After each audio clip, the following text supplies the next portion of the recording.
On Primetime Politics, weapons fire. This operation will continue for as many days as it takes to remove this threat. Israel launches a preemptive strike against Iranian nuclear targets, setting off a military response from Tehran with a threat of severe punishment. Coming up, we'll examine what Israel is trying to accomplish with its military operation and the risk it carries for a wider regional conflict. Also, we'll examine the impact the Israeli strike will have on the upcoming meeting of the G7. The Ottawa bureau chiefs are standing by.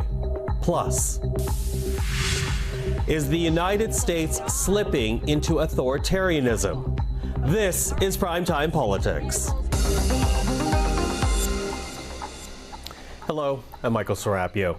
In the last 24 hours, the world has witnessed a dramatic escalation in Middle East military action. It started.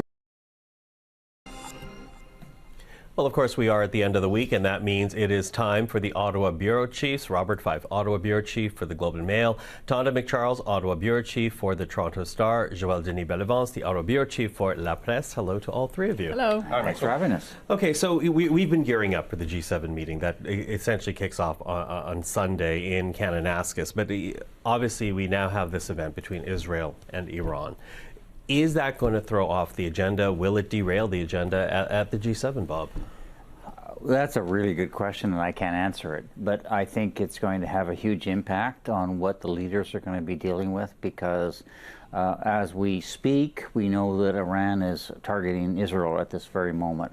So I think it's going to have a big impact on the whole G7 summit. I can't predict what is going to be, because we don't know what's going to unfold over the next few days, right? But even just leaving all that aside, the actual G7 agenda is going to be more important with the bilaterals. You know, all these leaders want to get a chance to get together with Donald Trump. They all have their own agendas.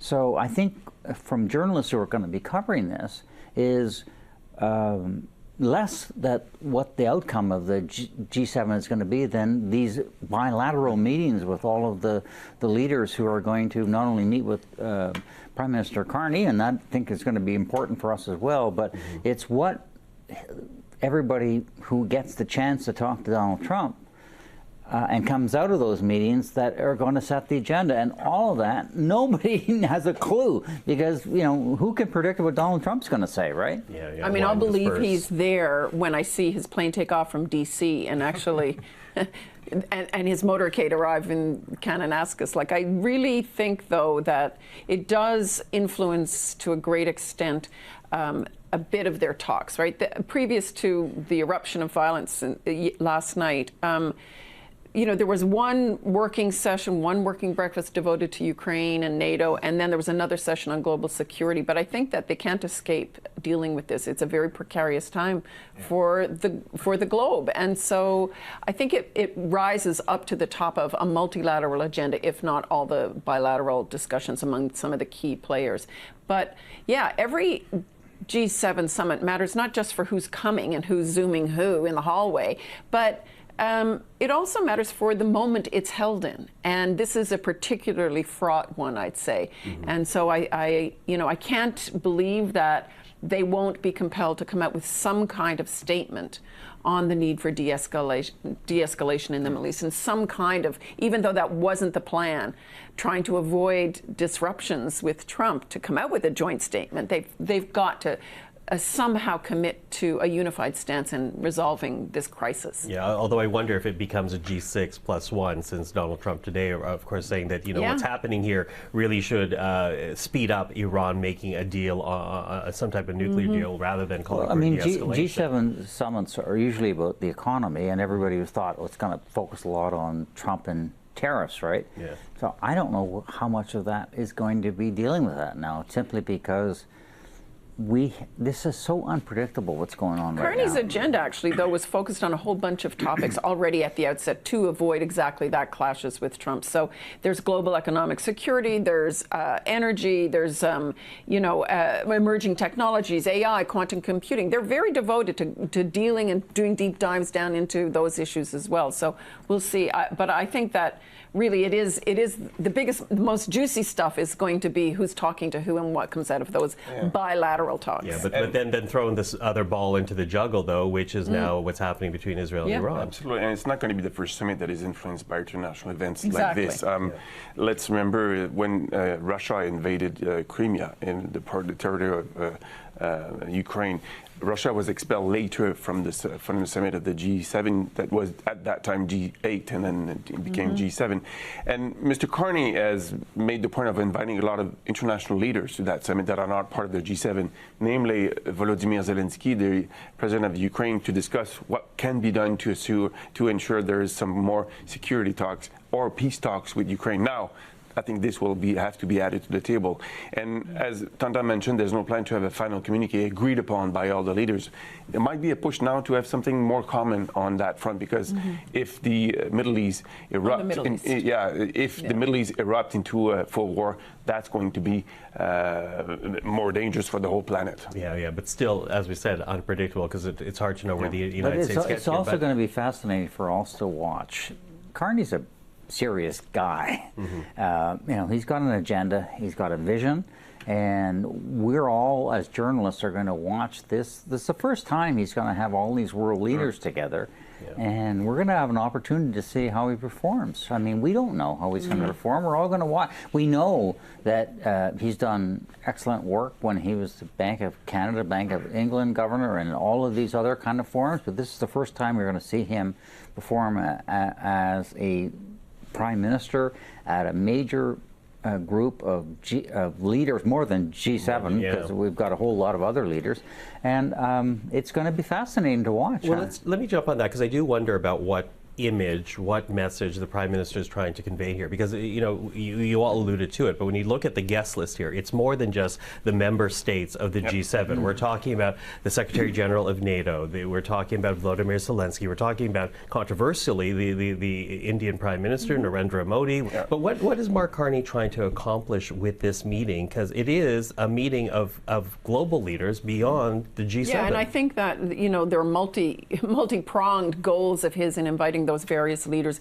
for different parts of the conversations. Obviously, Zelensky is very much there for his concern around the resolution of the war there and how it gets led. Is it a U.S.-led negotiation, or do they have a say in it? And is any ceasefire or any agreement going to be enforceable? That's a very focused discussion. But a lot of those other countries, if you notice, either they are leading other international summits this year, important ones like the UN Conference on Climate Change, the next one, or the G20 in the case of South Africa.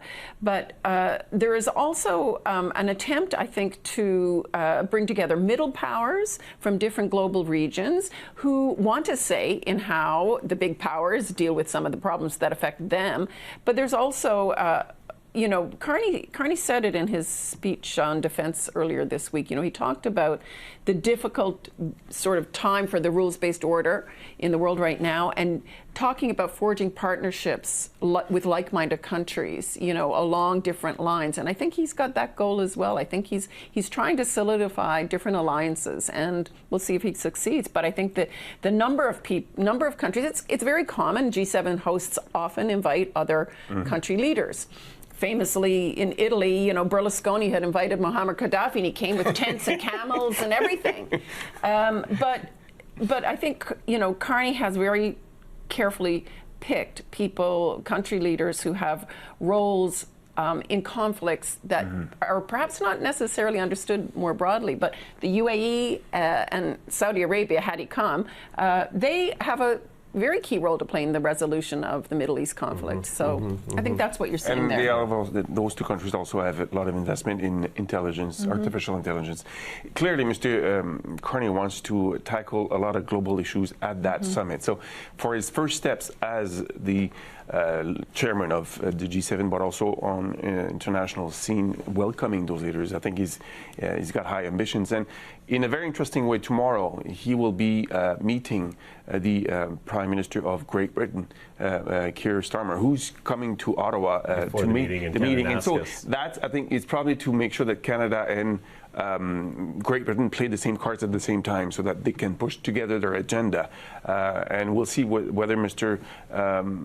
Carney will have also a meeting with Emmanuel Macron, the President of France, with whom he met soon after he became Prime Minister. He knows quite well. Donna and I were there during that trip. So he knows how to play his card to try to create alliances with Canada that can push the Canadian interests further. Yeah, you know, they're all talking to each other already, right? Britain, France, and Germany were talking today. Britain talked to Trump this afternoon. They're all already working the phones and building the basis for the conversations face-to-face next week. Okay, so very quickly, literally 20 seconds for you. What are you watching out for when it comes to the G7 as it starts next week, Bob? Well, how does the Prime Minister handle Donald Trump? It was a disaster the last time we had a G7 thing in Charleroi where it blew up on Justin Trudeau. So he's got to manage him really well. And how does he deal with the geopolitical threats that are facing the country? And this has just been thrown on his lap now. Yeah. How does he deal with Iran and Israel? We don't know. No, same. I mean, those are the big key things that we've all got to watch next week. And I mean, you know, I get that he was very deft in sort of trying to avoid conflict by taking a joint statement off the table at the outset. But I still think that what I heard from every G7 country this week was that unity of purpose is really important coming out of the G7. And so how does that get reflected? Yeah. Clearly, Mr. Carney wants to put his stamp on the international relationship of Canada, the foreign affairs policy of Canada, but with that summit. I'll be watching also whether Canada and the United States can get an agreement on abolishing the tariffs. There's been talk that there might be an exchange of documents between the two capitals that may achieve that. We'll see.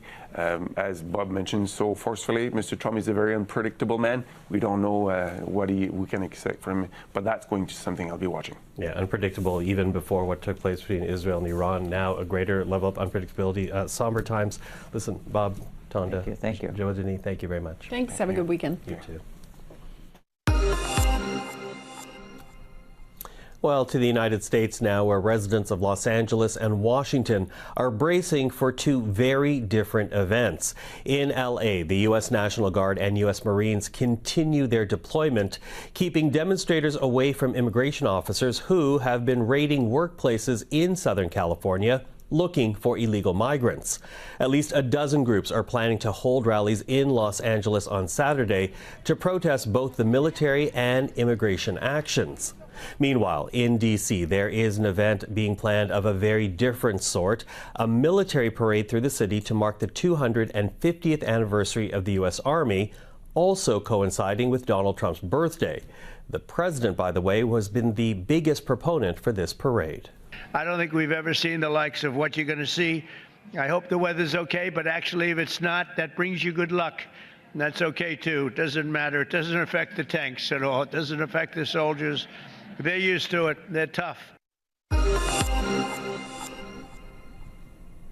Well, to talk about the situation in Los Angeles and this weekend's planned parade in D.C., we're now joined by Marcy Shore, professor of history with the Munk School of Global Affairs in Toronto, formerly of Yale University. Professor Shore, very nice to meet you. Thank you for joining us. Thank you for inviting me. So a little bit of your personal story for people at home, because you made the decision to relocate from Yale to the U of T, and part of that decision was motivated by the Trump administration's actions in the United States. Not a sudden decision, we should point out. It sounds like it was a gradual decision for you and your family. But what was bothering you, south of our border that made you consider coming to Canada? Well, first of all, Canada is a very desirable place unto itself. It's not such an actual radical decision to come to Canada. I had studied at U of T as an MA student in the 1990s, and I was quite nostalgic about it. But of the various structural factors in the States that had long been contributing to a feeling that I might want to get my kids out of there, there's the gun violence, there's the absence of gun control laws, there is the creeping authoritarianism, and I knew my impulse was to get out immediately in 2016, the day after the elections, because I'm a neurotic Jew, and I thought the lesson of 33 is you get out sooner rather than later. And I ended up really feeling in 2016, much more than I had anticipated, a sense of moral obligation to stay and work with the students and help them process what was going on. And this time I knew it was going to be much worse. That said, I do feel quite guilty, about having, let's call it, escaped to Toronto, which is a beautiful place. And, I've heard several Americans talk about that. But you yourself are a historian who specializes in totalitarianism. And you talk about the creeping authoritarianism in the United States. Certainly we've seen the attack on the courts, the attack on the media, the attack on universities in the U.S. What then do you make of this past week with the National Guard moving into Los Angeles and now this planned military parade through the streets of Washington? Nothing has really been a surprise, I would say. All of these elements that Trump is drawing on, whether it be arbitrarily arresting people and deporting them, or using racist, sexist, vulgar language, or deciding that he is this godlike leader and everything he should say should go, or provoking violence of one group against another group. These are all elements that in various combinations we have seen before over and over again. So the idea that that Trump would decide to usurp his authority and send in the National Guard, and then even more radically, the Marines, which is really a military force designed for foreign combat, and not for domestic use, is not surprising. These are the kinds of things that aspiring dictators do, and one of the things they like to do is incite a situation of violence, which then becomes a pretext for a crackdown, a suspension of rights, a potential declaration of martial law. These are all things that, again, always in a slightly different combination, but we see them come up again and again. So is the United States still a democracy? Because, I've heard certain politicians, certain political thought leaders question whether or not the U.S. still can qualify as a democracy. I think that's certainly very debatable.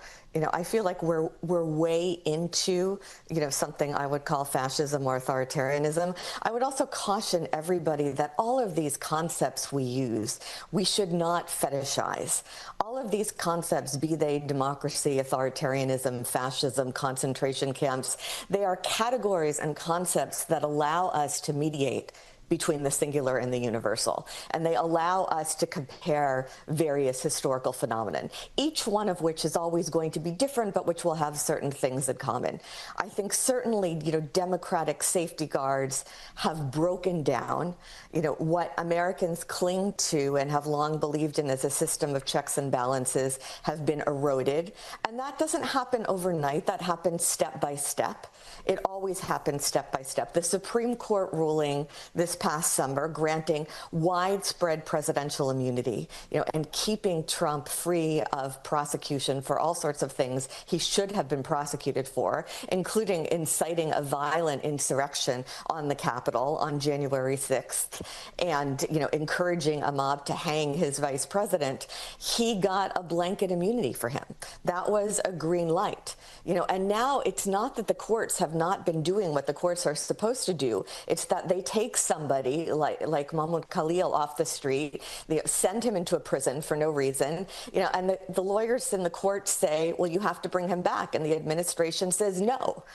And then what happens? Then what happens when the executive branch is not respecting the division of power? Then it's a question of, is somebody going to use violence to stop that?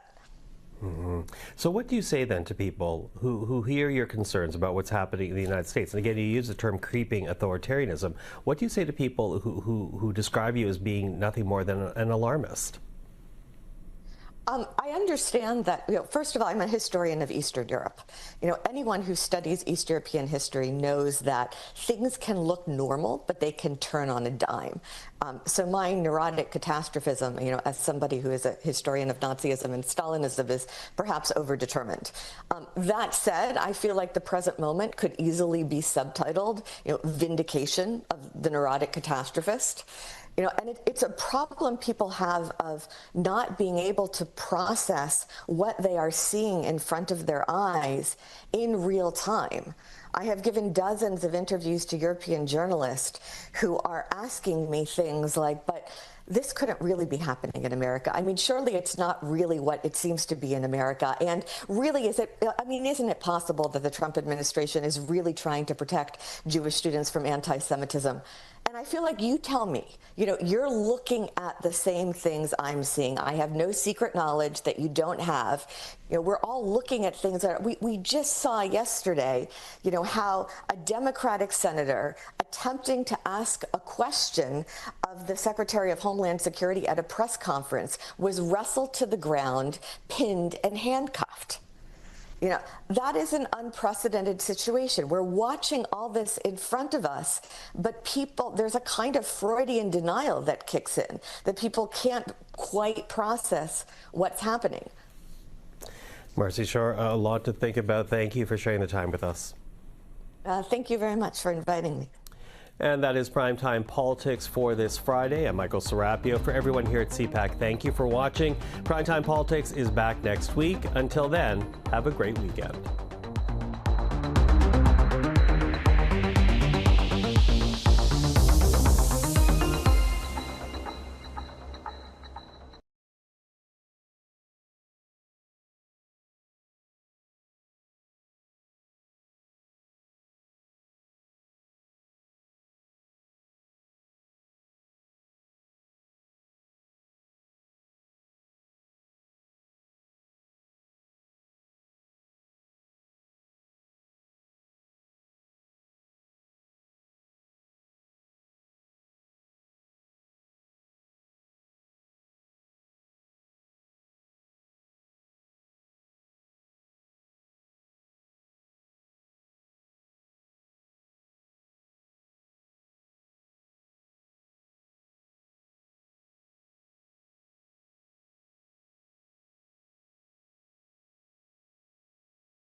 Israel, some breaking through Israel's so-called Iron Dome and hitting civilian areas inside Tel Aviv. Well, to talk about what is happening, happy to have on the program this evening Christian Lubrecht, of course, strategy expert, professor of political science at the Royal Military College, as well as Queen's University. Christian, always happy to have you with us. Thank you for joining us. Hello, Michael. So this attack happens, Iran retaliates. Israel says this is going to be a 14-day campaign, but could go longer, rather. What's the goal here? Because, you know, yes, it is to prevent Iran from developing a nuclear weapon, but can that really be accomplished in the time frame that Israel is quoting? No. And Israel has already come out and said that it is not able to take out all of Iran's nuclear capacities. It, of course, can slow down the ability of Iran to develop its program. Okay, you're good. Okay, good afternoon. Advanced education. I'm currently redeployed to the SPSA to help out with communications here. Please note, we're recording the call today, and the recording will be posted to the SPSA social media channels and YouTube following this call. Today, the SPSA will provide a technical overview of the wildfires in the province. Joining us are Premier Scott Moe, the Honourable Eric Schmalz, Minister of Government Relations, and SPSA's President and Fire Commissioner, Marlo Pritchard. We do have a hard stop at 2 p.m., so we will ask members of the media to ask one question. Please keep it to one question when you're called upon. If we have remaining time, we will circle back. We'll go through. We'll start with the media that are in the room, and then we'll move over to the media that are joining us virtually. With that, I will turn it over to the Premier. Thank you, Brianna. Thank you, everyone, for joining us today. I'll be quite short in the comments that I have.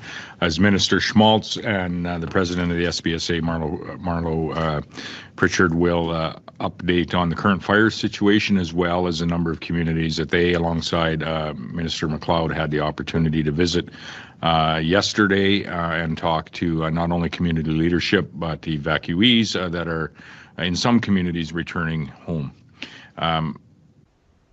We are in a stronger position today than we have been in previous days. Much of that is due to the effort and the work of our firefighters on the ground, whether they be the wildland firefighters or whether they be the local and municipal firefighters and volunteers from across the province that are in Saskatchewan communities, essentially saving many northern communities as well. So excellent work from all of those crews. And let me just say a thank you to not only everyone on the front line, including the municipal leaders, including the community leaders and volunteers that are there, but in particular, thank you to all the firefighters, the wildland firefighters through the SPSA, those from other provinces, but also our municipal fire departments that are the last line of defense for communities across the north, and have literally saved our towns and have saved our communities, and saved in many cases family homes in places like Creighton, La Ronge, Air Ronge, and Lac La Ronge. So thank you so very much for your effort the last number of days. There has also been extra work that has been done by SaskPower, SaskTel, as well as many contractors alongside those crews to ensure that we're able to restore communication and power service to communities, as that is an essential before we are able to advise the community leadership that it is safe to return. But the work doesn't end. The work doesn't end with people returning to their home. The work will go on for weeks and literally go on for months, as we see far too many homes that have been lost. And people do not have a home to go to. And so those families will need to be, we will need to work with closely to support in that period of time. And we'll need to work with closely as we support the rebuilding of those homes and ultimately the rebuilding of those communities. We have some work to do and to continue to do to ensure that we're able to administer the $500 additional support, evacuation support to families that did have to evacuate their communities, and working closely with our municipal leaders and our chiefs and council in First Nations communities to ensure that that can be distributed sooner rather than later. As well as our firefighters continue to work on hotspots and flare-ups. We have had some rain in large portions of the north, not all, but large portions of the north. And that is very, very helpful in addressing the wildfires, but the fight continues. And literally, in many cases, these fires will be, to some degree, active throughout the summer. And I think Marlo will speak more to some of the Type 3 resources, the Type 3 firefighting resources that are being brought on to do some of that work now. So in large, what I would say is today and yesterday are a much more positive day than what we've had in the past. We have many families, if not over half of families that were evacuated are able to return home or have already returned home in the last 24 hours. I think of, people in the Peter Ballantine communities, the Tri-City communities, being able to return to their home. And hopefully in the next number of days, there'll be more communities added to that list and more families that will be able to return home. So that work continues in the short term. And then there will be much work that happens over the next number of weeks and months as well. So who's next? Minister Schmaltz? Yeah. Thanks, Premier. As the Premier alluded to, over the past 2 days, I joined Minister McLeod and Marlo Pritchard to visit several communities that have been impacted by the wildfires. Yesterday, we had a very powerful experience witnessing the devastation in Creighton, Denair Beach, Pelican Narrows, Wahakwan, and the tri-communities of La Ronge, Air-Ronge, and Lac La Ronge. I want to thank the frontline firefighters, volunteers, community members. They all showed true heroism in their efforts to protect those communities. Albeit there were some losses, they could have been far worse had those people not been there and stepped forward. We were inspired by the optimism and the devotion of the community leaders we met with. They were people that we connected with previously, and in some cases meeting for the first time under some very trying circumstances. And we appreciate their leadership and their efforts in repatriating their communities going forward.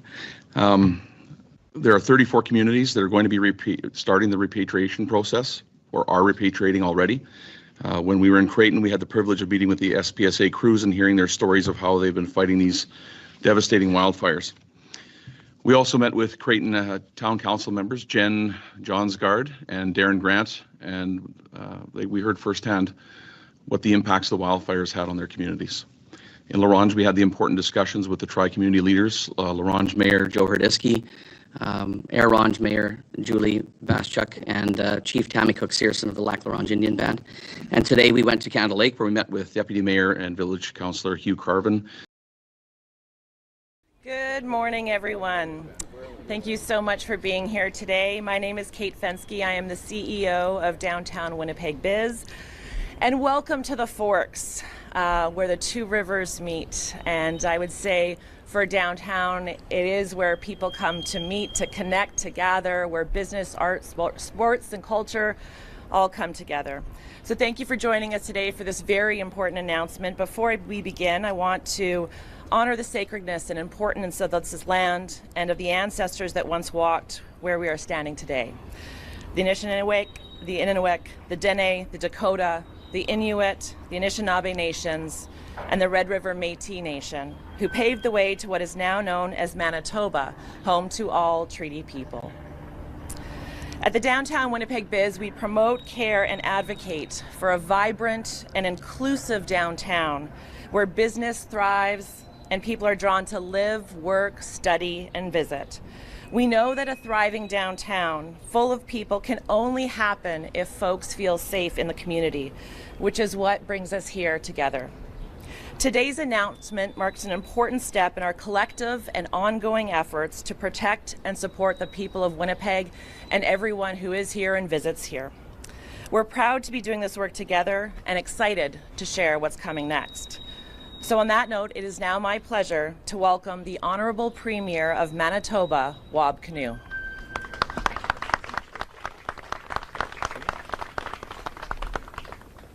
Well, thank you so much, Kate. As we begin, I wanted to take a moment to thank the brave school resource officer as part of the Brandon Police Service who responded to a really terrible, really awful situation at Neelan High School in Brandon earlier this week. Your quick thinking, your decisive action, your compassion really prevented a bad situation from becoming potentially even worse. And you're a hero, and I just wanted to take a few minutes to acknowledge your remarkable courage and your good work. It's really important that we preserve in our public sphere the ongoing thank you to the folks in law enforcement and those on the front lines for the amazing work that you do to keep the rest of us safe. And so I want to make sure everybody on the front lines knows that you're valued by your government and by everyone in the province of Manitoba. Today we're here to announce an investment of $500,000 into the Downtown Community Safety Partnership. This is a reflection that we believe in DCSP and the important work that they're doing. As I just stated, we've got a ton of respect for the work that law enforcement does, that the fire and paramedic service does here in the city of Winnipeg and other agencies across Manitoba. And to have that fourth layer of response from DCSP to help address situations before they escalate to potentially a criminal situation is exactly the kind of progressive policy that we need to keep people safe in Manitoba. In government, we always say that we're tough on crime, but we're also tough on the causes of crime. And by working with DCSP alongside law enforcement, we can make sure that when a police officer shows up for those situations where a police intervention is needed, that we also have a different kind of response that's more tailored to other situations in our community that are begging for some kind of positive response too. And so to stand alongside our partners from other governments, other community organizations, and to announce this joint investment, it's really a positive step forward. You look around, this is a beautiful time of year and a beautiful part of the country. And we want everyone who comes to downtown Winnipeg to feel safe, to feel happy, and to enjoy a Manitoba summer. Winnipeg's downtown is Manitoba's downtown. And whether you're here because you're on vacation, because you're enjoying an afternoon in the sun, or maybe even because your family has been displaced by wildfire, you deserve to feel safe. And when we see people in the community who are experiencing distress, whether that's from addictions or mental health, they deserve to be safe too. And so we're really just trying to tailor the response to make sure that everybody in the community gets what they need while we're making the most of our Manitoba summer. So to those on the front lines, thank you for your service. Thanks for stepping up day in, day out. And to the people of Manitoba, let's have a great summer together. Miigwech merci. Thank you very much.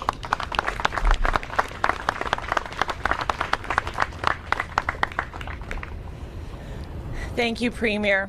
And since day one, the Premier has been so supportive of downtown and also committed to safety across the province. So thank you for that. Now it's my honor to introduce another committed person who we've had many conversations with regarding safety in downtown Winnipeg and how we can work together on that. Our next speaker, the Minister of Justice and MLA for Concordia, Matt Wiebe. Thanks, Kate.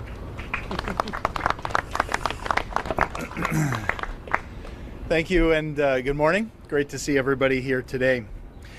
I'm so pleased to be here to speak about this year's Downtown Safety Summer Action Plan, a collaborative initiative that's based on last year's incredibly successful Summer Action Plan. This will be a united effort from June to October this year that's being led by the province of Manitoba as well as the city of Winnipeg in partnership with emergency services, with community organizations, and with frontline teams. Our mission is clear: to create a welcoming and safe and vibrant downtown where everyone feels supported. Summer is short in Manitoba, and we all want to make the most out of it.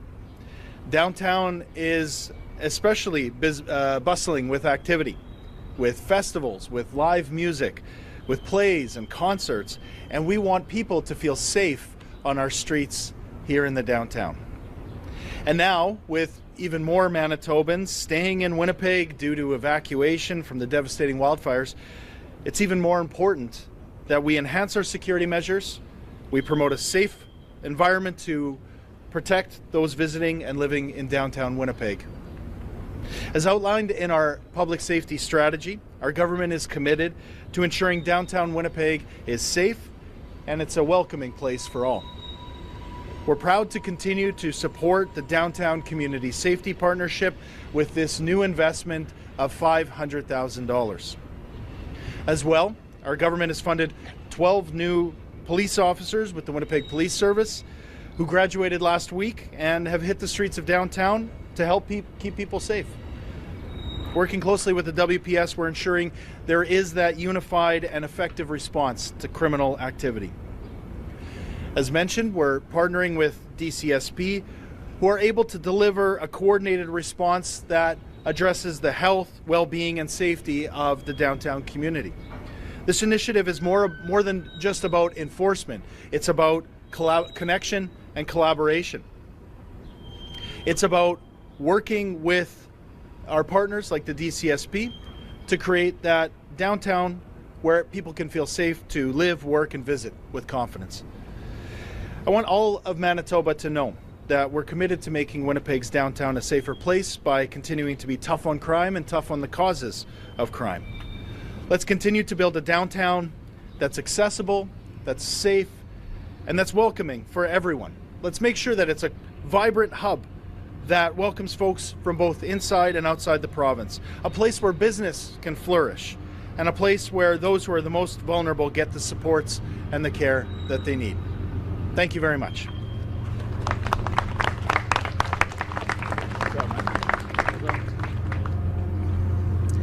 Thank you, Minister Wiebe, for your strong support and commitment to protecting the well-being of Manitobans.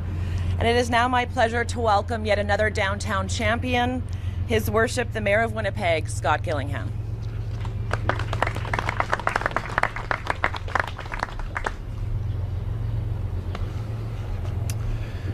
Thank you so much, Kate, and good morning, everyone.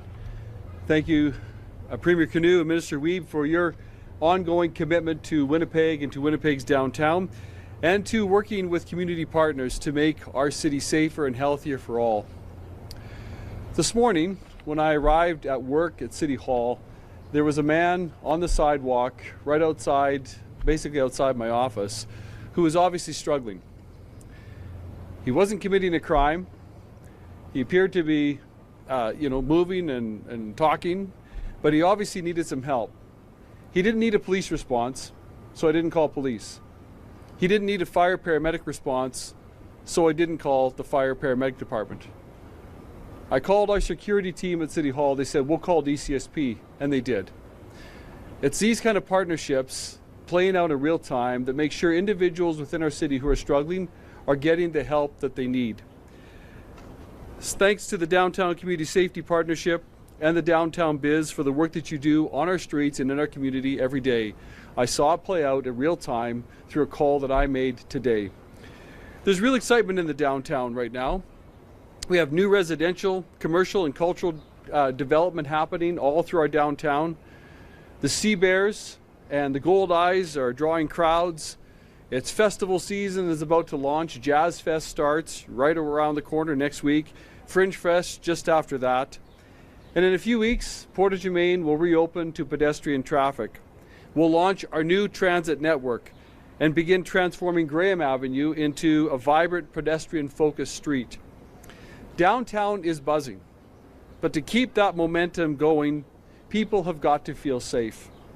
Whether you're coming to a game, commuting to and from work, or just going for a walk, safety matters. Yesterday, as I was walking to my vehicle, I ran into two people who looked like they were tourists, so I stopped and talked to them, found out that they were visiting here from St. Paul, Minnesota. I thanked them for being here.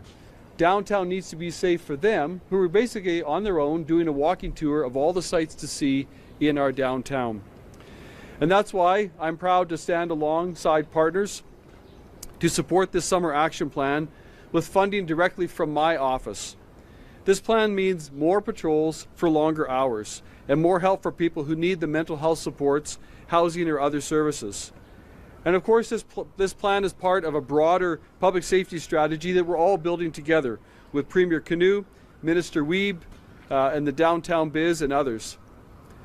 We're funding more officers for the Winnipeg Police Service, created a retail theft initiative, which I'm so grateful that the province has continued their focus on and has funded. We're supporting the ongoing work of Greg Burnett and his great team from DCSP. And I continue to push the federal government to keep working on and fixing Canada's broken bail system. Just this morning, I attended the Winnipeg Police Board meeting where Chief Bowers gave an update on the Manitoba's Integrated Violent Offender Apprehension Unit.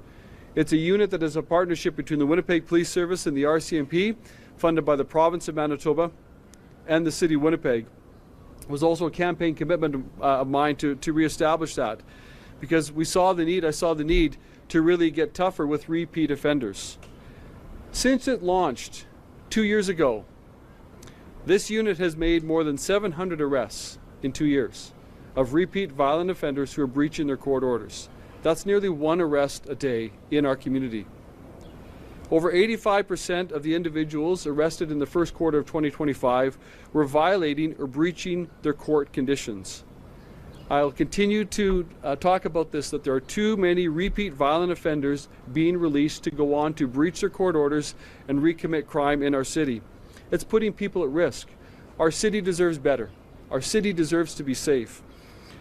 So we need real consequences, and we really need a justice system that puts the public and public safety first. When we combine targeted enforcement with proactive community-based safety plans like the one that we're talking about today, we can make a real impact in public safety. Just last week, I met with some business owners in the West End. On my way to meeting with the business owners, I was driving down Ellis and I saw 2 Winnipeg police officers on foot patrol. They had stopped to talk to an elderly woman. They seemed to be engaged in a great conversation. And as I drove away, I thought, it's quite likely that that elderly woman will go home. If she has family, at the end of the day, and they call her, she'll talk about the 2 police officers that she met and the nice conversation that they had. I'm confident that her level of confidence in our city has increased because on her commute, on her walk to wherever she was going, she met 2 police officers who stopped, took the time to talk to her to see how her day was going. It's that kind of community partnership, that kind of blanket of safety that the DCSP, our police officers, and others are providing to make our city safer. So I want to echo the Premier's words and thank the DCSP members and the Winnipeg police officers and others who are doing their great work to make our community safer. Thank you. Merci. Miigwech.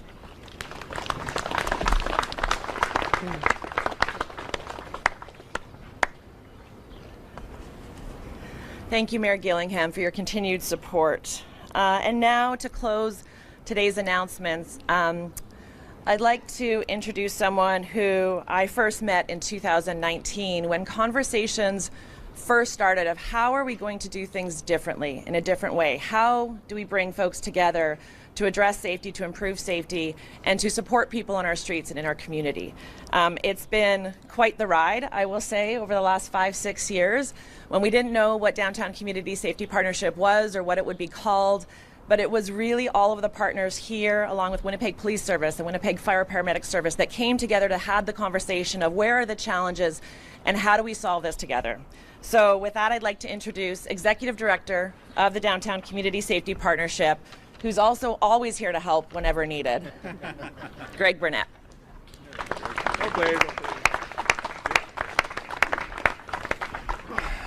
Thank you.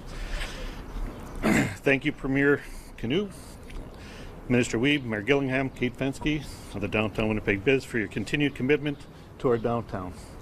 Your presence here today and relentless support shows your dedication to a healthy, prosperous, and safe downtown for everyone. So right from the start, thank you. This is the second year of this program and builds on the success and learnings from last year's Summer Action Plan. 2 highlights I'd like to offer. Together, we connected with hundreds of people and solved needs on the spot. 84% of the people we helped got what they needed right away and right at that moment, and no need to call other sources. We're able to work from their inside. And together we reduced calls to 911 by 220. So those calls that are reduced by our folks allow police, fire, paramedics to do the important work they need to be doing out there. So again, thank you for that. But this has to be more than statistics and data. It's about helping people where they're at and meeting needs proactively. And I want to take this opportunity to publicly thank our DCSP teams and staff that do the work on our streets, back lanes, in the shelters, at the hospitals, on patrol, and on the phones every day. For them, the crisis of homelessness, mental health, and addictions is personal. There are names, faces, families, and stories behind the people, our staff, and other organizations are trying to help. The help our teams provide comes at a personal and sometimes emotional cost, as they come to know the participants and trying to get them from the difficult situations they're in on the streets and into a better, safer, more stable environment. So my gratitude, respect to those community heroes, and I mean heroes, as well as the work of other agencies and people that are trying to make Winnipeg a better and safer place. So I'm honored today to accept the funds provided by Manitoba Justice to allow our organization to expand patrols, improve our abilities, and make long-lasting partnerships with community groups such as OPK, Weegishin, and the Bear Clan Patrol. While unfortunately Mitch Bourbonniere couldn't be here today from OPK, I would like to acknowledge our partners Kevin Walker, the Executive Director of the Bear Clan Patrol, and Joshua Nepanak, the founder of Weegishin, who are here with us today. And if you don't know Joshua, he's a young leader who was inspired to act on the challenges he saw in the community and on our streets in the downtown, and without backing or funding began outreach walks with the goal to make the neighborhood a more inclusive and safer place. Joshua's drive and determination have built a bond between DCSP and Weegishin, and his teams will play a pivotal role in the summer action plan we're announcing today. This is an example of what collaboration, coordination, and communication we can solve some of these challenges. Collaboration is what has made DCSP the strong, responsive, and impactful organization it is today, and these partnerships remain the foundation of our success. And again, thanks to all the folks you see behind us, or me. So again, thank you, Minister Wiebe, and all your team at Manitoba Justice, not only for its contributions to the Summer Action Plan, but for your continued partnership with DCSP. There's much more work to do, and we look forward to working together. And in the spirit of collaboration and coordination, I'd also like to take a moment to recognize, sorry the wind and shaking hands, that have helped to advance our work, including hospitals, shelters, and the social sector. Especially grateful to Minister Fontaine and her team at the Department of Families for supporting our Indigenous Women's Support Initiative. Their investment has allowed us to hire dedicated staff who will provide culturally grounded support to women experiencing some of the most severe challenges on our streets. And you'll see some of them over there.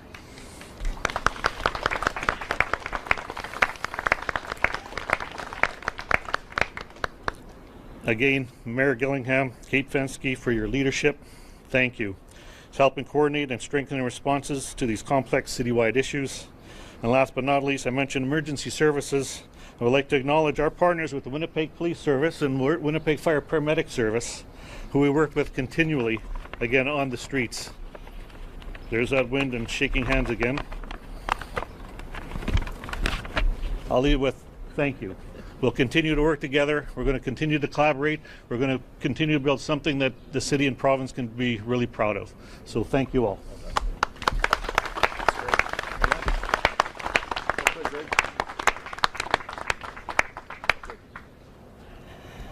Thank you so much, Greg. And you may have heard the word collaboration.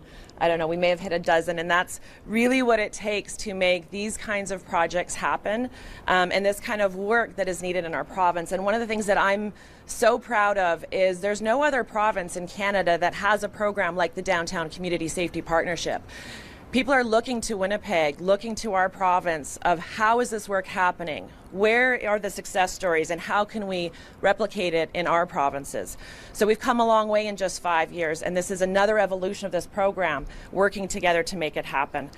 So really we commend the Premier, the Justice Minister, the Mayor, and all of our downtown safety partners for taking quick action.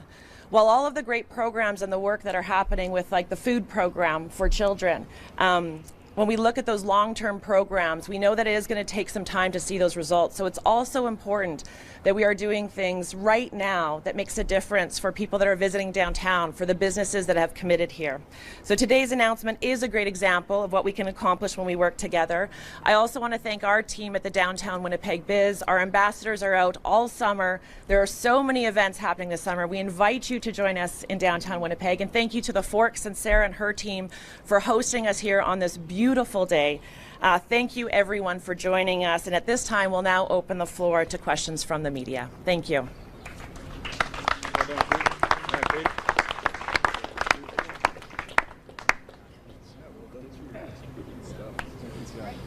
Mr. Premier, thank you for your investment. Great stuff.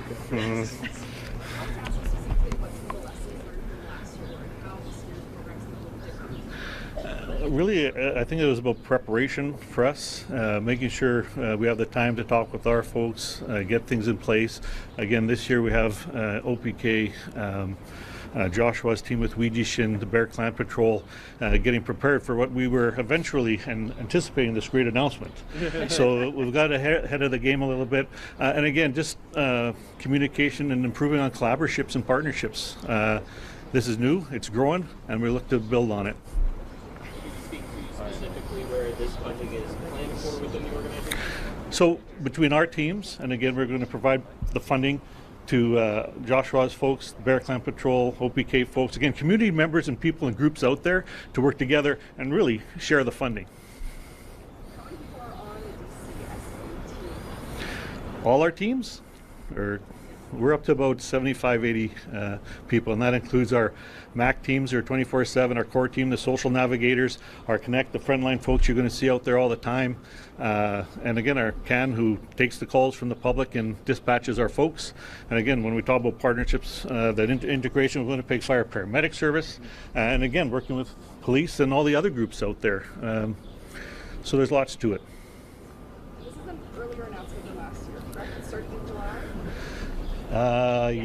Yes, we're a little earlier. Yep, for sure. We're going to start a little earlier. We're going to get to work first thing next week and hopefully be pounding the streets in by the 24th. Why is that important to start earlier this year? Why is it early? Beautiful weather, beautiful downtown, beautiful city, and we want to be out there helping people as best as we can, as soon as we can. Besides, I guess, sharing some of the money with other teams, do you have any specifics on what you might see the funds going towards, or the different? Really, it's just staffing and well, compensation for their work they're doing. I mean, a lot of these folks out there who do this work in the community are volunteers. They're out there doing it every day, and so we're going to help with that. And then what we're really seeing, even from last year, is we're bringing up people through our structures, and they become Connect members or MAC members and all that through the DCSP program.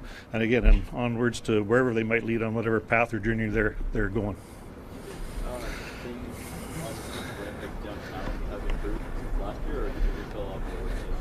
Well, there's always more work to do, but it's improved for sure. I feel it. I've been working downtown for years, if not decades.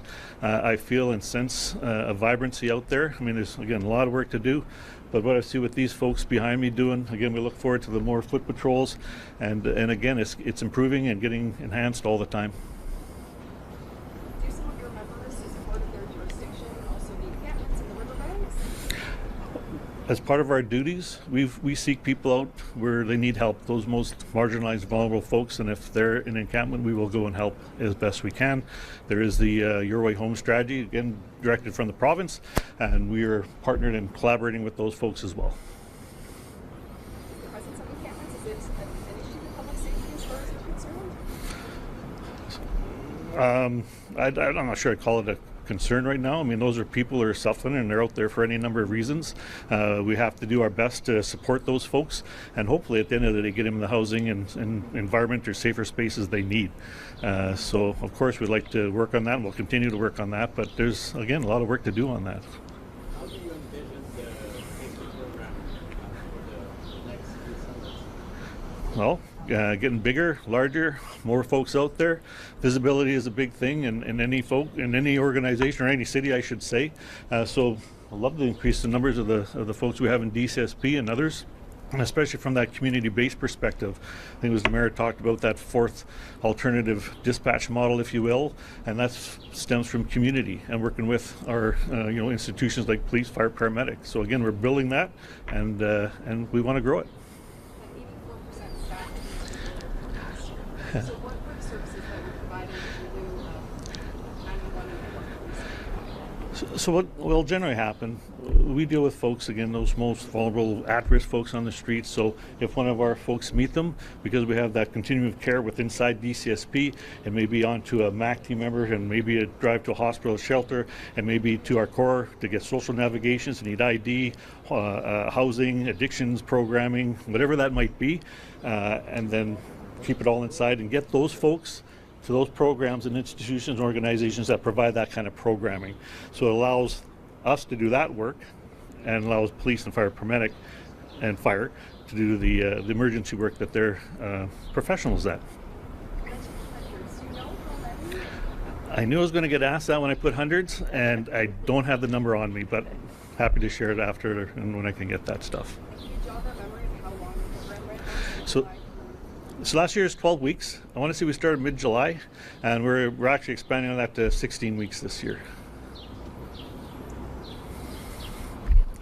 Yes, you can. Thank God. That was awesome. Well done, Greg. Well done. Good job in the hot seat there.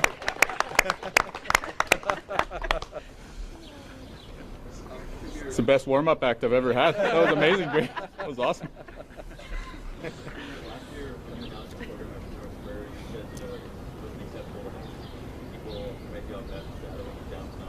For their safety and for others. What have you done since then to remove people experiencing this type of? Well, the work is being done by the people that you see behind us here. There are situations where people are using toxic drugs where we need an immediate response in the form of police. There are other situations where people we could consider it's a cry for help, and that's where we see DCSP and Wichita and Bear Clan and all the other great partners out there responding. So we're happy to be a coordinator, a funder, but we got to give the props to the people on the front lines 100% alongside fire and paramedic.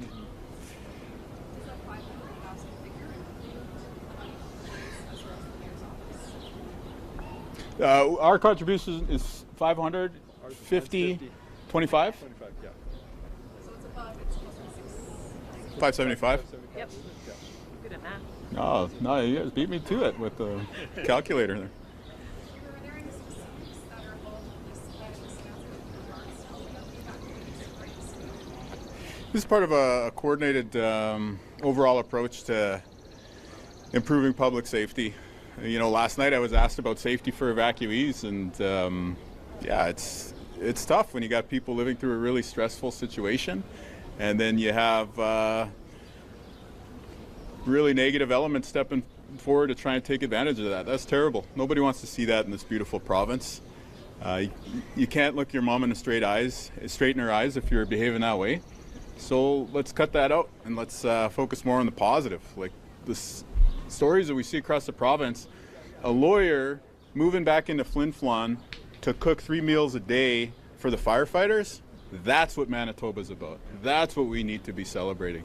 People in Thompson who are, helping the people who've been in shelter for, it would be day 18 now, I guess, be able to get a ride to the dentist, get a ride to the medical appointment. That's what Manitoba's about. So let's focus on building up the positive. Let's focus on that. And when we talk about DCSP and Greg's statistics here, 84% of calls are dealt with right at that level there and don't need to be escalated. That's amazing. If my, kids came home with 84%, we'd be going to Boston Pizza. So, great job. Greg, Is that an invite to Boston Pizza? I guess I got to pick up the tab now.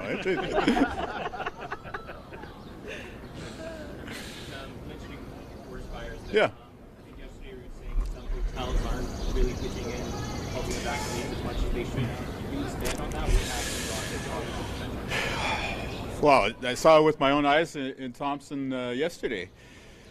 The congregate shelter in Thompson, people have started turning the cots and Red Cross blankets into dividers to set up rooms there. You've got families with young kids. You know, I'd invite any parent out there to think about trying to raise a 4-month-old and a 4-year-old sleeping on a cot for now going into day 18. And I would invite you or anyone else to go Google Thompson hotel rooms right now. You'll see that you could book some rooms for the next week. So the hotel industry as a whole, has been amazing. People have stepped up. We've got thousands of rooms keeping people safe and sheltered and fed. It's amazing. But, and I don't do this lightly, we are asking some in the hotel industry to step up with a little bit more. And in particular, when we see some of those situations where families with young kids who have been in a cot for more than 2 weeks now, and they're probably not going to be able to go home for another week, if not longer. If I'm Googling open hotel rooms, less than a kilometer away from that shelter, I think there are some folks who could step up and just contribute a lot more. Because we are seeing Manitobans step up, volunteering, safety, dropping off donations, right? So a few among us who, let's be honest, this is not charity we're asking for. You're getting paid for those rooms. You're getting paid to provide a service. I'm just inviting you to maybe match the commitment we're seeing in some other sectors of your same industry. In terms of that compensation, would hotels be getting paid the same amount to house an evacuee as they would? We're the government. We're not getting any deals. You know what I mean? People see us coming and it's like, oh yeah, the government rate. Yeah, we're gonna add a little bit to the fee we charge you. You know what I mean? And I'm saying that in a lighthearted way because I want people to understand the tone that I'm bringing forward here. This is not like, us trying to be heavy-handed or whatever. It's just us being that neighborly Manitoban and saying, hey, listen, some of our neighbors with kids are in cots right now. Short distance away, there's open hotel rooms. We're willing to pay for those rooms. Let's just come together and sort through this issue. It's not going to be open-ended. We're talking about maybe another week, something like that. Yeah, of course. Yeah, absolutely.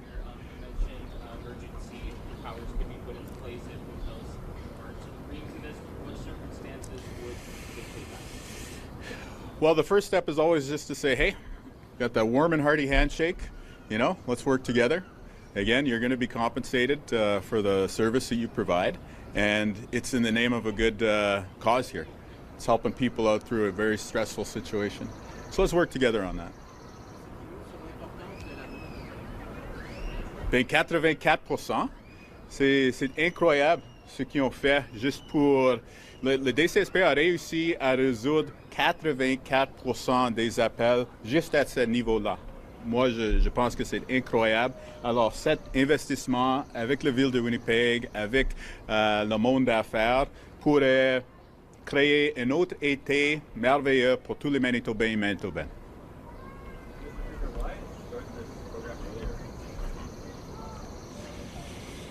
What would have been the best day to start it? I don't know. Yeah, I don't know. Tell me.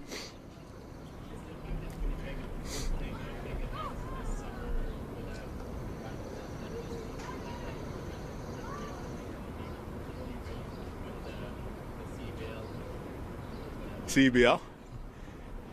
Yeah, I mean, let's look at the biz, let's look at the city, let's look at ECDEV Winnipeg, Tourism Manitoba, and just all the great organizations, the Bombers, True North, Sea Bears, Jazz Fest, Folk Fest, everything that the Forks, right? Thanks for hosting us. The amazing job that they do this summer. This is about making sure Manitobans are safe, right? That's the primary focus here. This is about making sure that somebody who's going through a cry for help can get the support that they need when they need it. This is about making sure that somebody who needs to be held accountable because they're doing something bad in the community is going to be held accountable. But if we can make this investment together and also make sure that those great events we have this summer are going to be that much more successful, all the better. How much of a role do you think your safety protections can play? So I think it's very important that we use the term supervised consumption site, right? Because there's a lot baked into all of what's going on here. Fundamentally, what we're talking about is saving lives, right? And so the idea of supervision, that makes it healthcare. somebody's in one of these proposed sites, they're there with a nurse. They're there with a nurse practitioner. No one has ever died in Canada in a supervised consumption site, and that is the primary reason that we're entertaining it. Then we're talking about consumption. It's just the fact that we don't know what sort of substance people are going to be bringing in there. So again, what we're talking about is it's an extraordinary step to respond to the extraordinary crisis that we have with toxic drugs. What you're talking about is effectively a small area where there's going to be a different standard for intervention with people who are addicted. And the standard there is going to be 100% about healthcare and tying people into recovery, trying to get people on a path to being well, but importantly, making sure that somebody can stay alive long enough so that they can go to recovery. So that's going to be part of the overall response, but we're taking time to listen to the community. There's a site that's been proposed. There's been a lot of media attention to the back and forth, I guess, pro and con of that location.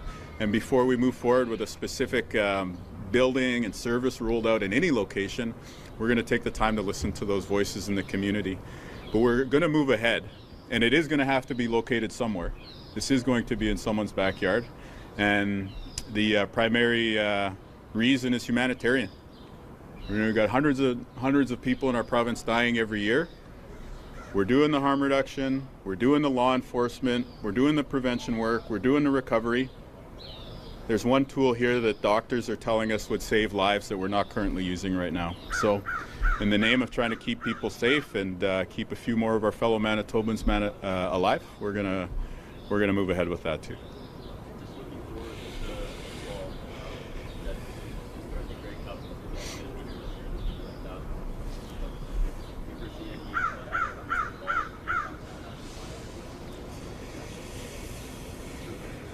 You know, don't go to the sports betting websites with this, but I foresee a Grey Cup being raised by the Bombers, and I'm seeing the image now, a Stanley Cup being raised by a Jets team in our near future. CBL championship for the Sea Bears too. Yeah, no, I think there's a lot of great things in our sporting future. On a more serious note though,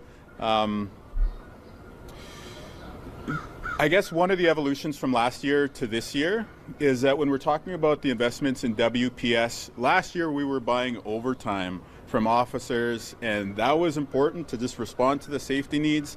But we got to think about work-life balance. We got to think about family time for the people on the front lines. And so this year, instead of using that overtime approach, we've just gone to permanent funding of police officers. There's 24 additional officers already.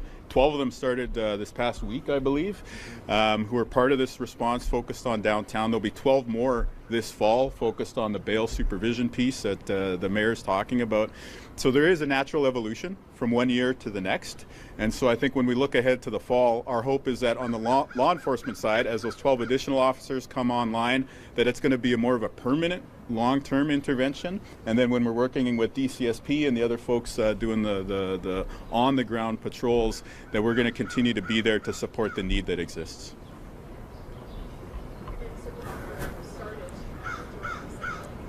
Yes.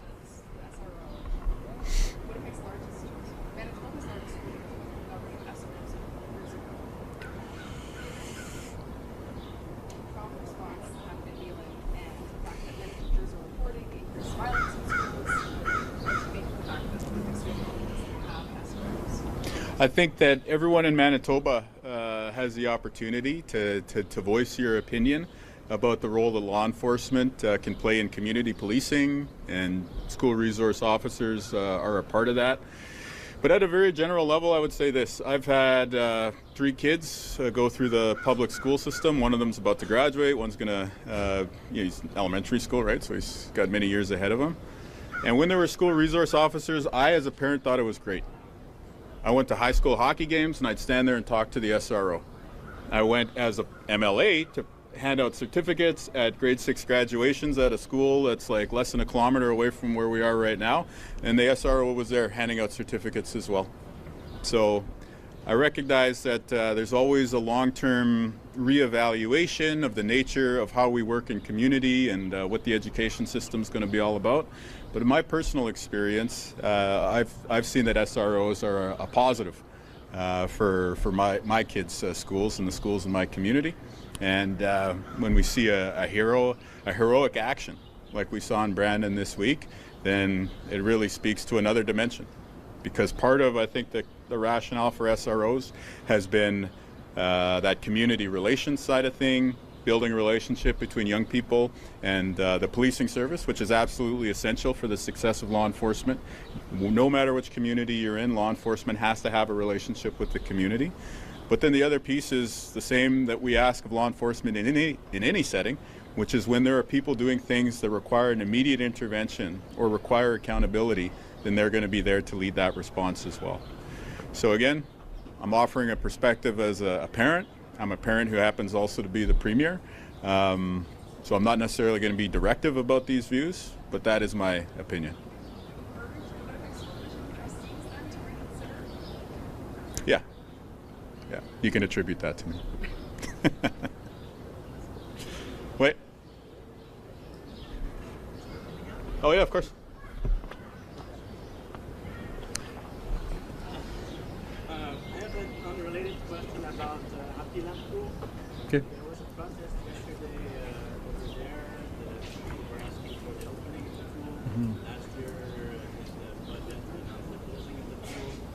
What's happening with that pool, and what do you have to say to the people who protested yesterday? Yeah, last year through our budget process, we made the difficult decision to not put more funding into the capital upgrades of the Happy Land Pool, because every asset, every City of Winnipeg facility, it sometimes comes to a point where it's better to no longer make the investment, but to move on to something else. And Councillor Madelard and I are having conversations with others, including the local MLA, about what could be. We put funds into the budget actually to explore creating a whole new pool, a whole new aquatic expansion there in St. Boniface to serve the needs of the area. Part of the City of Winnipeg assets, you have to think back to pre-Unicity, the late 60s, early 70s. In 1972, when 13 municipalities came together to form Unicity, each municipality brought with it its assets, its pools and arenas. And so, St. Boniface had many more pools than a lot of the other areas. Well, a lot of those are now aging. We're making significant investments in the Bonnie Vittel pool. That's been a project that has taken many months, years, and that's a significant upgrade to that pool. We've made investments in other pools in the area, but we made the decision last year, as difficult as it was, to decommission the Happy Land Pool, and I don't see us reversing that decision. I would just add, you asked a question maybe about safety in the downtown, whether we know it's getting safer. Just in the last few weeks, the Winnipeg Police Service released its most recent crime statistics that show over the last 2 years, crime in the downtown has decreased by almost 10%. Now, none of us is taking a victory lap because 2 years is not a long-term trend, but it's moving in the right direction. Really the goal with this initiative and this investment by the province of Manitoba, largely, and my office in the downtown biz, is to continue to see that good work and that good movement of making Winnipeg's downtown safer continue. So this is an intentional investment to continue to make our city, especially in the core area of the city, safer. I'm just wondering, are you able to break down the patrol numbers? Like, is it 12 that were already online and 12 more that come online? Yeah, that's my understanding. So the province has made investments over the last several years, and so there were already 12 that had been brought on stream. There's another 12 that graduated just on Friday that will be deployed to the downtown. I think the Premier said 36. Yeah, and 12 more this fall. And 12 more this fall. Yes. In addition, the City of Winnipeg, we in our budget, we're adding 36 more officers as well, which are separate from, over and above what the province has invested in. So there is, you can see, again, the collaboration, the shared vision of making Winnipeg safer for all.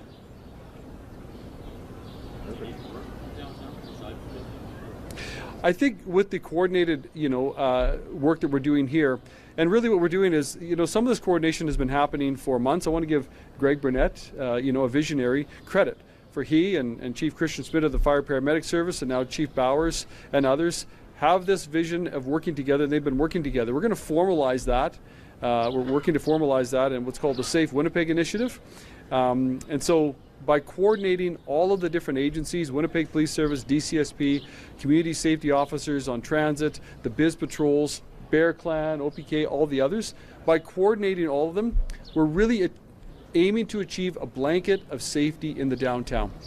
So whether or not we need more police officers in the future, that can be determined at a later date. But really it's about coordinating all these great agencies who are doing good work in a way that we identify the gaps and eliminate them, and identify the overlap and eliminate that as well. Okay, thank you. Great. All right, super perfect. Scott? Thank you.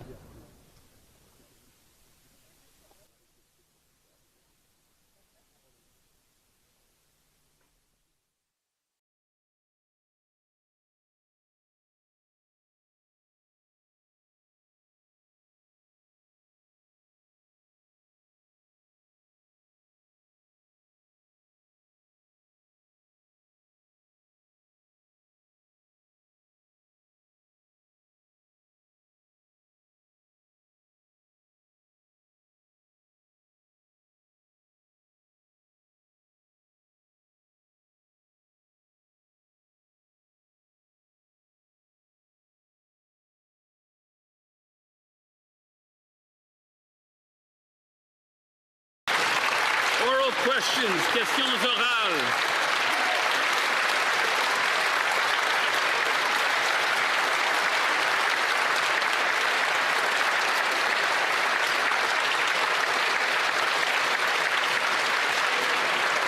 The honourable member for Haldimand Norfolk.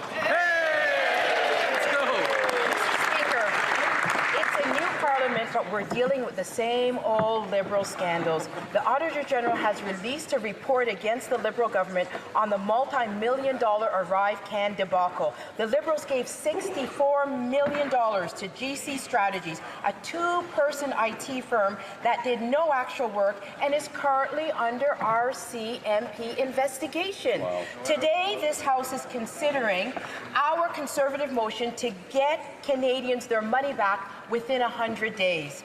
Will the Liberals vote to give back the $64 million to Canadians? Yes?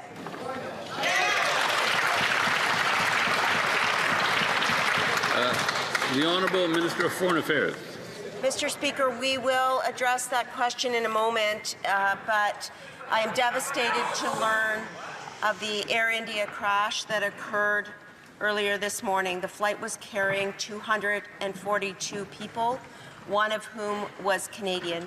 We are in touch with our international partners, and I have been speaking with Canadians this morning. I am sure that all members of this House will join in extending our collective condolences to the families of those who have lost loved ones this morning. Thank you.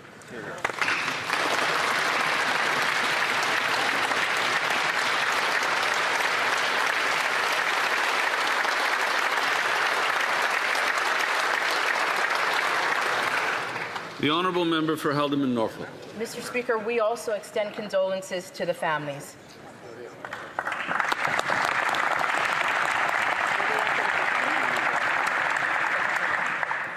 Mr. Speaker, these Liberals should not be dodging accountability.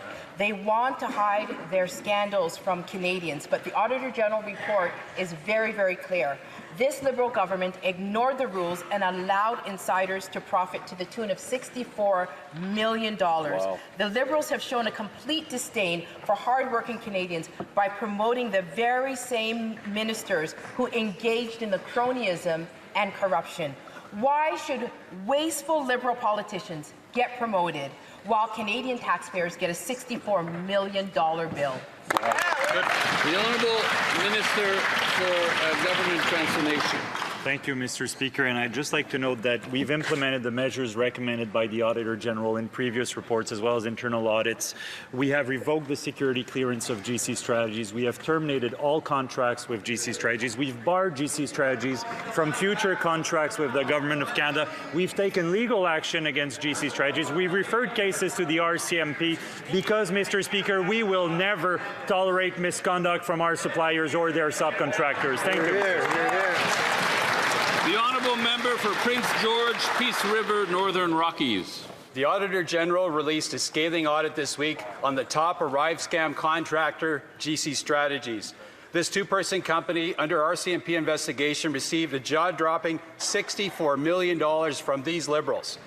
And the old ministers responsible for this all got promoted by this Prime Minister and are sitting as ministers right there, right now. Wow. Canadians are incensed by these same old Liberal ministers continuing in their corrupt ways. A simple question for their Prime Minister: when are Canadians going to get their money back? The Honourable Minister for Government Transformation. Thank you, Mr. Speaker. We will always protect the integrity of our procurement process, which is why we've implemented recommendations from the Auditor General from past reports, such as increased transparency, strengthening oversight, clarifying the roles, the responsibilities across departments.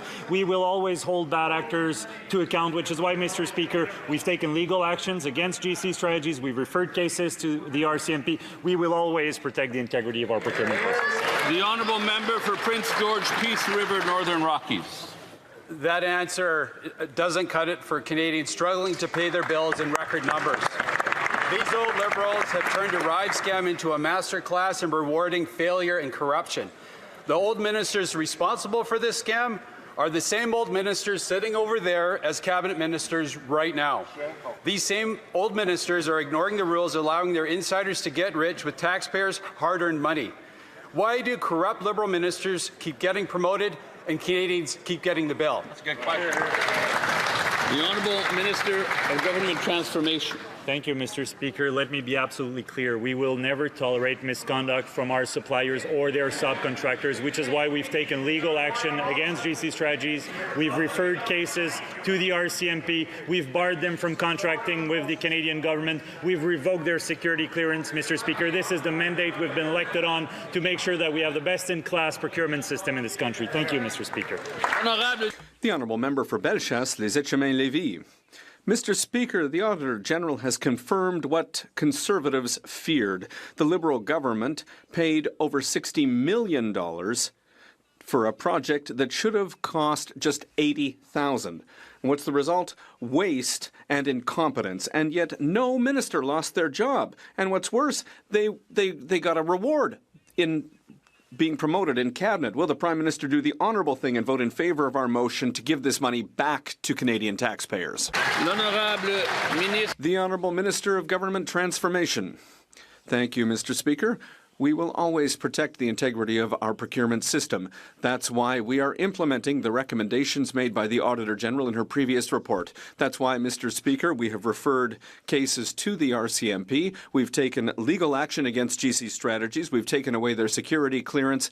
We have terminated all contracts with GC Strategies, and they're barred from contracting with the Government of Canada for the next 7 years. Why? Because we will never tolerate misconduct from our suppliers or their contractors. The Honourable Member for Bellechasse, Les Etchemins-Lévis. Mr. Speaker, the Auditor General's report is scathing. Contracts were given without any competition, without any oversight, and without any justification. And while Canadians are getting poorer, the Liberals are making certain companies richer, and they're promoting the ministers responsible for this fiasco. Can the Prime Minister explain why, instead of requiring accountability, he's rewarding those who allowed this wasting of public funds? The Honourable Minister of Government Transformation. Thank you, Mr. Speaker. I want to be crystal clear. We will never accept any misconduct from our suppliers or their contractors. We will always hold them responsible, and that's why, Mr. Speaker, we've terminated all contracts with GC Strategies over a year ago. We took away their security clearance. We will prevent them from contracting with the Government of Canada for the next 7 years. And, Mr. Speaker, we've also taken legal action against GC Strategies. We've referred cases to the RCMP. Why? Because we will always protect the integrity of our procurement system. The Honourable Member for Saint-Jean. Mr. Speaker, the Prime Minister will be moving closure on C5. The House has been sitting just for 3 weeks, and already he wants to steamroll a bill through the House. And not just any bill. C5 would give the Prime Minister the power to govern by decree when it comes to fossil fuel projects. Bill C5 completely guts environmental assessments. Bill C5 threatens Quebec's powers and the rights of Indigenous peoples. It makes no sense to impose this bill without debate, without committee study, and without hearing from witnesses. Will the Prime Minister let Parliament do its job? The Honourable Leader of the Government in the House of Commons. Mr. Speaker, Canadians and Quebecers spoke loud and clear of the necessity of transforming our economy. Yes, in part because of the trade war, which was provoked illegally by our friends, our neighbors to the south. And we are here to pivot towards a modern economy to help growth in this country, to give good jobs to Quebecers, good jobs to Canadians across the country. So, Mr. Speaker, this bill is necessary and it will move forward. The Honourable Member for Saint-Jean. Mr. Speaker, the Prime Minister is going to need to leave the banker behind. He's going to need to learn how to act like a Democrat. C5 raises major debates about the environment and Quebec's sovereignty over its own territory. If there's any bill that just needs to be studied thoroughly, it's this one. The Prime Minister has no right to impose C5 under closure when the bill gives him exceptional powers, unlike anything that we've seen before. Is that the Prime Minister's intention, to bypass Parliament and govern by decree like Donald Trump? The Honourable Leader of the Government in the House of Commons. Mr. Speaker, Quebecers elected 44 Liberal members. That's the highest number of Liberal members from Quebec since 1980. They all ran under a Liberal platform that on page 1 spoke about the necessity of acting quickly to accelerate growth in this country, to break down barriers between provinces and create one Canadian economy. We are acting in a democratic way, Mr. Speaker. The Honourable Member for Repentigny. Mr. Speaker, the 44 Liberals from Quebec all voted yesterday to steal $814 million from Quebecers.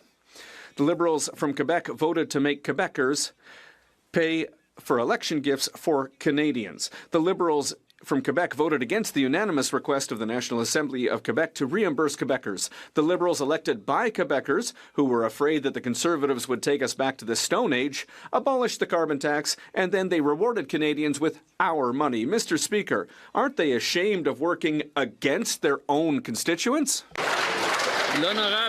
The Honourable Minister of Canadian Identity and Culture. Mr. Speaker, I'd like to remind my colleague with respect that we still have a carbon price in Canada for big polluters, for major emitters, and that reduces 3 times the number of emissions as the consumer carbon price. It's a strong carbon pricing system, and the federal price per ton is double the price in Quebec, $59 in Quebec. It's $59 in Quebec and $85 for Canada. We will continue to build a strong economy for Canada while protecting the environment. Speaker, Liberal consultants are getting millions in contracts without the required security clearances or experience. Worse, they don't even have to do any work. The Auditor General found evidence that nearly half of government contracts were paid but not actually completed. While Liberal insiders get rich, Canadian families struggle to pay for food. In true Liberal fashion, of course, the ministers responsible have been promoted by this Prime Minister. So when will this government support today's Conservative motion to ensure that Canadians get their money back? The Honourable Minister of Government Transformation. Thank you very much, Mr. Speaker, and I want to thank the Auditor General for her report. We've already acted on previous recommendations she's put forward. We've taken legal action against GC Strategies. We've referred cases to the RCMP because we will never tolerate bad behaviour from our suppliers or their contractors. Thank you, Mr. Speaker. The Honourable Member for Haliburton-Kawartha Lakes. Speaker, it's clear the Prime Minister has the backs of Liberal insiders and backroom cronies, not hard-working Canadians. It's business as usual for this Prime Minister, who has no plans to cut the gravy train to Liberal consultants, which have no intention to actually complete work. While the RCMP investigate fraud on Canadians, those ministers responsible, they get a pat on the back and they get promoted. Will the Prime Minister today impose a lifetime ban on the founders of GC Strategies and all aligned entities and individuals, and of course, get Canadians their money back. Hear, hear. The Honourable Minister of Government Transformation. Thank you, Mr. Speaker. As I've highlighted in previous answers, we will always protect the integrity of our procurement process, which is why we've put in place the Office of Supplier Integrity, which has banned GC Strategies for 7 years. We've revoked their security clearance. We've taken legal actions against GC Strategies. We've referred cases to the RCMP because we'll never tolerate bad actions from suppliers or their contractors. But when he talks about having the backs of Canadians, Mr. Speaker, they have an opportunity to support a tax cut for 22 million Canadians right after the question period. Hopefully they'll do it for a change. Thank you. Member for New Tecumseh, Gwillimbury. Mr. Speaker, the Liberal government ignored procurement rules, accountability, and basic common sense to funnel sweetheart contracts to their friends at GC Strategies, the ones who were behind ArriveCAN. They handed out an eye-watering $64 million in taxpayer money to these Liberal insiders with no evidence that any work was actually completed. Will the Liberals take responsibility, show respect to Canadian taxpayers, and get the money back?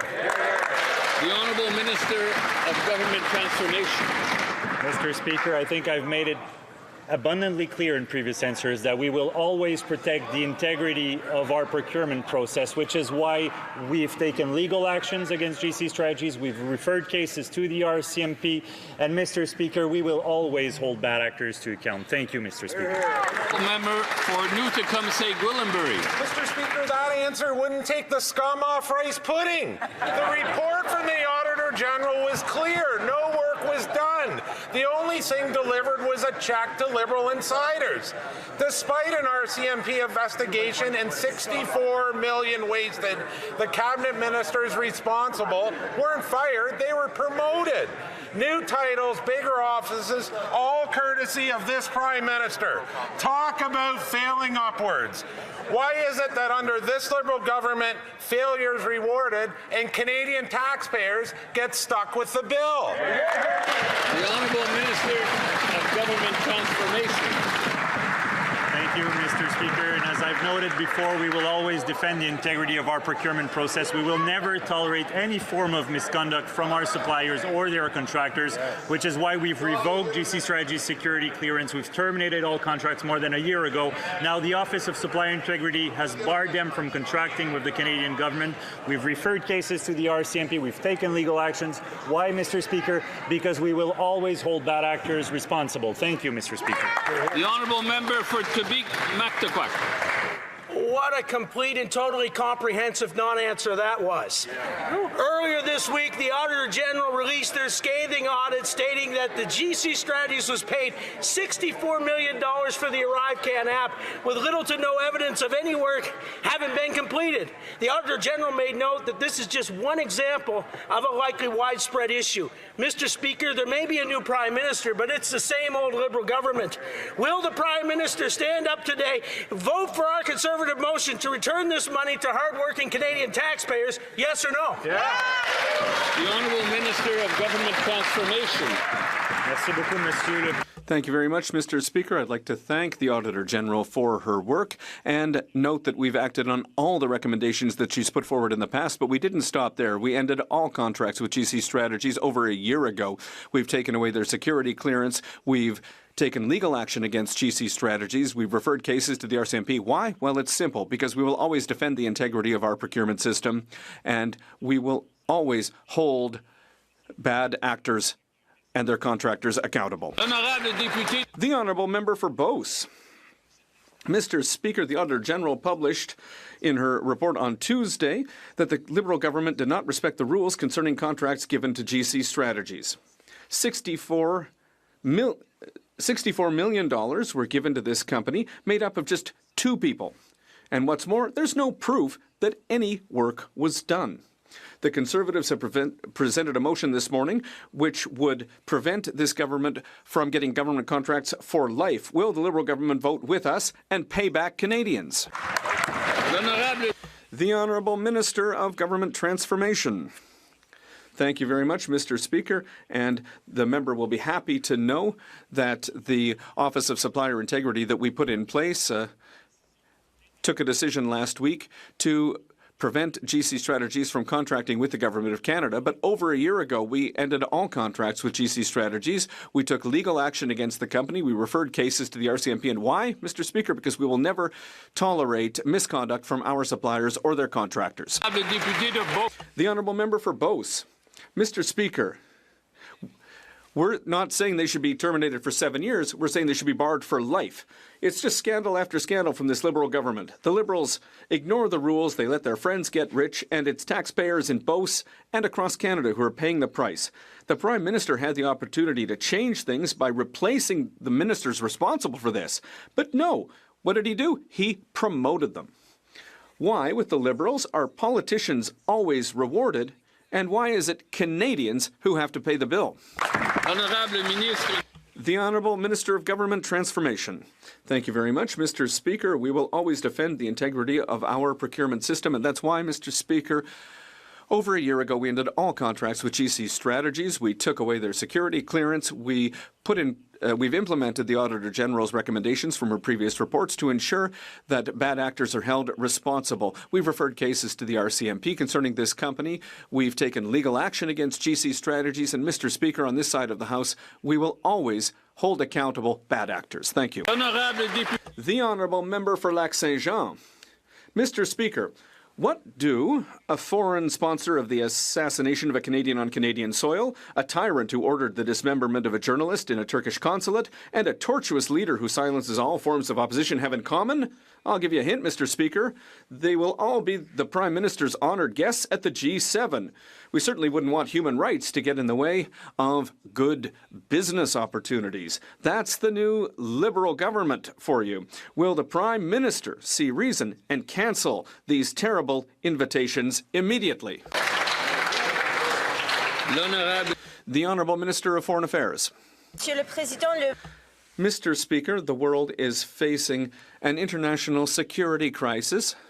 We must never forget that our sovereignty and our security and our prosperity are linked closely to general global stability.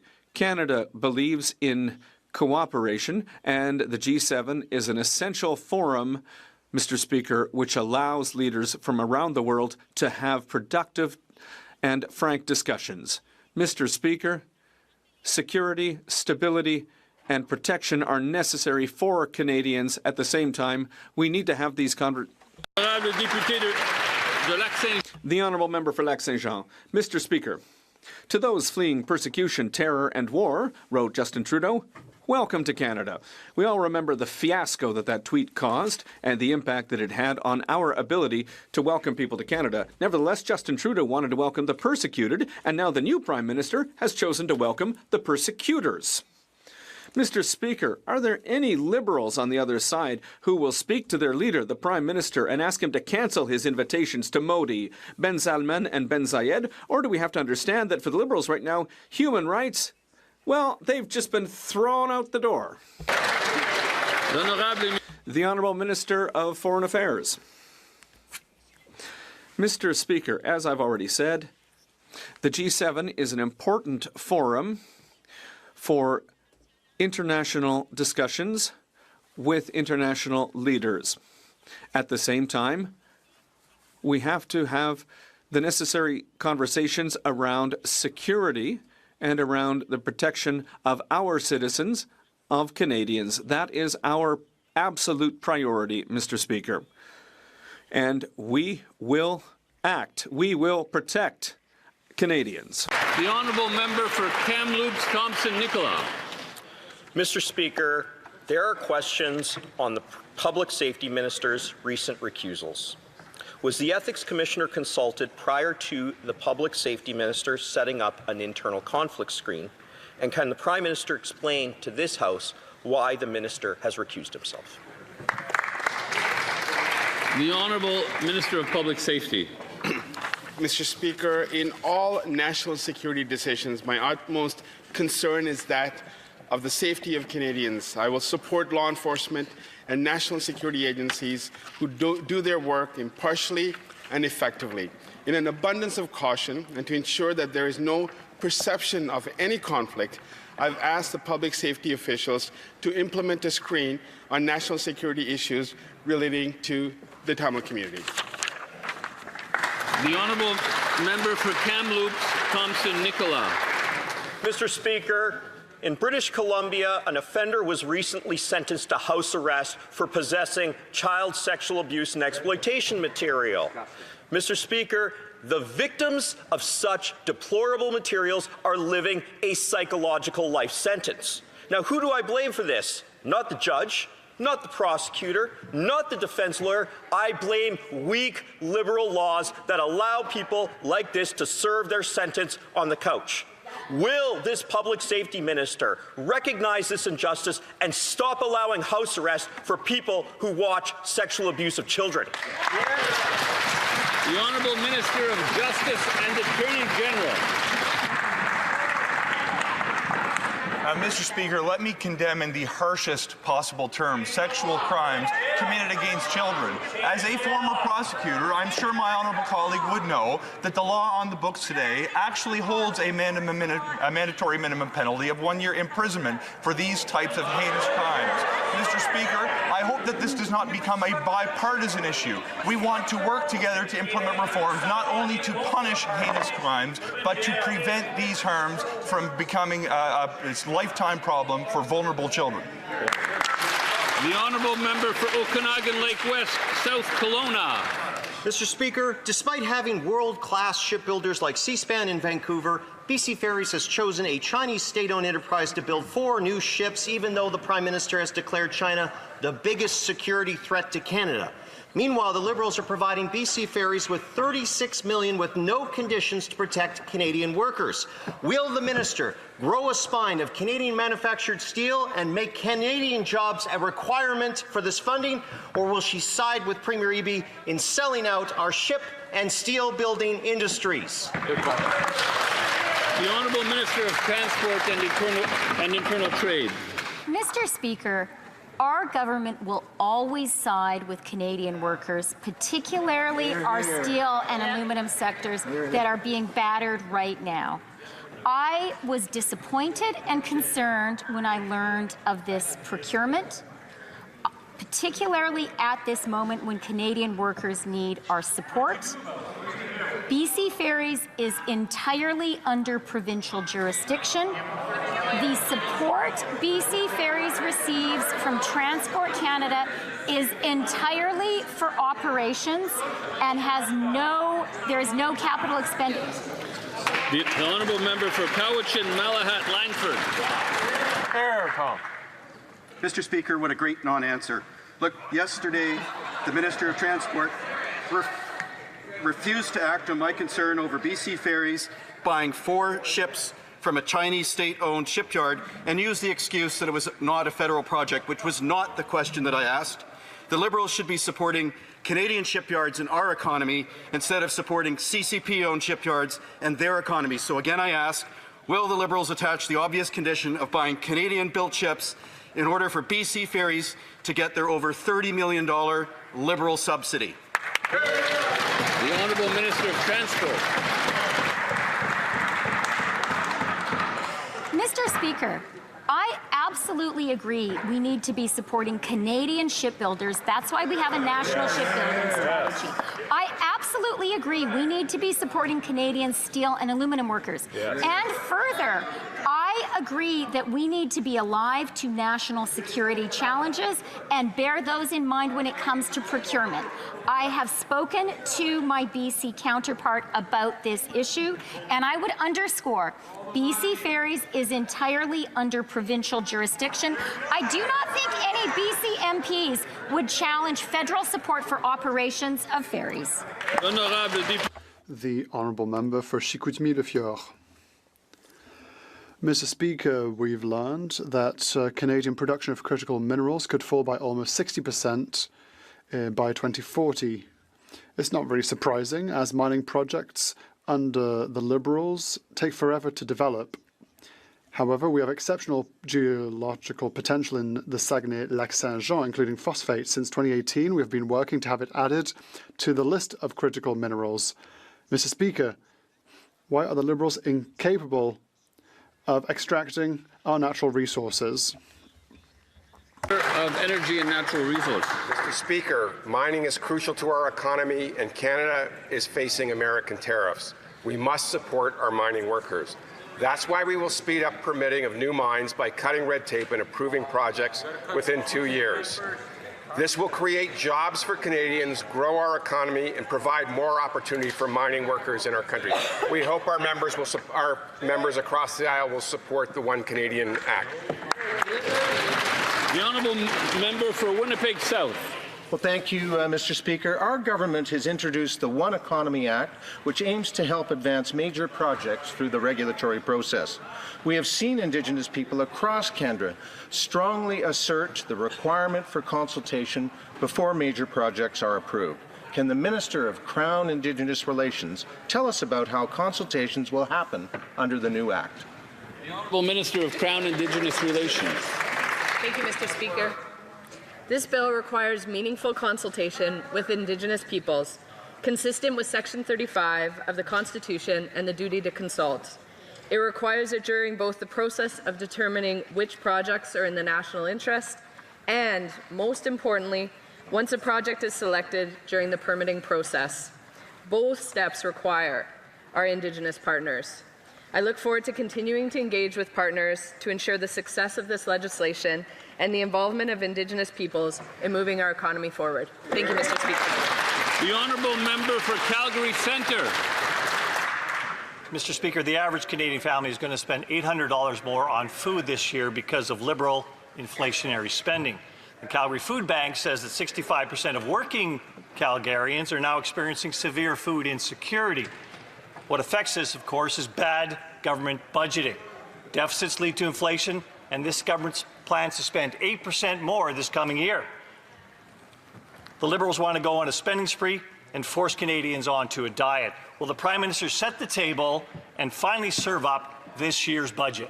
The Honourable Minister of Jobs and Families. Well, Mr. Speaker, good news for Canadians. Over 22 million Canadians are going to receive a tax cut thanks to the work of this Parliament. And further good news, Mr. Speaker, in the last elections, Canadians coast to coast to coast said the kinds of measures that are helping them, like affordable childcare, like the Canada Child Benefit that's indexed to inflation, like the National Food Program, like the Canada Disability Benefit that will be available next month. These are the kinds of things that are making a difference for Canadians, and we just hope the Conservatives will stop voting against them. The honourable member for Calgary Centre. Well, Mr. Speaker, the Liberals are delaying tabling a budget as it's expected to show a supersized deficit, which will increase inflation even further. The higher the deficits, the higher the inflation. The prices Canadians pay for food is dependent upon this government's budget. But don't worry, the government's budgets only affect Canadians who eat. Will the government stop driving up costs and bring forward a budget so Canadians can feed their families without going further into debt? Good question. The Honourable Secretary of State for the Canada Revenue Agency.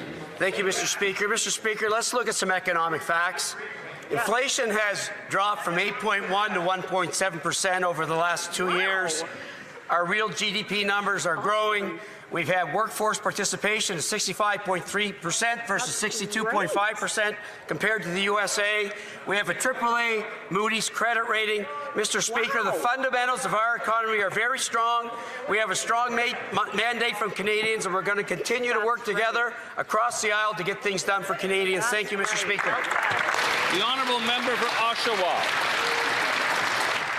Mr. Speaker, yes, let's look at some actual facts. Stats Can reports that for every dollar of disposable income, Canadians now owe $1.74, the worst debt ratio in the G7.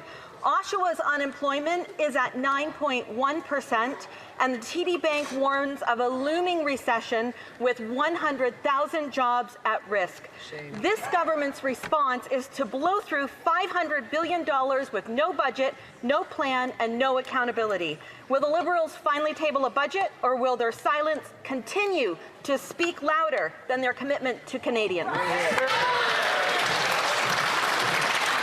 The Honourable Parliamentary Secretary. Mr. Mr. Speaker, I think we all know who brought it home in the last election. It was every member on this side of the House. Why did Canadians vote for this Liberal government? Because they know we're compassionate and we care about the affordability challenges that they're facing. We have a plan to create good jobs, build a stronger economy, and make life more affordable. What do Conservatives have? None of the above. They have complaints, anger, and an absent leader, and divisive rhetoric. We're delivering for Canadians and making Canada strong. The honourable member for Kitchener Centre. In yesterday's Waterloo Regional Record, Ontario businesses are freezing summer hiring.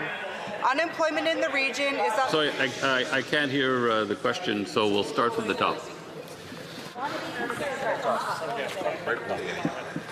In yesterday's Waterloo Regional Record, Ontario businesses are freezing summer hiring. Unemployment in the region is up 7.3%, and TD Bank says there's a looming recession with job losses of 100,000 jobs, causing local businesses to focus on staying lean.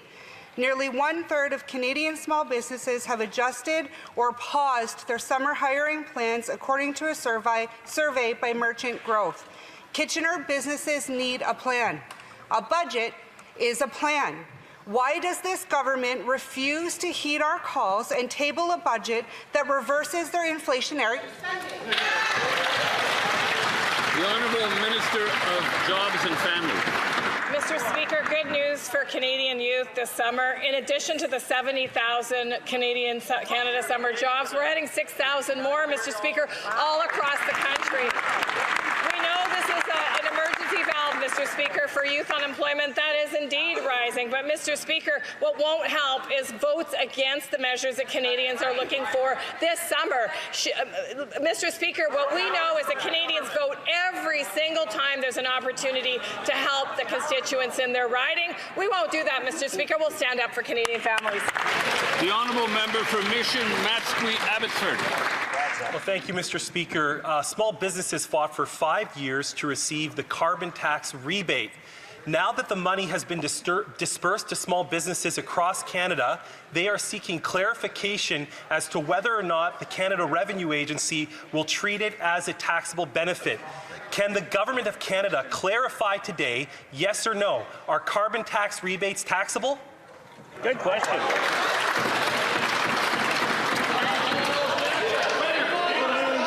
The Honourable Minister of Women and Gender Equality. Mr. Speaker, as we know, small businesses are the backbone of our Canadian economy, and our new government has their back. We're cutting taxes for small businesses and red tape. We're breaking down interprovincial trade barriers by July 1st and helping businesses go digital. We also welcome our middle-class tax cut, which will help entrepreneurs get well-deserved tax break while they can. And, Mr. Speaker, we will always be there for small businesses. And let's forget that we have also cut the carbon tax for small business as well. Thank you so much, Mr. Speaker. The Honourable Member for Swift Current, Grasslands, Kindersley. Mr. Speaker, Saskatchewan is responsible for over 1/5 of the world's canola exports, and China being one of the largest buyers. The communist regime in Beijing implemented 100% tariffs on canola oil and meal, and there's been radio silence from the Prime Minister. Farmers plan their crop rotations years in advance and have had to ride out this trade war all on their own. Will the Prime Minister prioritize our farmers for once and end China's tariffs on our canola, or is he too compromised from Brookfield's $250 million loan from a Chinese bank? The Honourable Minister of Agriculture and Agri-Food. Well, it's a little over 3 weeks, Mr. Speaker, and I'm finally getting to my feet. First and foremost, I want to thank the people of Malpeque for putting me here, and my wife and my family. Mr. Speaker, it's immensely important for us. Mr. Speaker, I'll be traveling to the Prairie Provinces this weekend to meet with farmers to see firsthand the effect of the canola tariffs. But I will say this, Mr. Speaker, we've had the International Trade Minister meeting with officials and the Prime Minister. We're moving in the right direction, and we always stand up for farmers. The Honourable Member for Souris Moose Mountain. Mr. Speaker, farmers in Souris Moose Mountain and across the prairies are being crushed by 100% crippling tariffs on canola. The Liberal government, they've done nothing. These unjust tariffs are jeopardizing family farms, threatening livelihoods, and undermining the backbone of our agricultural economy. While producers urgently seek leadership and support, the Liberals remain silent. When will the Liberals take real concrete action to eliminate these punitive tariffs on Canadian canola and for once stand up for Canadian farmers? The Honourable Minister of Agriculture and Agri-Food. Thank you, Mr. Speaker. It gives me the opportunity to talk about how important farming is in this country, Mr. Speaker. 1 in 9 jobs, Mr. Speaker, related to farming. 6.75% of our GDP related to farming. Mr. Speaker, I've spoken to every First Minister across this country, and one thing that is in common, we're united in our front against these tariffs, and we will stay that way, Mr. Speaker, because it's going to benefit everybody. The Honourable Member for Hamilton East Stony Creek. Mr. Speaker, just days after the minister's promise-filled visit to ArcelorMittal this past weekend in Hamilton, they have announced a closure to their long wire mill, resulting in a loss of 153 mortgage-paying jobs in my community. Yesterday, I spoke to a concerned father whose daughter, Amanda, lost her job to the mill closure. Her father stated that the Prime Minister promised tariff relief on TV. Mr. Speaker, when will Amanda get her tariff relief? The Honourable Parliamentary Secretary. Thank you, Mr. Speaker, for the question. These illegal and unjustified tariffs, we're fighting them every day, and they're hurting workers on both sides of the border. Canadian workers, Canadian companies, this government will not be bullied. We're going to fight against these tariffs. Every job, defending every job, every business in Hamilton, in the Sioux, and across Canada. The Honourable Member for Hamilton East Stony Creek. Mr. Speaker, I cannot take that answer to the hard workers of Hamilton. This closure is not just a local story. It is a warning sign to all working Canadians in this country. The Prime Minister promised elbows up with the United States and to collect $20 billion. All we've seen is elbows down. I ask this question on behalf of the workers of Hamiltonian's Industrial Corridor and Canadians. Mr. Speaker, to the Prime Minister, is this the end of closures or just the beginning? L'honorable secrétaire parlementaire. Monsieur le Président, je vous rappelle. Mr. Speaker, I'd like to remind everyone that these tariffs were imposed by the United States. These are American tariffs that were imposed on products. Our government is here to support workers, companies, so we can weather the storm. And we're looking forward to everyone's collaboration to weather the storm. Thank you very much. The Honourable Member for Alfred Pélan. Mr. Speaker, our new government was elected to implement a strong vision for nature conservation, both on land and in the water, as well as improved access for Canadians. Can the Secretary of State for Nature inform this House of our upcoming actions to protect nature in Canada? The Honourable Secretary of State for Nature.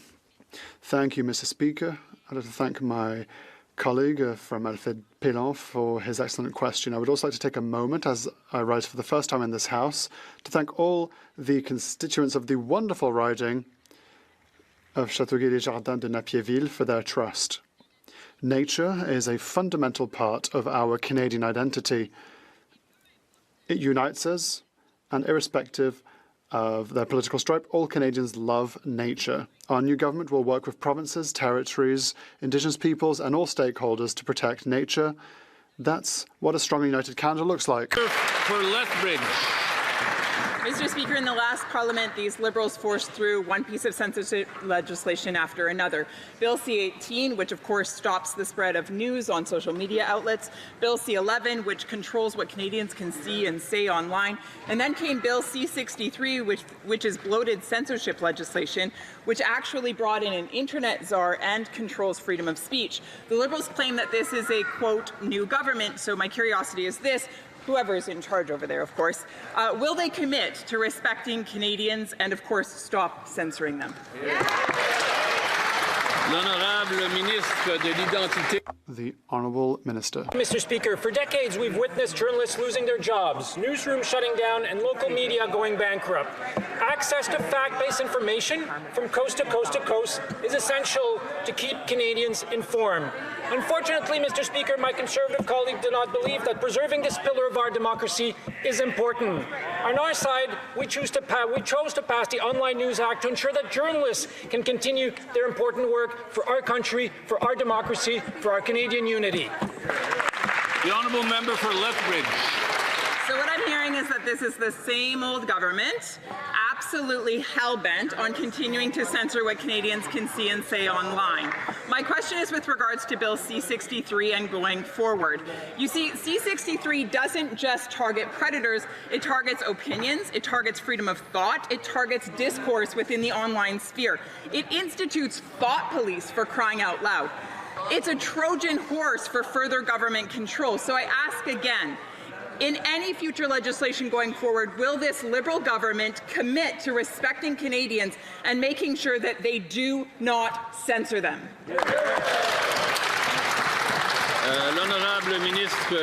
The Honourable Minister. Mr. Speaker, just about everything that the member said in her intervention is wrong. Bill C-11 ensures that Canadian artists get rewarded, as they should, by online platform, Mr. Speaker. Bill C-11 makes sure that Canadian content can be discovered by Canadians, by my kids, by all of our kids, instead of just international artists, Mr. Speaker. That's exactly what what Bill C-11 does. It gives the opportunity for Canadians to discover Canadian artists, something we should all support, Mr. Speaker. The honourable member for Elgin, St. Thomas, London South. Mr. Speaker, baseless smears like that are why these Liberals can't be trusted to regulate speech in this country.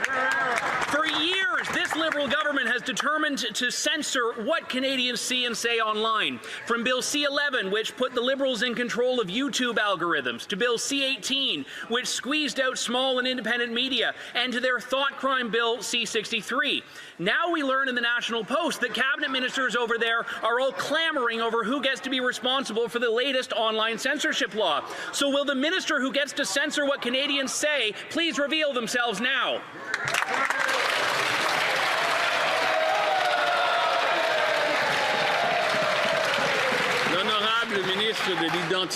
The Honourable Minister. Even Google agreed that they should do this. Google will pay $100 million to help Canadian journalism in this country. An international US-based company would agree to do that, but the Conservative Party of Canada would vote against this, would prevent that from happening, would want to prevent our media from getting $100 million so that there's more local content, more journalists hired in our newsroom across the country. It is simply unthinkable. It is immoral, Mr. Speaker. The honourable member for Humber River, Black Creek. Thank you, Mr. Speaker. Fentanyl has torn through communities and ripped families apart throughout various areas of Canada. Our government was given a strong mandate to keep all Canadians safe. Can the Minister of Public Safety update the House on the recent law enforcement seizures which are keeping drugs off the streets of Canada? The Honourable Minister of Public Safety. Mr. Speaker, allow me to thank my honourable colleague from Humber River Black Creek for her question and for her hard work. Every member of this House knows someone impacted by the fentanyl crisis. Earlier this week, the Ontario Provincial Police announced 2 operations that seized 43.5 kilograms of fentanyl, the largest ever fentanyl seizure in its history. Through the Strong Borders Act, we will ensure that police across the country have the tools needed to replicate the success of these operations. We will always be there, Mr. Speaker, to keep Canadians protected. The Honourable Member for Mégantic-l'Érable, L'Aude-Binière. Ils attendent qu'on décède pour... They're waiting for us to die before they give us our money. The issue, Mr. Speaker, is that the government disbursed $70 million to manage a problem. Since 2019, the company only reimbursed 16 victims, rejected hundreds of requests, like Mr. Notte. When will EPIC be fired and a reimbursement be made so the money can go directly in the pockets of victims in Thetford mines and not in the pockets of consultants and lawyers?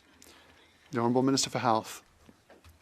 Mr. Speaker, first of all, no. And we know what all the victims have gone through. I will go back to my colleague's question later because I don't have an answer right now. The honourable member for Vancouver Kingsway. Speaker, during the last election, the Prime Minister said the old relationship we had with the United States based on deepening integration of our economies and military cooperation is over. But yesterday, a leaked document reveals his government is willing to participate in Donald Trump's Golden Dome missile defense system. Former Liberal Foreign Affairs Minister Lloyd Axworthy called this a betrayal of the vision Canadians voted for. Why is the Prime Minister deepening military integration with an unstable partner when we should be pivoting away? Hear, hear. The Honourable Minister of National Defence. Mr. Speaker, for 75 years, our government's has been an essential partner in strengthening NORAD, the only binational command in the world. We know that we live in a more dangerous world. That's why this new government has undertaken a wide array of discussions with the United States about a new security and economic relationship that benefits both of our sovereign nations. For example, the Prime Minister recently made a $6 billion new investment in an Arctic over-the-horizon radar system. We're actively strengthening, Mr. Speaker, Canada's presence in the continent, and we will build our country's national defence capabilities of all kinds. The honourable member for Winnipeg Centre.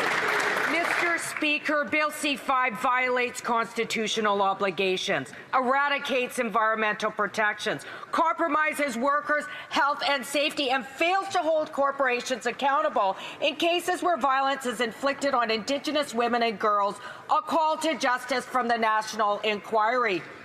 Mr. Speaker, we thought Pierre Poilievre lost his seat, but it seems like he's leading the Liberal Party. Maybe that's why, Mr. Speaker.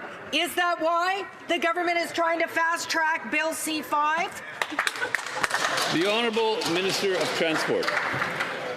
Mr. Speaker, we all know that Canada is facing a critical moment.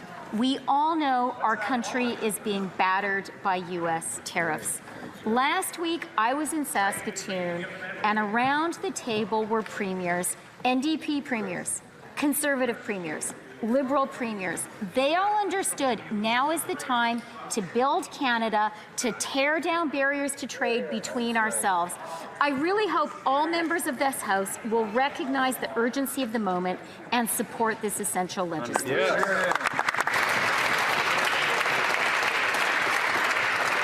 And that concludes question period for today. It being 3:09, the House will now proceed to the taking of the deferred recorded division on the motion at the second reading.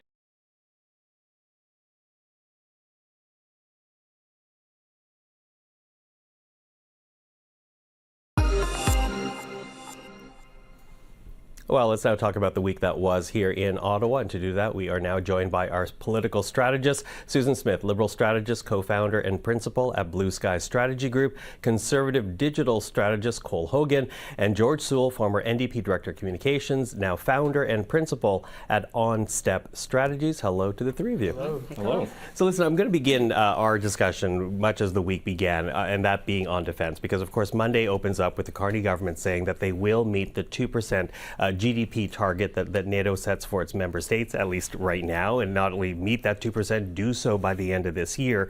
Moves up the time frame by, 7 years?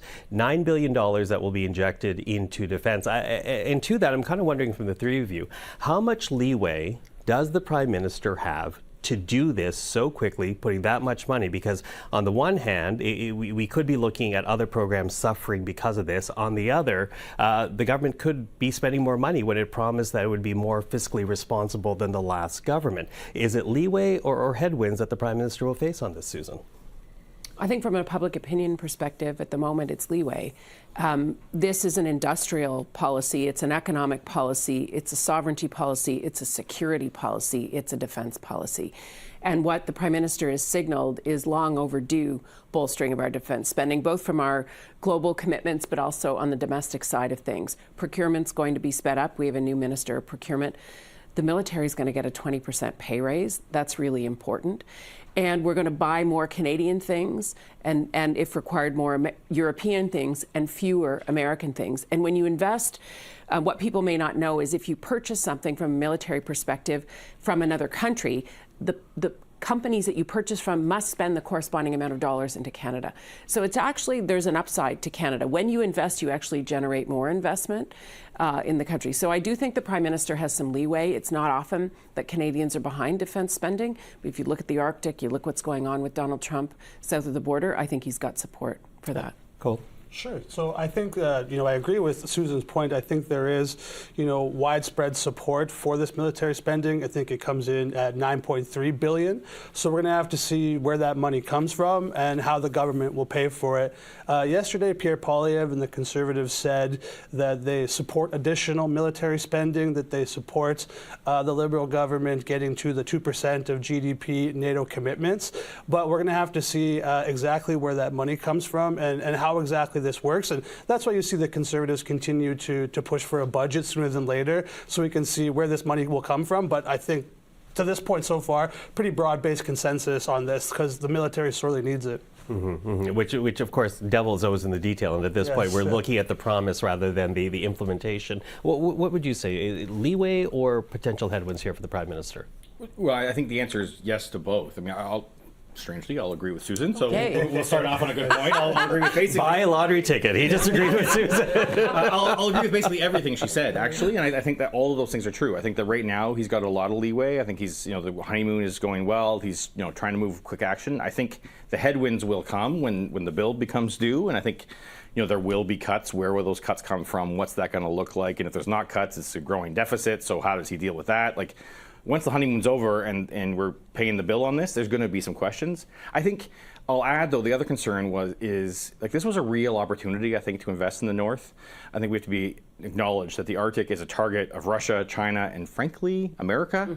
And so I think it's good that we're spending money because we can no longer count on America to come to our defense because they might be the ones that are attacking, frankly. But I think there's a lot that could have been done there, right? There's a lot of infrastructure that could have been built, roads, community centers, broadband, water, all kinds of things that could have been done for communities in the North that could have legitimately counted as military spending, but also improved for the people in the North. And I think, we heard Laurie Idlout this week talk about the Inuit sometimes being used as human flags, staking claim. And I think that while some of that work is going to be done, I think a lot more should have been done. And I think we'll see how this rolls out. But I think a focus on that would have and should be part of what comes next. I think it will be, George. I think you're right in flagging it, but I do think that that's going to be part of that $9 billion spend. It's clear the Prime Minister is aware of both the opportunity and the challenges that we face in the North. It's key to our defense and economic sovereignty, and it's something we have the U.S. doesn't. And so I agree. I don't think you'll see the Inuit used as flag wavers anymore, or but I think you'll see the kind of investment in the North, and it'll be allocated towards defense spending and dual infrastructure. That's what they were talking about. Can we build a road that helps our defense and sovereignty and security up there, but also is beneficial to communities up there or industry up there? Well, I will say, having been in Saskatoon for the First Ministers meeting just, a week and a half ago, the territorial premiers are very enthusiastic about the potential, but it's still potential because we don't know what the details are. So potentially it could be something great. And I think you kind of alluded to it. I think part of it, and I don't know if you want to comment on this, is how well the Prime Minister and the government sells it. Less an expenditure and more an investment. I think that kind of parlance will be interesting to see how that emerges. I don't know if anybody wants to say about that. I think the Prime Minister's been talking about investment since before he became Prime Minister, about investing in the country. And I think at the moment, people see it as an investment, both in those three things that I talked about, our economic security, our economy, security, and our sovereignty. Yeah, and right now it's hard to find imperfections on a blank canvas. We have a lot of these promises and everyone seems to be broad-based consensus, even on this panel, but we'll see what happens when, the devil is in the details and we get to see those. Okay, and with that sets up the Conservative leadership. There we go. Is that devil or details? I wasn't going there. However, I do want to raise the fact that, you know, and this goes to a poll that came out from Nick Nanos, a recent poll, where he basically noted that since the election, Pierre Poilievre's numbers have plummeted, and that's his word, not mine. And we know the Conservative leader will have to undergo a review, as laid out by the Constitution. If you lose an election, there will be a review. And I guess the question is whether or not it continues to make sense for the party to keep Pierre Poilievre as its leader, given the fact that A, he did not win the election, B, he did not win his riding, and C, no matter how you look at it throughout the whole campaign, when Canadians were asked who their preference was to be Prime Minister, it was not Pierre Poilievre. Does it, and I'll begin with you on this one, Cole, does it make sense for the party to hold on to Pierre Poilievre as leader? Yeah, so I think there's a few things at play here. Obviously, resignation of Trudeau, election of Mark Carney as Liberal leader, the free fall of the NDP, Trump was another big factor here. And in that jumble of situations, there was still Conservative gains. So on the positive side, you know, you have 25 new seats. You have seats in Kitchener, London, Windsor, Hamilton. You won, you know, 3 million extra votes. You have 41% of the vote, the highest share since Mulroney. Those are all the positives. So now there's new people in caucus who probably don't want to jump into a leadership review right away. So we haven't seen it from the caucus side.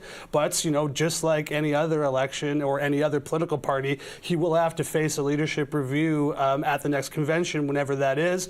I think that he will have the support of members because if you remember back to 2022 when Pierre Poilievre was running for the leadership race, the membership was about 220,000. Now it's 675,000, and that's mostly due to Poilievre's leadership. So I think when I look at that membership, that looks a lot different than it did under Andrew Scheer and O'Toole. They'll look at the progress that he's made, and most of them are Poilievre conservatives. So I think he has the support of the membership, but we'll have to see how it actually plays out and if there's any, you know, organizing dissenting factors. But I would feel pretty doubtful about that outcome. I think part of the question, though, is to whether or not, you know, yes, he's appealing to the membership, but is he appealing beyond the membership? So what would you say to the question as to whether or not it's worthwhile? Cole had a big long list of what Pierre Poilievre has said about why he should stick your around. Tongue. You were very good. Oh, yeah. I was just waiting to see if he would manage to also include likability, trust, people's whether or not people felt that Poilievre was the guy who could handle the country and handle the economy and position Canada globally.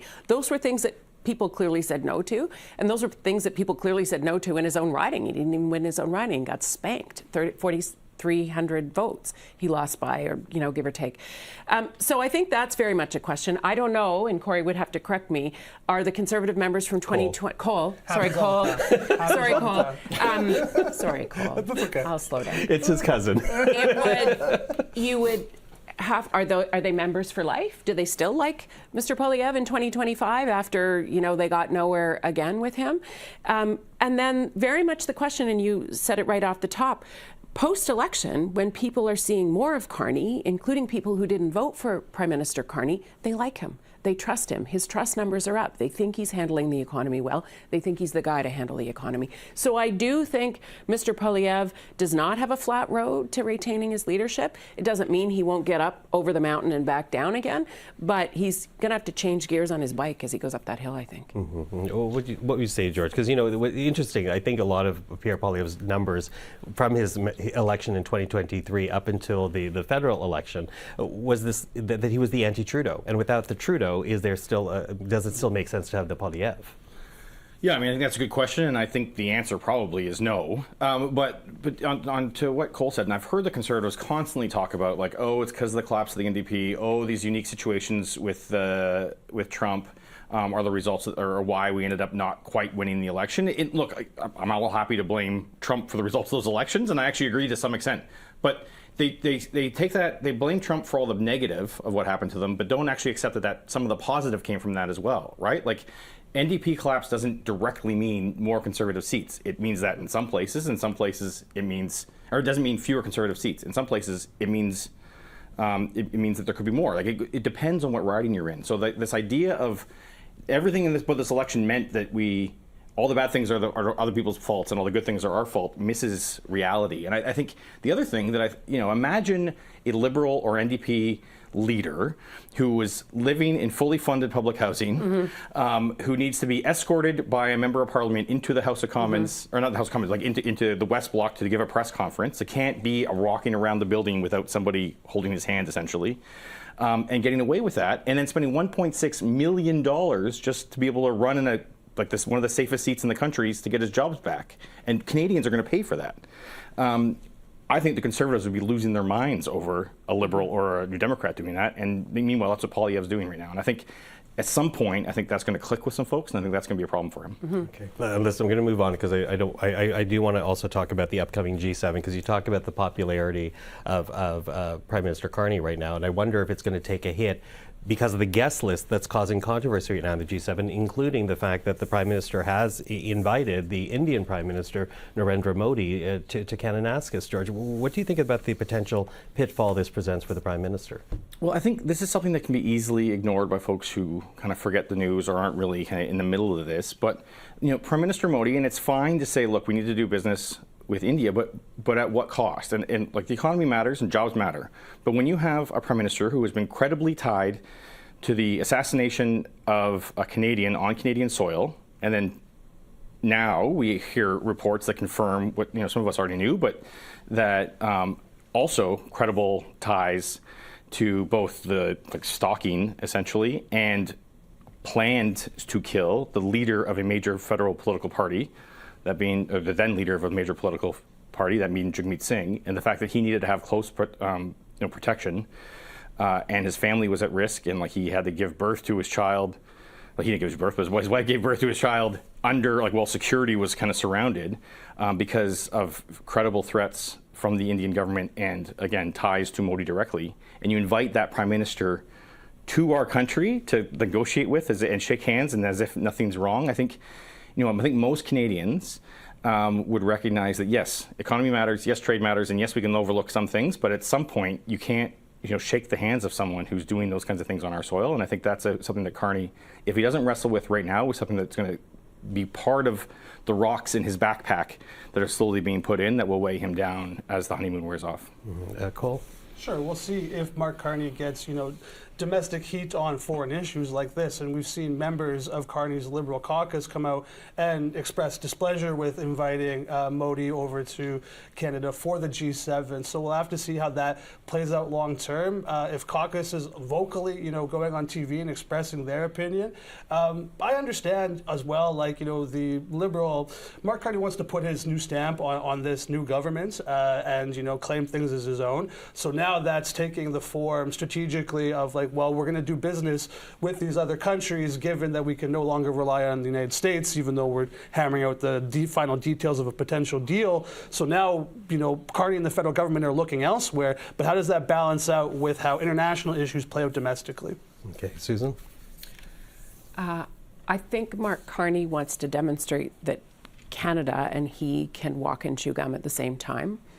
I think he's known for direct speak, and what better way to directly address the issue with Prime Minister Modi than face-to-face. I understand that people will be upset, there's no question, and definitely the stories attached to Modi are not great. But, and you have to find a way to deal with that, not but, and you have to find a way to deal with that. So Carney's got the G7 leaders coming to town, or coming to Kananaskis. He's invited the Saudi Crown Prince as well. He's invited Modi as well. We've got Donald Trump there. There's all kinds of things that could happen, but you can bet only one thing will not be the story. I think we were talking before, there's not going to be a joint communique at the end of the meeting. They've already agreed to that. So I think his goal is to achieve the kind of progress that he can in the areas that he can. And by slamming doors, you can't fix things, I think is his approach for the time being. And why not go straight on with Modi? And if it doesn't go well, there's a bunch of other things going on too at the same time. But sorry, just quickly on this, again, this is another example of Mark Carney running the place like a business, like our country like a business, instead of so it's the bottom line before people and other considerations. And if this is some kind of elaborate plan to get Modi here and we can arrest him, then I'll be happy to come down on the show next week or the week after and be proven wrong. Wow, that was brilliant of Carney to track down this guy who's credibly been attached to the murder and planned murder of Canadians on Canadian soil. But I don't think that's what it is. And you don't have to shut down. In fact, we do trade with India. So you can continue to do that trade and just tell the Prime Minister, you can't be here right now because we have a huge sick population that are under threat by your government, period. Right? I mean, the same with the Crown Prince. There are too many. It'd be great if we said there's no trade, but we don't. We have trade with them. We continue to do business. That's fine. But the difference between doing business with them and inviting them and rolling out the red carpet is stark. And I think that it is a step far too far. And I think that it is a mistake. And again, it's another example of Mark Carney thinking he's the smartest guy in the room and trying to run this country like a business. And I think that's the kind of thing is going to, again, people are giving him a lot of passes right now, but I think it's going to catch up to him. Okay. Well, we'll see how it all shapes out in the G7. Without a doubt, we'll speak about it again next week. And very quickly with India, of course, the Hope Commission said that they are one of the largest perpetrators of foreign interference in this country, and there are now individuals facing criminal trial as to being accused of being agents of India involved in the murder of Mr. Nijjar in British Columbia. So things that we're tracking. But for this week, George Sewell, Susan Smith, Cole, don't call him Corey Hogan. Thank you very much for the time. Everybody's a liberal there. We'll talk again next week. Thanks, guys. Thanks so much.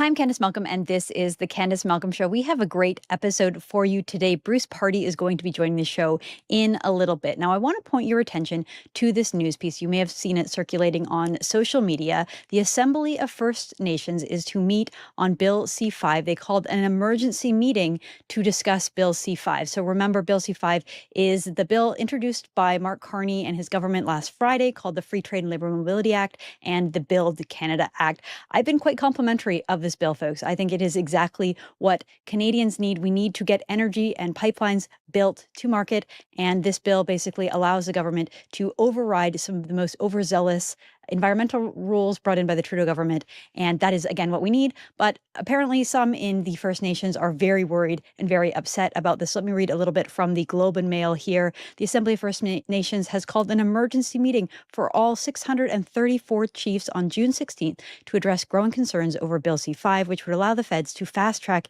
infrastructure approvals. Indigenous leaders warned the bill could override the right to free, prior, and informed consent, effectively undermining the Indigenous veto power over resource development. Folks, ask yourself this question.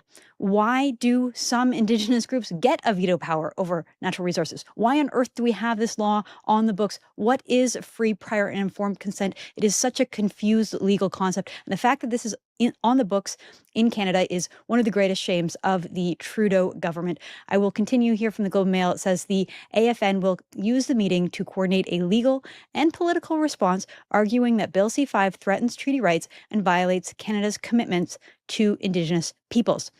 So just to continue this, at a presser in Ottawa, the Assembly of First Nations BC Regional Chief Terry Tegee said that while no government has a veto over natural resource projects, Canada needs to properly consult on national energy legislation. Let's play that clip. No government has a veto, meaning that when we come to a decision, all governments come into a room to make a decision together. And I think, First Nations certainly, as a part of this, need to be part of the decision-making process.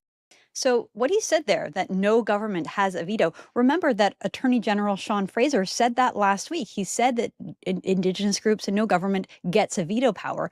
And apparently the backlash to that comment was so strong and so intense that he came out the next day, apologized for even taking the question, and he claimed that his answer hurt people and set back the conversation with First Nations. But all of this raises a question, at least to me, is why is it that some groups, why is it that First Nation groups get these special privileges and get more rights than the rest of Canadians? Like, I was told that Canada's a free democratic country and that we all have the same laws and privileges, and yet clearly, the rules are unequal. And this leads me to another story, similarly, that some First Nations really oppose what Premier Danielle Smith is doing out in Alberta. They really oppose the Citizens Initiative Act. Remember that the day after the federal election, Danielle Smith came out and announced changes to the Citizens Initiative Act that will lower the threshold to trigger a referendum on sovereignty if that is what the people want. So look at this press conference. This is unbelievable. On May 6th, at this press conference, conference,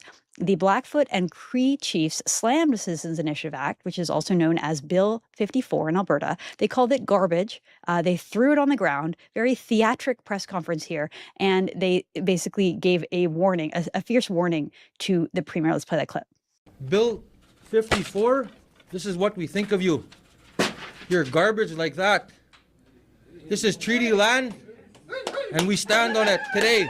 This is treaty country, and any talk of separation is really insanity. And if you feel that you have problems with First Nations, you could leave. So I don't really think that anyone has problems with First Nations. Our problem is that there are some laws that treat Canadians differently, and we're going to get to the bottom of that. So in response to this press conference and other pushback, Premier Danielle Smith wrote a letter to First Nations. This came on May 13th. She said, among other things, I wish to reiterate what I shared in my address to Albertans on May 5th. As Premier, I am entirely committed to protecting, upholding, and honoring the constitutional rights of First Nations, Métis, and Inuit people. This includes ensuring that any Citizens Initiative referendum, if passed, must uphold and honor Treaties 6, 7, and 8. Here is a clip of the Premier saying that. I also want to state unequivocally that as Premier, I'm entirely committed to protecting, upholding, and honoring the inherent rights of First Nations, Métis, and Inuit peoples. Therefore, any citizen-initiated referendum question must not violate the constitutional rights of First Nations, Métis, and Inuit peoples, and must uphold and honor Treaties 6, 7, and 8 should any referendum question ever pass. This is non-negotiable.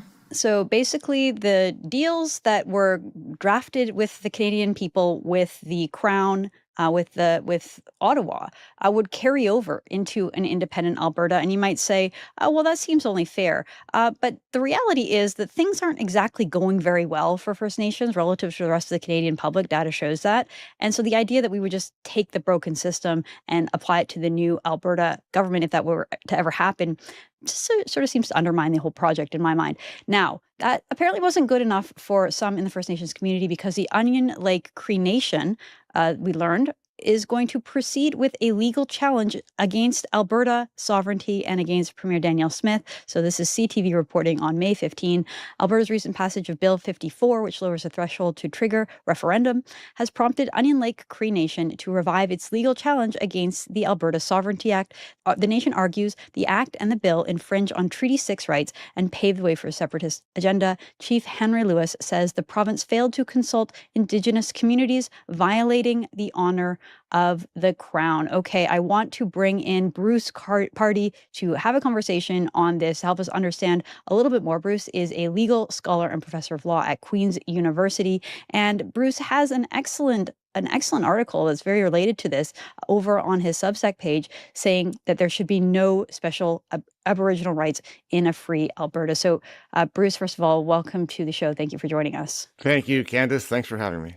Okay, so let's start with your article. Really thought-provoking, as usual. I really appreciated it, and I want you to sort of walk us through what you write and sort of where this came from. Right. So as you pointed out, and as the clip demonstrated, Danielle Smith has indicated that in a independent Alberta, if it came to that Aboriginal rights, treaty rights, and so on would be honored. And a lot of people in the separation movement have said the same thing. I think that is a mistake. The kinds of stories that you referred to and showed clips from is exactly the kind of result that you get when we have a legal system that provides different rights to different people.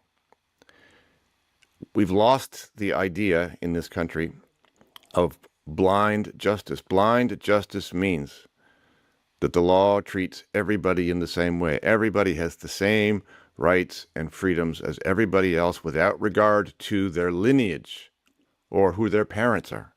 Now, of course, the idea of Aboriginal rights is very deeply embedded in Canada. It is in the Constitution. So you just can't do away with it within the Canadian context. But if you had a new country, an independent Alberta, then my proposition is that special rights for anybody including Aboriginal people, ought not to exist. You need to start again. And by the way, if it is a new country, if it is a new independent country, then the Canadian Constitution does not automatically apply. The new country can start again with a clean slate and say, all right, folks, how do we want this country to work?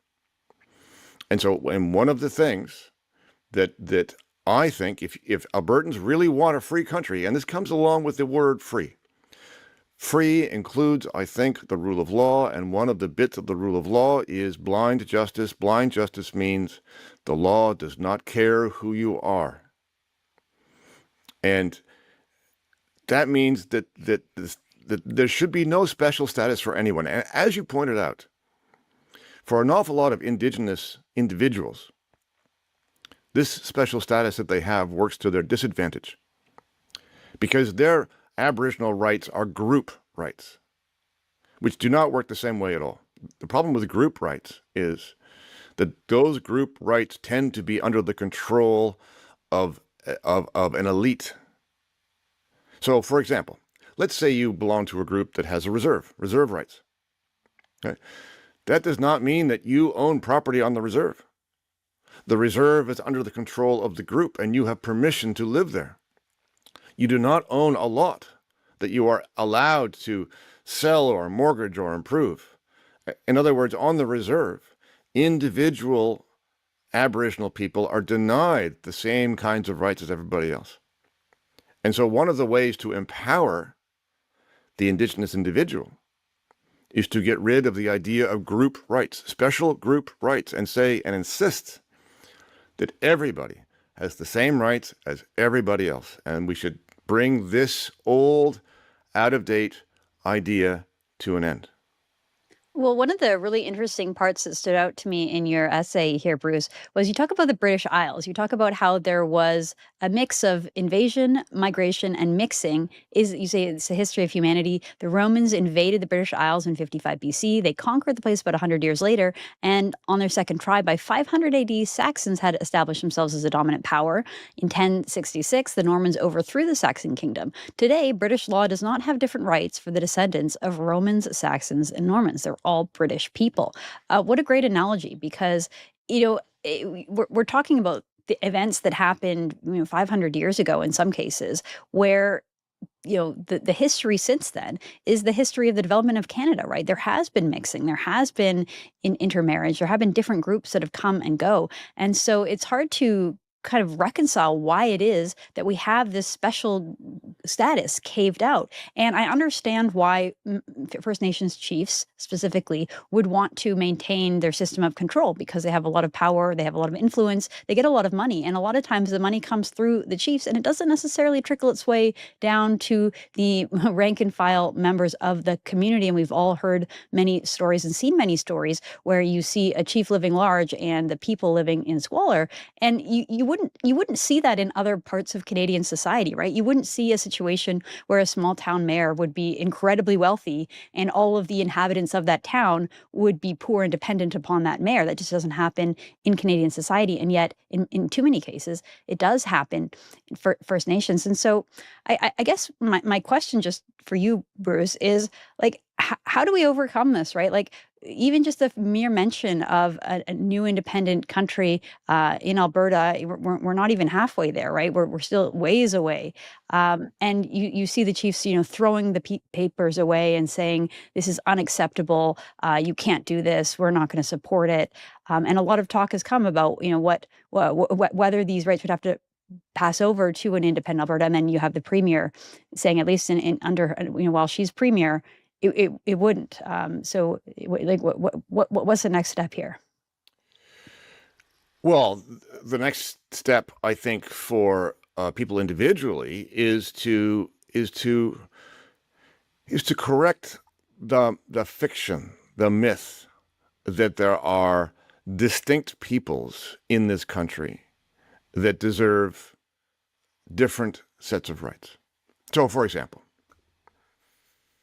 a long time ago, I was having a conversation with a self-described Indigenous person, and he said to me, we were here first. We have been here for longer than you. And I asked him how old he was. And he said he was in his late 20s. And I said, well, in that case, I have been here longer than you. And I don't care who your parents are. I don't care what your genes are. I don't care where your genes come from. I don't care what kind of affiliations that you claim for yourself, which is entirely your business. The fact that you can trace ancestry back to somewhere hundreds of years ago makes no difference to me whatsoever, because that idea in other contexts would be resoundingly rejected. This is an appeal to purity, in a sense. And frankly, I don't think anybody is pure, and who cares? We are all mixtures of things. I am not European, and I don't even know what that means anyway. Europeans are mixtures of things. I'm a Canadian. I was born here. I'm native to the place. I'm as native to the place as anybody else. And I object to the idea that somebody should say, well, I come from this people, and therefore, I don't care. Deals that were made between two distinct groups of people hundreds of years ago have nothing to do with me, and nothing, frankly, to do with anybody who's alive today. The idea that the deals made between distinct peoples hundreds of years ago should be binding on people who are now all mixed up is, frankly, absurd. Well, I tend to agree. Like, if we were having this conversation, say, like myself, I'm a 9th generation Canadian, which means my children are 10th generation Canadian, at least on one side. But then on another side, my grandfather was born in the UK, so, only a 2nd generation Canadian on that side. Whereas my husband moved to Canada as a child, and so he is a 1st generation Canadian. And I would argue that he is more patriotic and loves the country more than anyone in my family, certainly. And if anyone were to suggest that someone who came to Canada as a child wasn't a true Canadian because their family hadn't been here as long as someone else, I think it would be routinely rejected as just unacceptable. And yet, to your point, yes, well, so let's just try a thought experiment. Let's say tomorrow Canada was invaded, and we wouldn't like that, and we would try to resist, and so we should. But let's say it happens anyway. Large numbers of people come in. Now, the day after, that's a calamity. But let's say this happens 400 years ago. And in that time, the people who come in mix with the people who are here. And 400 years later, do we really care who was here and who was not, and who the descendants are, and how they mixed, and who they married, and how they procreated, and whether or not you can trace more of your lineage and your genes to that group or that group? I mean, this is the recipe for a permanent disaster. And if this was the way it was done all over the world, then it wouldn't work. It'd be obvious. It'd be obvious going back to the UK example. I mean, imagine if the UK insisted upon having different groups of rights, depending upon whether you were more Norman or more Saxon. That's insane. And yet we are more or less doing the same thing here in Canada and thinking of it as the natural order of things. It is actually the reverse. Well, and people think they're being progressive by doing it. But you mentioned in the piece as well that, to someone who came from India and say was trying to escape the caste system, right, where you're born and who your parents are dictates every single aspect of what kind of job you'll get, who you'll marry, where you can live, etc. To come to Canada and sort of be met by this strange system of hereditary chiefs And this is a very old idea, right? That your rights depend upon your lineage. I mean, though that idea has existed all over the place at all different kinds of times. I mean, you can also see that idea in old times in the UK, right? That the ruler was the son of the ruler before him, and for no other reason. And if your parents were serfs, you were a serf too. That's the way it worked. Everything depended upon lineage. And then we did away with that idea. The law evolved so that everybody had the right to vote, everybody could run, everybody could own property and buy and sell it as they chose, everybody can marry whoever they want to and divorce as they saw fit. That's the way it's supposed to be. It's supposed to be that every individual has the same rights and freedoms as everybody else without regard to their identity or genes or lineage or parents. And I think it is no longer appropriate to rely on a story that happened a long time ago in our history so as to divide the people who are here alive today, regardless of where they came from, whether or not they were born here, whether or not they arrived here recently, whether or not they can trace their family tree to one place or another. It doesn't matter. We are all Canadian. We all get the same rights and freedoms as everybody else. Wow, if only our politicians had that much common sense, Bruce. I want to quickly ask you about this concept of the right to free, prior, and informed consent, because it seems to me that this. I mean, it came from the United Nations, and this idea that First Nations have to be intricately involved in any kind of development project, that it does sort of give them a veto over projects passing through their land. I think this is a really dangerous concept. And you know, it's there. Canada's kind of stuck with it at this point. I will just say I'm a little optimistic that Bill C-5 seems to give the minister power to sort of override some of these more ridiculous laws that were brought in.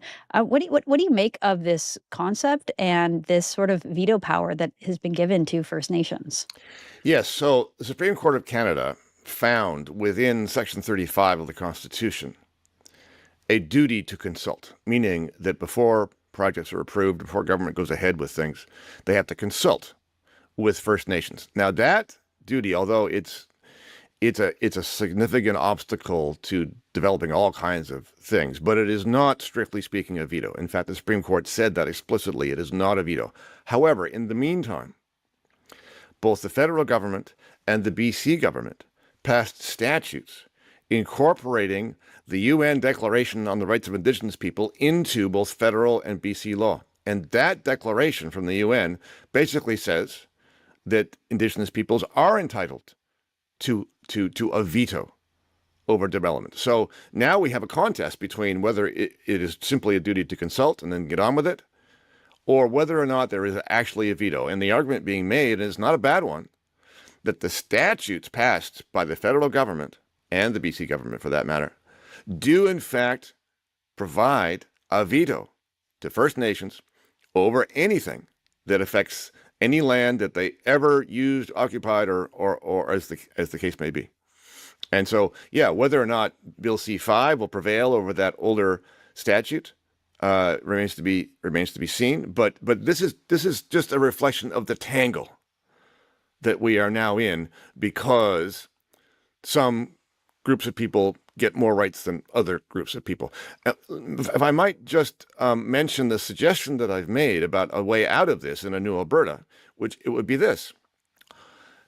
Take reserve lands, which right now are controlled by the group and not owned by individual Aboriginal people. Take those reserve lands, chop them up into lots, give title to those lots to individual members of the group so that they can do with that land as they wish, just like everybody else. That will empower the Indigenous individual and take power away from these elite leaders who are dictating the way these group rights will be honored.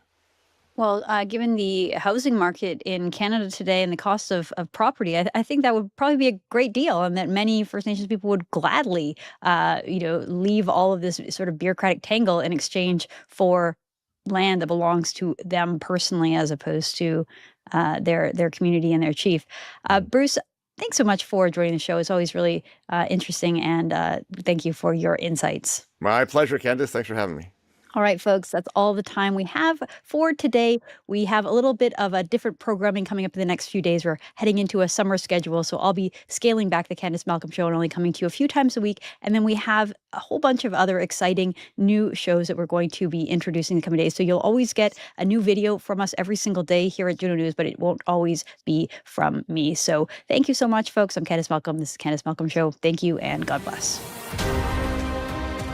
You're watching Juno News, Canada's fastest growing independent news network. Our team works day and night to bring you nationwide coverage of the issues that matter, honest reporting of the stories that put Canadians first. From far and wide, Juno is doing the work to turn the dial in the right direction, bringing you the news from the field and in the studio. Wherever it takes us, we get the job done. For you and for Canada. Help us replace the CBC. Subscribe today at junonews.com.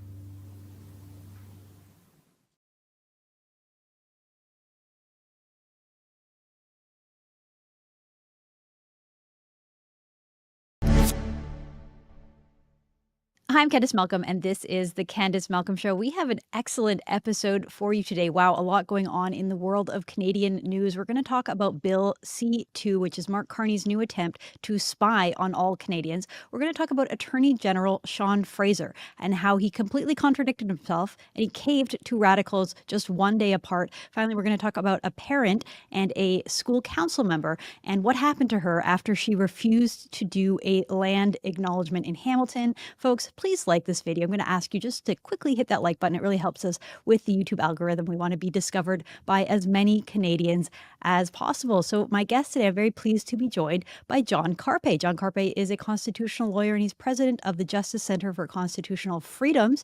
And he's the author of a new book, Corrupted by Fear, which explores how Canadian courts failed to properly scrutinize government overreach during COVID. And we are going to talk about that as well. So John, welcome to the show. Thank you so much for joining us.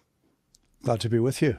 Well, first, I want to talk about this Liberal border bill and how it threatens Canadians and our privacy. So this is all, of course, in response to what has been happening with the border, with fentanyl, with the Americans. It's always under the guise of a big, important security event. But people are really starting to raise the alarm. This is a 140-page bill. So it seems to me that the government just wanted to throw in all kinds of other things into this bill. So I'm going to read a little bit from University of Ottawa law professor Michael Geist, because he wrote a long blog post on this that I think is really important. He writes, this is his blog post called Privacy at Risk, Government Buries Lawful Access Provisions in New Border Bill. He writes, the government yesterday introduced the Strong Border Act, Bill C-2, legislation that was promoted as establishing a new border measure provision, presumably designed to address U.S. concerns regarding the border.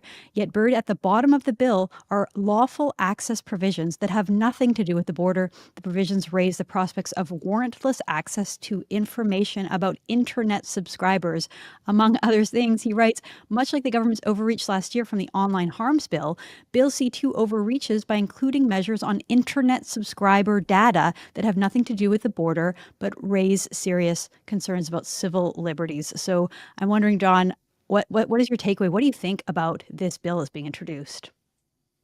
It's terrifying. There are provisions to restrict the use of cash.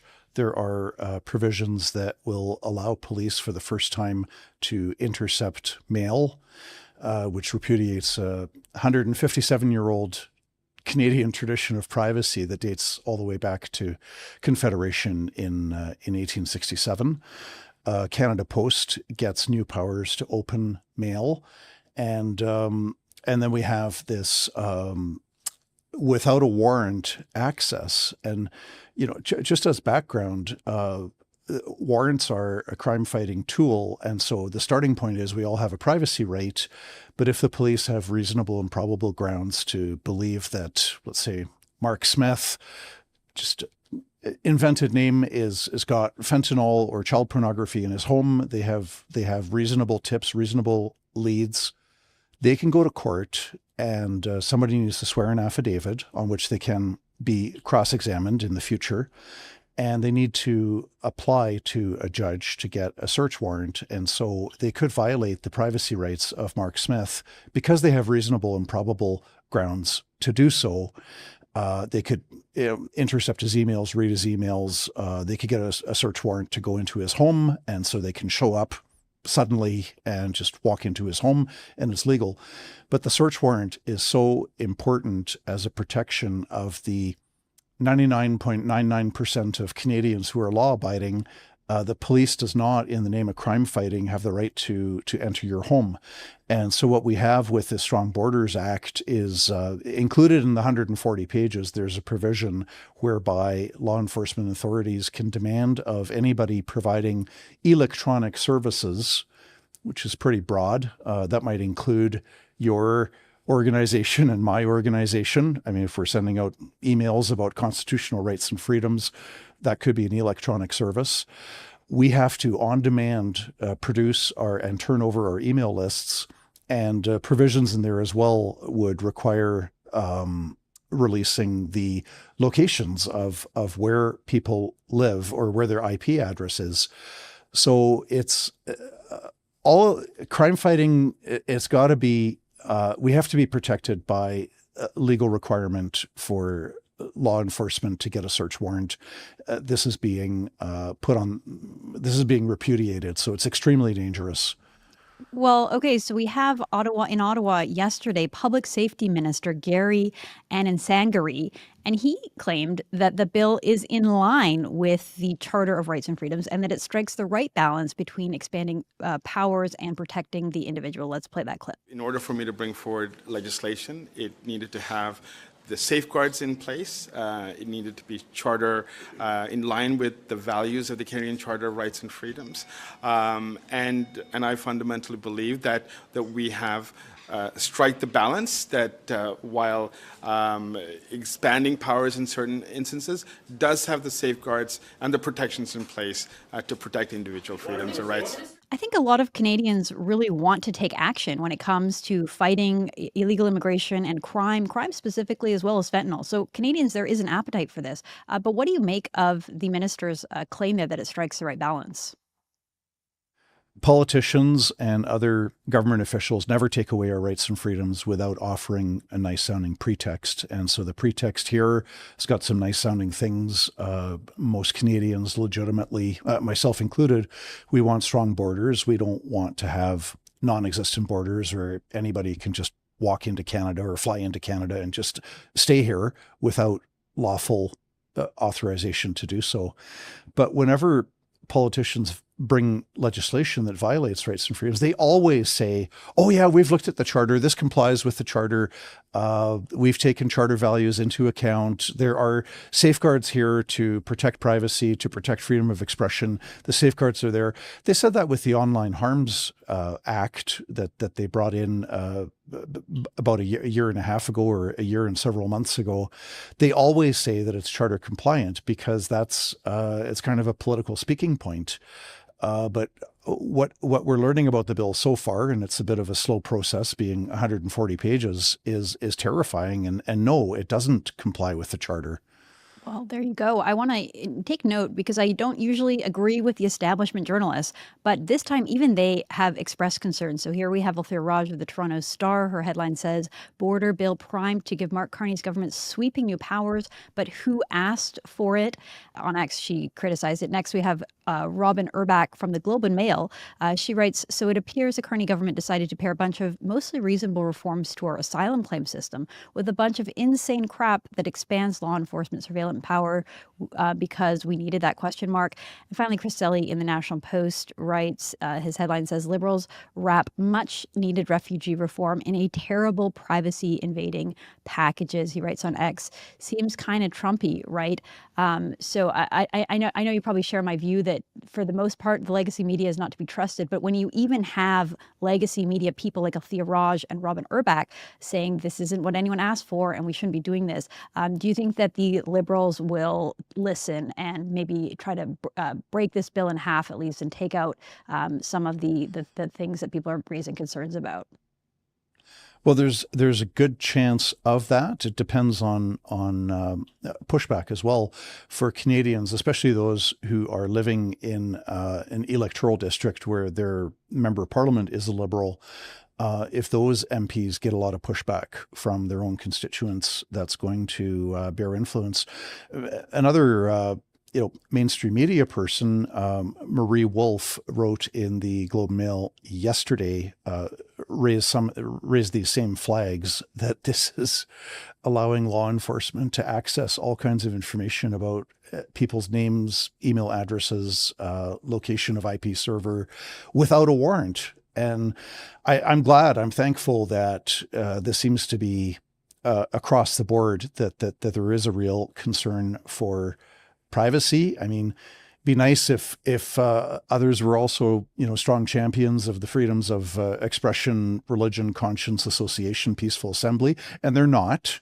But here, at least when it comes to privacy rights, we seem to have people from across the political spectrum that are raising alarms. Well, I'm old enough to remember back in 2015, John, when Stephen Harper introduced an anti-terror bill, right? This was 2015. The backdrop was we had Islamist ISIS fanaticals in Canada. One of them shot and killed an unarmed soldier standing ceremoniously on guard. I'm talking about Nathan Cirilla. Then that madman broke into Parliament, fired shots very close to politicians like Stephen Harper and Justin Trudeau. And so in response, the terror bill that he implemented received huge pushback from the establishment people, from the powers that be. I'm going to show this joint letter that was signed by dozens, hundreds of organizations and law professors across the country. So this is from the Electronic Frontier Foundation. They signed a joint letter urging Canada to dismiss the anti-terror legislation. And folks, you can just see, look at the names of the organizations that signed this. Like there's I don't know, a couple dozen, plus all of these very fancy law professors and other university professors, probably 100 of them. And so they were very up in arms. I think, by today's standards, that bill seems quite mild compared to some of the things that the Justin Trudeau government had introduced. And now here we are with Mark Carney introducing things that just have nothing to do with each other. So I know it's early days, right? This was just introduced. Maybe the Canadian Civil Liberties Association and other groups are drafting letters as we speak. But I'm wondering, do you expect to see this level of pushback against the Carney government? Well, based on what we've seen so far about the bill's contents, I would certainly hope so. The other frightening thing is that this kind of legislation works hand in glove with a new Online Harms Act. If the federal government reintroduces the same bill or similar legislation, so on the one hand, law enforcement gets easy access without a warrant to private and confidential information of thousands or even millions of people. And then at the same time, if you have something like an Online Harms Act that is going to put a chill on speech, that's going to allow the federal government to pass regulations where they get to define what is hateful. And those two together, it's absolutely terrifying, and the technology is there. We know how social credit works in China with, if you criticize the government on social media, next thing you know, you can't go shopping, you can't get onto a train or a plane or a subway or a bus. The technology is there to facilitate worse tyranny than what we've ever experienced before. And it seems like that's the way that they're heading. Okay, I want to switch gears a little bit, John, and ask you about Canada's Justice Minister, Attorney General Sean Fraser. He seems to have either flip-flopped or sort of capitulated to the radicals here. So this is all in the backdrop of that First Minister's meeting that happened in Saskatoon earlier in the week. The idea that Mark Carney is really focused on creating energy corridors, making Canada an energy superpower, and yes, the prospect of new pipelines. So Justice Minister Sean Fraser, this is on Wednesday, he was asked about this and specifically made this comment saying that Indigenous communities don't have a blanket veto power over natural resource projects. Let's play that clip. There's the potential to have a more direct impact on Aboriginal and treaty rights. It demands a higher degree of engagement. The commentary has suggested to date that it's not necessarily a blanket veto power, but of course we're in new territory here. And so looking a little frazzled there, but on Thursday, Sean Fraser came back and he actually apologized for those comments, saying that he shouldn't have said them and that instead he should have just rejected the premise of the question. Let's play that clip. despite innocent intentions. I think my comments actually caused hurt and potentially eroded a very precarious trust that has been built up over many years to respect the rights of Indigenous people in this country. And it's essential that we work in partnership with Indigenous partners when it comes to issues that engage their rights and demand the respect of the Crown. What I should have done when faced with the question that I received was rejecting the premise of the question. So it seems like he got a talking to, John. I don't know if it was from the Prime Minister's office. News outlets have reported that the AFN chief gave him a call, probably gave the Prime Minister's office a call as well. And you could see that he was sort of groveling for, just saying that he shouldn't have said it and that wasn't what he meant. And so I'm wondering, what do you make of this sort of, I don't know how to call it a flip-flop or capitulation, and the broader question of getting pipelines and national projects to fruition without having small interest groups being able to hijack the process? Well, it's encouraging to hear the Prime Minister say that, we do need these pipelines. Alberta right now is, and therefore Canada as well, we are losing huge sums of money by being forced to sell our oil at a discounted price to the United States because we don't have full access to tidewater, so we can't sell the oil to other countries. It's a self-inflicted wound, and so we are losing massive revenues by selling to the Americans at a lower price because they're the only ones we can sell to, because we've shot ourselves in the foot and not built these pipelines. Now, it's good to hear support for the pipelines, but there's this qualification where Prime Minister Carney says that's subject to Aboriginal veto for whatever they deem to be their traditional lands or unceded lands, which is pretty vague. And then environmental concerns, which are legitimate. But when he says environment, he's talking about his theory that mankind controls the climate. And then a third one is that any development has to be subject to the public interest as defined by the government. So on the one hand, it's like, yeah, we're for pipelines, but Aboriginals have a veto. We believe that mankind controls the climate. So if the pipelines are going to interfere with that control of the climate, it's not going ahead. And if the government thinks it's not really in the national interest. So really, you don't have serious support for pipelines. And I think the Attorney General, Sean Fraser, I think his first comments were far more reasonable than the subsequent backtracking in response to hurt feelings. Well, especially when we have a situation where you can have hereditary chiefs, like not even elected people in these communities, but people who have deemed themselves through their bloodline the arbiters of whether Canada gets to have an economy that works or not. And, the idea of what the Trudeau government has given, has paid homage to before, the idea that First Nations do have veto power and that we adhere to, United Nations protocol that requires, prior informed consent, whatever that means, which is a gray area. They are given outsized power in our society. I want to tie this to another story, John, which is really quite something I know you at the Justice Center are focused on this case. So a parent in Hamilton, basically she calmly expressed her opposition to land acknowledgements. The land acknowledgements. We saw King Charles do one, embarrassingly, before his throne speech, basically saying that Canada is not a legitimate country and that it's unceded land, it's not our land. Well, she expressed calm opposition to it. And we're going to talk a little bit about what happened to her. And we're going to talk about John's book on COVID government overreach. But folks, we're going to cut off the YouTube stream right here because whenever I talk about these topics, my videos get demonetized. YouTube doesn't like us talking about these comments. So we're going to switch it over to junonews.com. Come join us over there for the rest of the conversation. And we can be a lot more open about our real thoughts and beliefs because we're not facing any kind of government or YouTube censorship. So head on over and watch the rest there.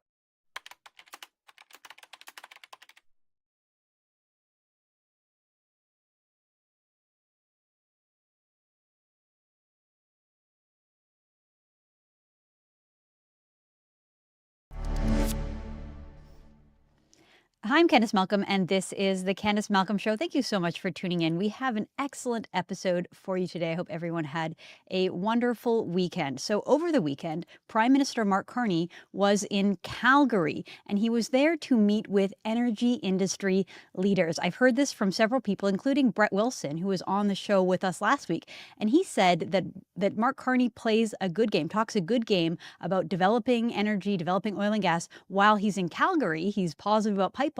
And then as soon as he leaves, he sort of strikes a different tone. So we're going to keep an eye on that. Of course, Mark Carney today is in Saskatoon, and he's at the First Ministers meeting. So he's having a meeting with all of the premiers. We're going to keep an eye on that, and we're going to dive into it a little later in the week. But I did want to point out one interesting thing. So we did learn, like I said, Carney was in Calgary yesterday talking about how he wants to make Canada an energy superpower, not really specifically saying oil and gas or pipelines, but energy broadly.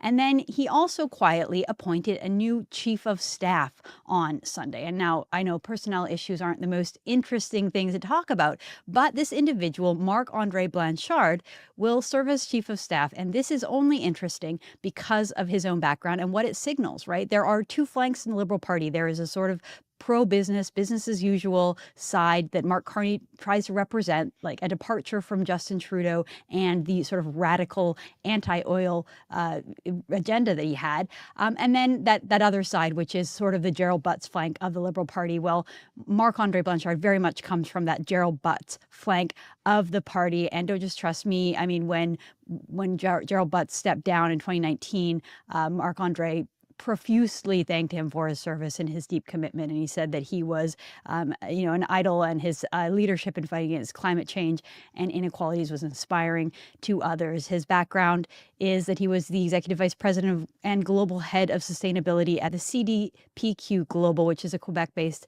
institutional investment firm. And he was very much on board with the net zero. He's a net zero investor, and he previously said that it's essential to not increase oil and gas and coal production and focus on renewable and transitional energy. So that is where we're coming from with this chief of staff, and what that is signaling to Canadians is not exactly the same kind of thing that Carney was saying yesterday in Calgary. Okay, I want to introduce our guest. I'm very pleased to have this guest. We had him on the election show, which was great to talk to him. I'm talking about Dr. Sylvain Charlebois. He's known online as the food professor. He runs an excellent X account. He leads the agri-food analytics lab, at Dalhousie University, and he's host of the Food Professor podcast. So Sylvain, thank you so much for joining the show. Hello, Candace. Hi, great to have you. So I want to talk a little bit about the food inflation that's happening in Canada. Specifically, we learned today or yesterday that Mark Carney is endorsing the dairy cartel protectionist bill that's put forth by the Bloc. This is Rebel News reporting that Mark Carney backed a Bloc Québécois dairy bill amid the ongoing trade disputes with Donald Trump. Supply management will never be on the negotiating table, Mark Carney told the House of Commons. Supply management will be protected, according to Blacklock's reporter. So I'm wondering what you make of this bill and Mark Carney agreeing to back it. Well, I'm not surprised. So you're talking about Bill C-282 coming from Parliament number 44. It has survived, and politically, I would say that no one in Parliament has any choice. The dairy lobby in particular is incredibly powerful, and they know how to destroy political careers. Just talk to Maxime Bernier about that. I mean, they are incredibly influential. And the dairy lobby is advocating for a system that very few people understand. Even I would say that many politicians don't understand. But what they do understand is that if they actually go against it, they will pay the price. As a scientist myself, my job is to make sure that people understand what the system is all about and how costly it can be for an economy. So, yes, we are stuck with Bill C-282. And I testified before Senate in December against Bill C-282. I think Senate listened. We were going to be successful, but now, of course, we all know what happened next. We went into an election, a leadership race, an election, and here we are. Well, it's interesting because during the election campaign, Mark Carney he affirmed that he had unwavering support for the dairy supply management system in the face of President Trump. So I'm going to play this clip, but I'm going to play another clip that showed something slightly different. So first, here's a clip of Carney saying that he had unwavering support of supply management. We will never have discussions with respect to supply management. It's off the table. So that's sort of the typical Canadian politician response. But then a few days later, speaking on a panel with Radio-Canada journalists, this is the French language, Mark Carney said that there isn't a need to pass a law to protect supply management, saying it's not necessary to make new laws for negotiating positions, adding, I know how to negotiate. So this was sort of an interesting, I felt like maybe opening the door to possibly just saying that it's time to evolve the system. So let's play this clip. It's French, but I believe it's dubbed in English, and then I'll get you to respond to it. You refused today to committing to legislation to protect supply management for people in agriculture. Why? In my opinion, it's not necessarily to make laws for negotiation positions. It's not about legislation to have a negotiation with you, say, as a European and with regards to critical minerals. It isn't necessary. I know about negotiation. So to me, that's the interesting point here, because he's saying that when you're negotiating with a foreign country, you don't want to be bound by legislation that could hurt your negotiating position. And so that, again, that was sort of implying that maybe he would have some room to negotiate. And he was pretty adamant there, saying that it's not necessary. And then yet here we are seeing him go ahead and back the very bill that he said wasn't necessary. So what do you make of that? Yeah, so the second version, the French debate, what he was saying is accurate. I don't think you need to do this, and honestly, I think it would put Canada in a very weak position moving forward with any country, to be honest, because typically when you start negotiating with another country, you will put on the table sensitive sectors. And so dairy would be an automatic for Canada. Do you need a bill? Do you need a law to protect that sector? I don't think so, to be honest, because eventually we're probably going to have to make some compromises along the way, as we did with the United States-Mexico-Canadian deal that was ratified in 2020. And of course, we all know what happened next. We all had to pay a $1.2 billion bill given back to dairy farmers as compensation, if you will, even though, Candace, I'm not sure if you were aware, but dairy farmers don't lose a cent with these deals at all. I mean, when you actually look at how much money they're losing, they're not losing at all. They recalibrate quotas, which indicates how politicians poorly understand the system. It's all about theater, it's about artifacts. So I think what Prime Minister Carney is understanding now that he needs to go ahead with this bill only to show that he cares very much about supply management, but it doesn't mean that there aren't going to be compromises made along the way. Okay, so you're saying that maybe this is just posturing, because Oh, from my absolutely. perspective, I mean, he just won an election. It's not like we're heading into another election anytime soon. So I don't really understand why he has to do this. To me, the one sort of silver lining of being in a trade war with our closest friends and allies is that maybe it would be a time for introspection and reflection upon our own policies, so that we can go ahead and get rid of the protectionist policies that really severely benefit a small group of people and harm the rest of Canadians. And we're talking about this in light of crippling food inflation as it is. Like, the cost of dairy is more expensive in Canada because of this system. The system was designed, I think, in the 1950s. Maybe you can correct me if I'm wrong. But 1972. Yeah. Okay, 1970s. It seems like it's quite out of date, and maybe we should adapt and have a sort of more modern, laissez-faire, free market system. And yet that seems to be completely off the table. I want to read a tweet that you posted, because I love this. You said, for Canada to truly have a thriving agri-food economy, provincial dairy boards that manage quotas must be eliminated, but don't hold your breath. If anything, the 45th Parliament is likely to repeat the same mistakes as the last one, doubling down on protecting dairy. It's interesting, because I remember when Stephen Harper was the Prime Minister and the Conservative government got rid of the wheat board, and that was a huge victory. And I thought, next will be the dairy board. And yet that was proverbially, no pun intended, but the sacred cow of Canadian politics. And it seems like it still is. So what do you make of all that? The monopsony that impacted barley and wheat. I was actually in Saskatchewan at the time, and it was really a different system, and it was easier to dismantle because, to be honest, a lot of farmers were discontent, were unhappy with the system. They were able to trade better than the Canadian Wheat Board based out of Winnipeg, and that's why it was easier for Chuck Strahl at the time. He was the Minister of Agriculture to get rid of it, really, through a plebiscite. The supply management system is much more complicated. There's a lot of fiscal baggage here. You have a quota system, first of all. Secondly, you have provinces managing quotas, and that, of course, would include Quebec. And Quebec, with only 20% of the population, produces almost 40% of all the milk we have in Canada. So you can tell that Quebec has a lot to lose, which makes it a very political hot potato. I was asked by many politicians over the years if I were to have superpowers and eliminate or at least make supply management better, what would you do?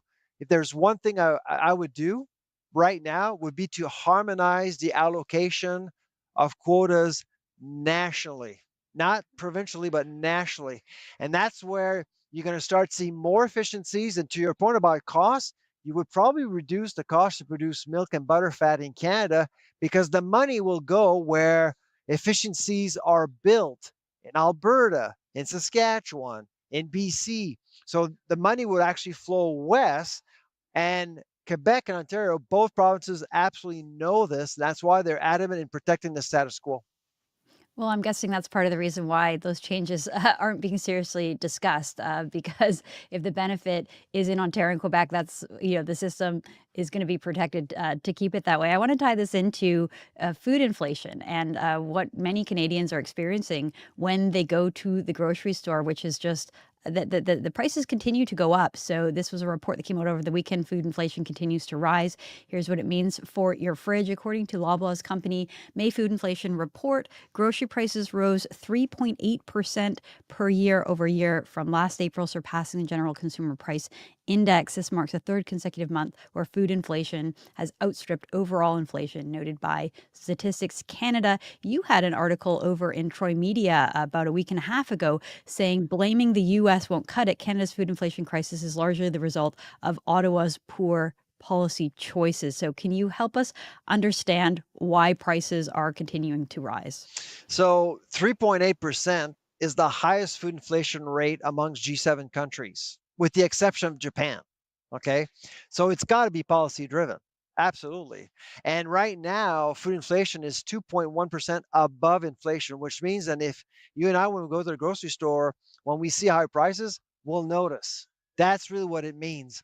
And so what's going on right now, our counter tariffs have not helped. So in March, from March the 3rd, to through March, April, and beginning of May, we actually, a lot of importers had to deal with counter tariffs.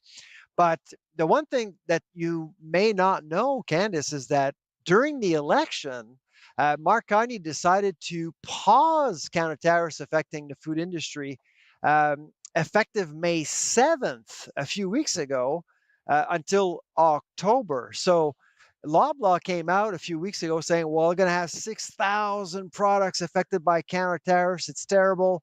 Well, not quite, because as of May 7th, which is the day after Mark Carney met with President Trump, by the way, no coincidence, tariffs were paused. And so counter tariffs aren't going to be a problem for May, June. So we are expecting the food inflation rate to actually drop.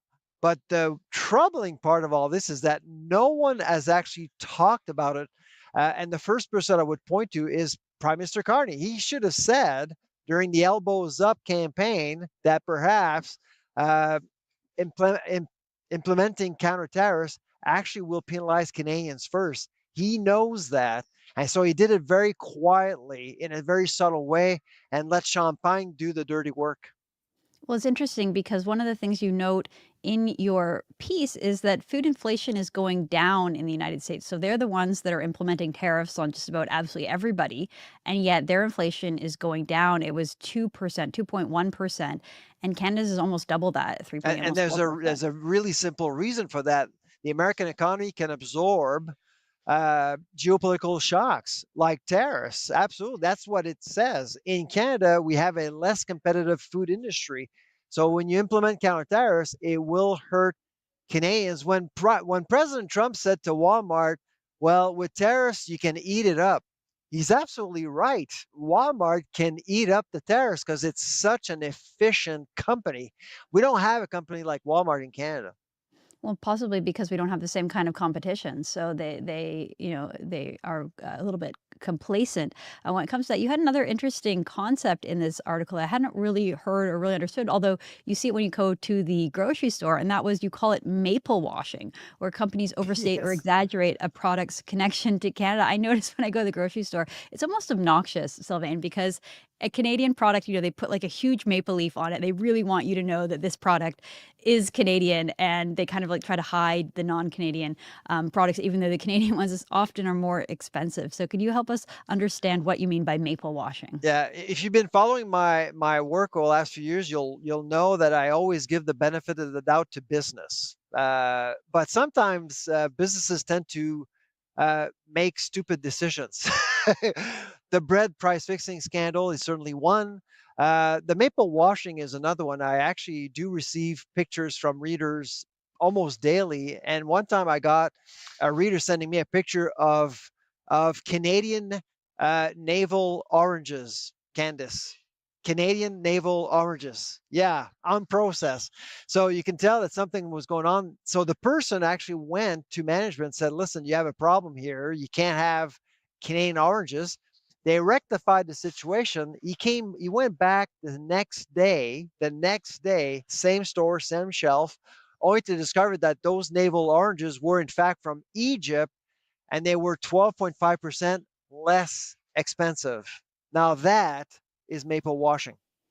Interesting, interesting. Well, I there was a funny political cartoon during the campaign, and it was all these Canadian. It was a picture of a whole bunch of Canadians lining up to go into Walmart, Walmart. and Yeah. and they were all saying "elbows up, buy Canadian," and like shopping And at right the big next American. door, there's the bankrupt Bay, the Bay Bay. Hudson Bay. Yeah, yeah. Yeah, which That's typically, and of course, Nielsen IQ last week. So for the last few months, we've seen several surveys telling us, oh, Canadians are buying Canadian, they're buying Canadian, elbows up, they're boycotting America at the grocery store. But last week, we heard from Nielsen IQ, and again, this is something that hasn't been reported overly by legacy media. Sales for Canadian food products are up in the last 3 months by 4.4%. Not 10%, not 20%, 4.4% with inflation. When you look at American food products, they're down, of course, but by 4.1%. So we're talking about a shift of about 4%, which is actually important, but we're not talking about a huge boycott, a huge shift towards Canadian products here, because people have budgets. People only have so much money to spend on food. Right, and at the end of the day, if the imported American blueberries are half the price, or even just to get blueberries at this time of year, people are at the end of the day gonna do Exactly. that. If you were advising Mark Carney, or if you could advise on one thing to do to help lower the costs of food and groceries in Canada, what would that be? Well, the one thing that we haven't discussed yet is the Grocer Code of Conduct. It's actually going in. It's going to be implemented as of January 1st. I would make sure that this code works for all. Two, the Liberals actually did make a promise investing more in food processing. I'd make sure it happens. So they've committed to a $200 million fund, which is not a whole lot. I certainly would like to see more, but it is the only platform during the election that actually did promise to give some attention to processing. And if we want to build a stronger agri-food sector, if we want to gain some ability to support our farmers and innovate more, we need a stronger food processing sector. Interesting points. Well, Dr. Charlebois, I really appreciate your time and insights. Thank you so much. That's Dr. Sylvain Charlebois of Dalhousie University. Thank you. My pleasure. All right, folks, that's all the time we have for today. We'll be back again tomorrow with all the news. I'm Candace Malcolm. This is the Candace Malcolm Show. Thank you, and God bless. You're watching Juno News, Canada's fastest growing independent news network. Our team works day and night to bring you nationwide coverage of the issues that matter. Honest reporting of the stories that put Canadians first. From far and wide, Juno is doing the work to turn the dial in the right direction, bringing you the news from the field and in the studio. Wherever it takes us, we get the job done. For you, for Canada.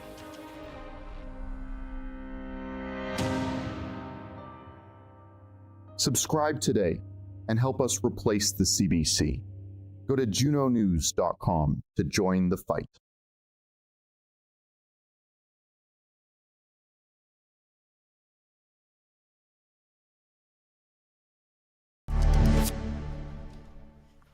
I'm Candace Malcolm, and this is the Candace Malcolm Show. We have a great episode for you today. We have Sean Newman joining us in just a few minutes, and we're going to talk about the worst excesses of Pride Month. It's June, it's Pride Month, and I'm actually told by my producer it's not just Pride Month anymore. We now have to call it Pride Season. It's like going to last the entire summer.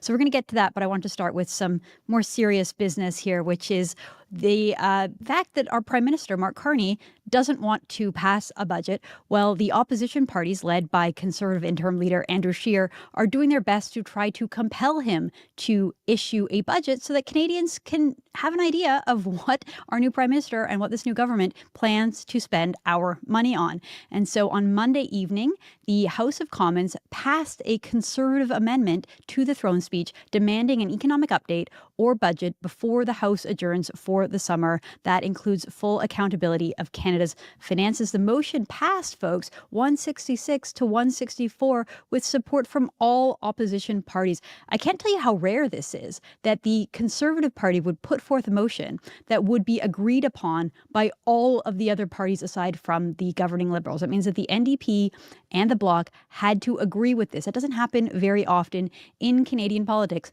but when it comes to just the basic business of government, I mean, hello, this is like government 101. Like, what are you spending your money on? We're told that Mark Carney is this like expert banker and finance guy. Why can't he just tell us what he's spending his money on? It's actually absolutely bizarre. So good for the Conservatives for getting this motion passed. Good for all of the other MPs for having the common sense to say, yeah, we need to see the budget. Let's play a clip of Mark Carney during question period saying that he would take note of the Conservative motion, as if it was just a suggestion, not binding, but still. Let's play that clip. We take note of last night's motion. But what Canadians deserve, what Canadian provinces deserves, is a health care transfer, is a transfer for child care, is a transfer for dental care, is a transfer to support affordability. That's what's in the main estimates, and we expect the support of members opposite. That's just sort of neither here nor there. It's like, yeah, you could expect those things that the government said they're going to pay for, but we just want to know what else you're spending money on and where it's going. That's like the entire point of a budget there, Mr. Carney. Next, we have this clip of Prime Minister Mark Carney implying that Canadians should just trust him, saying, we know how to grow the economy without spending money. So let's play that clip. Unlike the member opposite, I know the difference between a main estimate and a budget. Here. And unlike the members opposite, we know how to grow this economy without spending money. And that's why we're proposing a bill to build one Canadian economy out of 13. So always quite a show in the House of Commons once they have a question period back up and running. But, you know, this idea that they know how to grow the economy without spending money, well, then why do they keep spending so much money? I wanted to get a comment on this from our friends at the Canadian Taxpayers Federation. So I'm going to throw to this clip of Franco Terrazzano commenting on this entire episode. Over to you, Franco. The banker was supposed to be better with the numbers than the drama teacher. But you can't have any credibility on the finances if you can't even bother to put together a budget. First, the Carney government told Canadians that we weren't getting a federal budget at all this year. Now, that is just completely unacceptable. It's our money. We deserve full transparency from the government. The government owes Canadians a budget. Now, the Carney government, after backlash from Canadians, says we'll get a budget, well, sometime this fall. Well, why is the government waiting so long? How bad are the books? Not to mention that our members of parliament who we elect will have to vote on massive government spending. MPs also need to know the state of the finances before they vote on the massive government spending. Now, we do not have a budget yet, but the government has released its main spending plan, formerly known as the main estimates. Now, Carney, during the election that he just ran in, said that he would rein in the massive government spending. But it looks like Carney is going to continue Trudeau's debt-fueled spending spree. So those main estimates have more than $480 billion of spending in it. That's an 8% increase over the last year. In fact, the government has nearly doubled spending since 2016, according to those main estimates. So what does that all mean for you? Well, more debt means higher taxes today, or higher taxes plus interest tomorrow, or more inflation as the central bank prints up new money out of thin air to finance Ottawa's huge deficits. It also means that your kids and your grandkids are going to be making payments on that debt for the rest of their lives.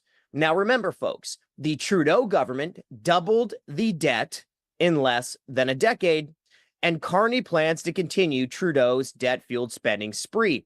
So here is a breakdown of Carney's budget deficits that he ran on in his own election platform.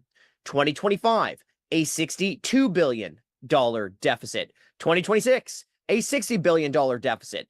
2027, a $55 billion deficit. And 2028, a $48 billion deficit. Gross. So over the next 4 years, Carney plans on adding $225 billion to the debt. So for comparison, the Trudeau government planned on increasing the debt by about $131 billion over those same years. So Carney plans on adding almost $100 billion more to the debt than even Trudeau planned. More debt also means more taxpayer dollars wasted on interest payments. So interest charges on the debt are already costing taxpayers more than $1 billion every single week. The parliamentary budget officer estimates that interest charges on the debt will cost taxpayers about $70 billion by 2029. So enough is enough. Open up the books, put down the credit card, and pick up some scissors. Well, that is some common sense if I've ever heard it from Franco. I wish that just an ounce of that common sense would rub off on some of those members of parliament in the Liberal Party and the Liberal government. All right, I want to introduce our guest for the rest of the show. I'm talking about Sean Newman. Sean's the host of the Sean Newman podcast, where he discusses issues relating to faith, family, and the broader Canadian political landscape. Sean, great to have you back on the show. Yeah, thanks for having me, Candace. It's funny, in your clips there, it goes from Carney saying we're not going to spend money and we're going to grow the economy, and then you flip to Franco, and Franco is showing that he's going to not only spend as much as Trudeau, but he's going to add $100 billion onto that. So something doesn't add up there, but that seems to be Canada these days. Yeah, it's almost like one of them is not telling the truth. That's and I'll right. let the audience make Yes. that decision for themselves, who they think is being straight with us. It's interesting because you just think someone with Mark Carney's pedigree and his background, I mean, I think a major part of the reason he was elected is because people think he's a competent, trustworthy person who understands budgets and financing. And yet, like, the basic element of that, release a budget, he's not doing. It's interesting because during the campaign, they did release a costed budget for their platform that showed how much each promise would have. And that in and of itself is a fairly big endeavor. And so you would think that if they could do that, they could do a budget. And also remember, at the time, the Conservative opposition accused them of just taking Justin Trudeau's budget, crossing out Trudeau government and writing in Carney government. And the media insisted that wasn't the case. Rosemary Barton of the CBC said that there was no evidence of that, and that had been debunked. And yet here we are, like, if they can come up with a costed platform, why can't they come up with a budget. I think they're trying to pull some tricks. During the election campaign, Carney mentioned that he wanted to change the way the budgets were written. So there's operating versus capital. And so that requires going in and just like changing a bunch of stuff. And so I imagine that he just needs like more time to do that so that when they finally release a budget, it'll look better than if they were just being straight and giving us the real numbers. What do you make of this entire episode here? You've been, I always, whenever I get across from someone such as yourself, you've been staring at this problem and in the political circles longer than I have. But it's not shocking to me to see a politician say one thing and do something different. It's just become the same old thing. Like it's not surprising anymore. Carney has said lots of things. He's doing, he's doing what he wants. And what's interesting to me about the clips, when you were showing him talking in session, is I remember when Justin Trudeau, maybe 5 years ago, was it 6 years ago? There was a time when if you looked at all the faces of the Liberals behind him, all the MPs, they were all like nodding right in. And then towards the end, everybody had their head down. Everyone, they were just like, this is embarrassing. And they all got their swagger back. They're all very much in line with what Carney said. You can almost see them just like, yeah, we got our leader back. So, the Liberals they have a plan. It doesn't mean I enjoy their plan. It doesn't mean that I think it's going to be the best thing for Canadians. I wish more Canadians would have paid attention beforehand because, yeah, Carney came in with these slogans and elbows up and, we're gonna do all these great things, but his track record hasn't been that. I mean, he's tied, just go dig into it a little bit and you're like, this isn't what we need. This is actually drastically what we do not need.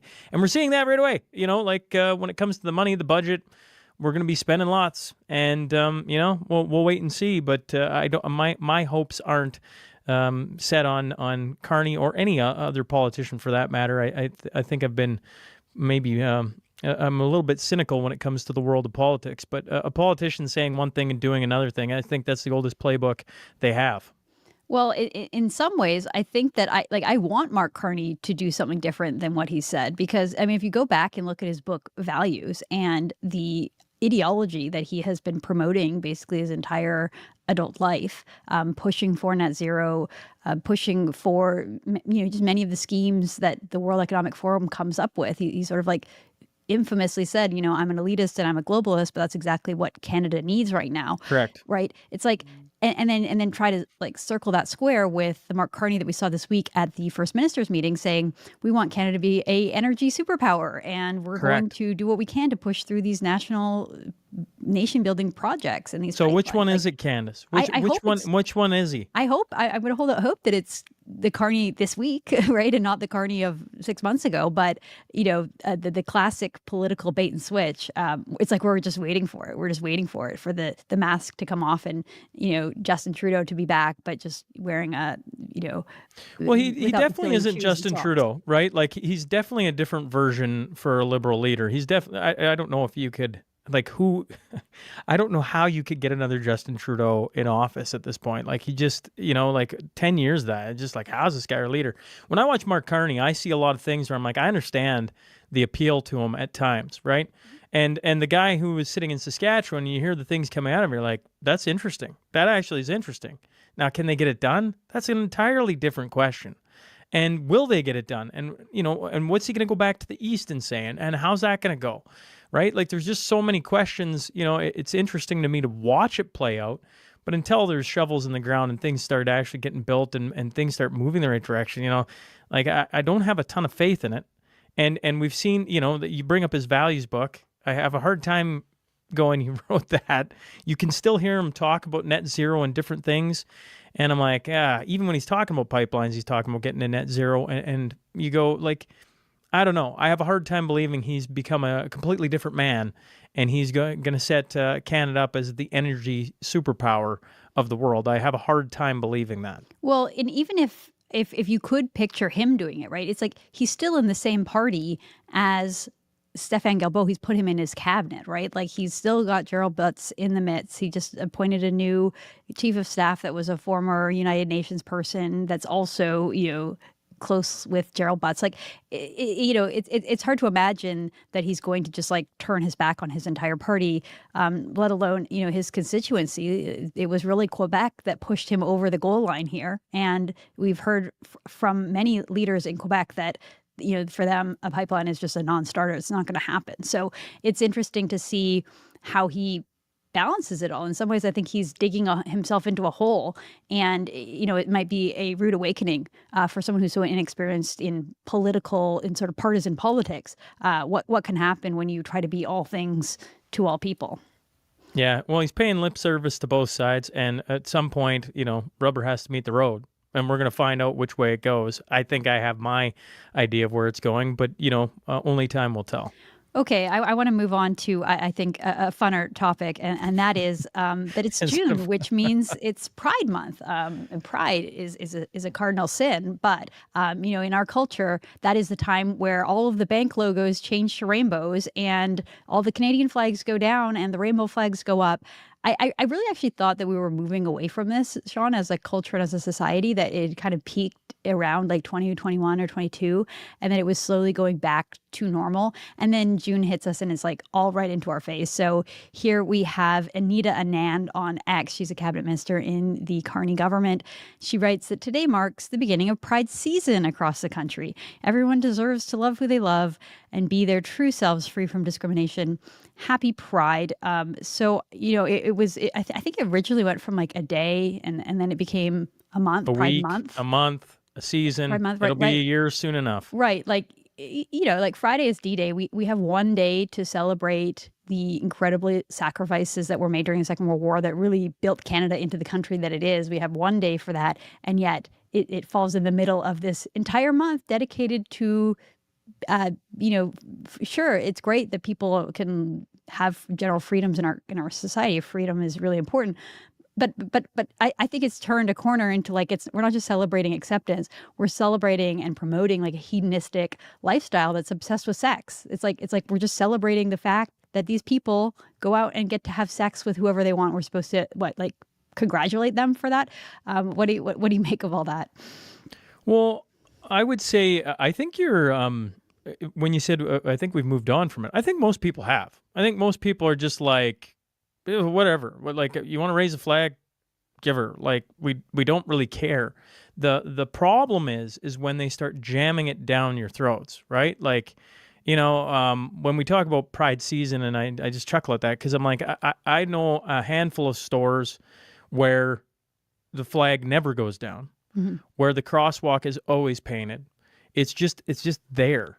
And it's funny to, what it was, Air Canada had their first Pride. Oh, yeah, we're going to get to this. We're going to get to this? We're going to get to it. Yeah. Okay. Well, in the video, it's funny, and I'll bring it back up again because the pilot's like, well, let me get, I better make sure I get this right because there's a couple extra letters in there. I'm like, no kidding. Every 10 days, there's a new letter. Every 10 days, there's a new color on the flag.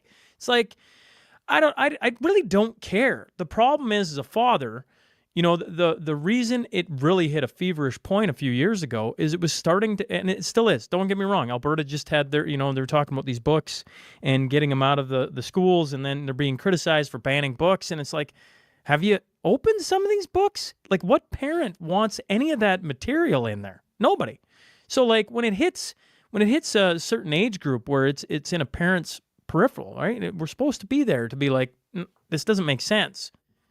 That's when it really irritates, I think, a lot of people. I mean, it's just, I'm a diehard Edmonton Oilers fan. Tonight, the Oilers play Game 1 of the Stanley Cup Finals, and, what do? Happy Pride Month. And you're just like, but can't we just play hockey? Do we have to, I just want one, but that's become everything. Everybody's like that. It's just, they haven't learned their lessons yet. You go back to the Dylan Mulvaney can and Bud Light, they learned their lesson. They moved on. The United States now, I think they put out more and more stuff just trying to get away from all this ideology. They're not trying to demonize the actual person. You want to be an adult and go do your thing. Most of us are like, well, I don't want, okay, fine. But just stop jamming it down our throats. It's time to move on. Like, this is just played its course, I guess. Well, 100%. And like to me, when I see it at schools, like I'll be completely transparent. My husband and I were looking around at schools for our kids, right? And there was a school in our area that we were interested in. It's a private school. And so we went out there to like tour it, and literally they had a pride flag up, right? And they had no Canadian flag up. And so to me, it's like the idea of a flag is something that unites everybody, right? And so a Canadian flag is supposed to represent every single person in the country, right? But when I see a gay flag, I don't feel represented in that. In fact, I feel like it's someone else pushing their ideology onto children, right? Like the idea Because they of are.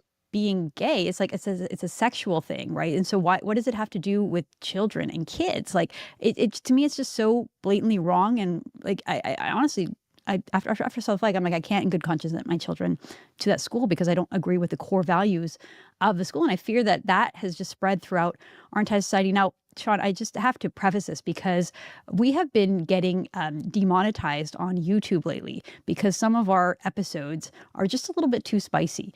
And so I do have a couple of more examples that I want to share. Are you saying I'm too spicy for your YouTube, Candace? Is that what I'm getting? Well, maybe you. I mean, me too, because a couple of the episodes that got defunded, it was just me alone, my choice of topics. But yeah, so we're going to continue this conversation over at Juno News. I urge everybody to head on over to junonews.com, become a premium subscriber, and you can watch the rest of the show. It's going to be a good one.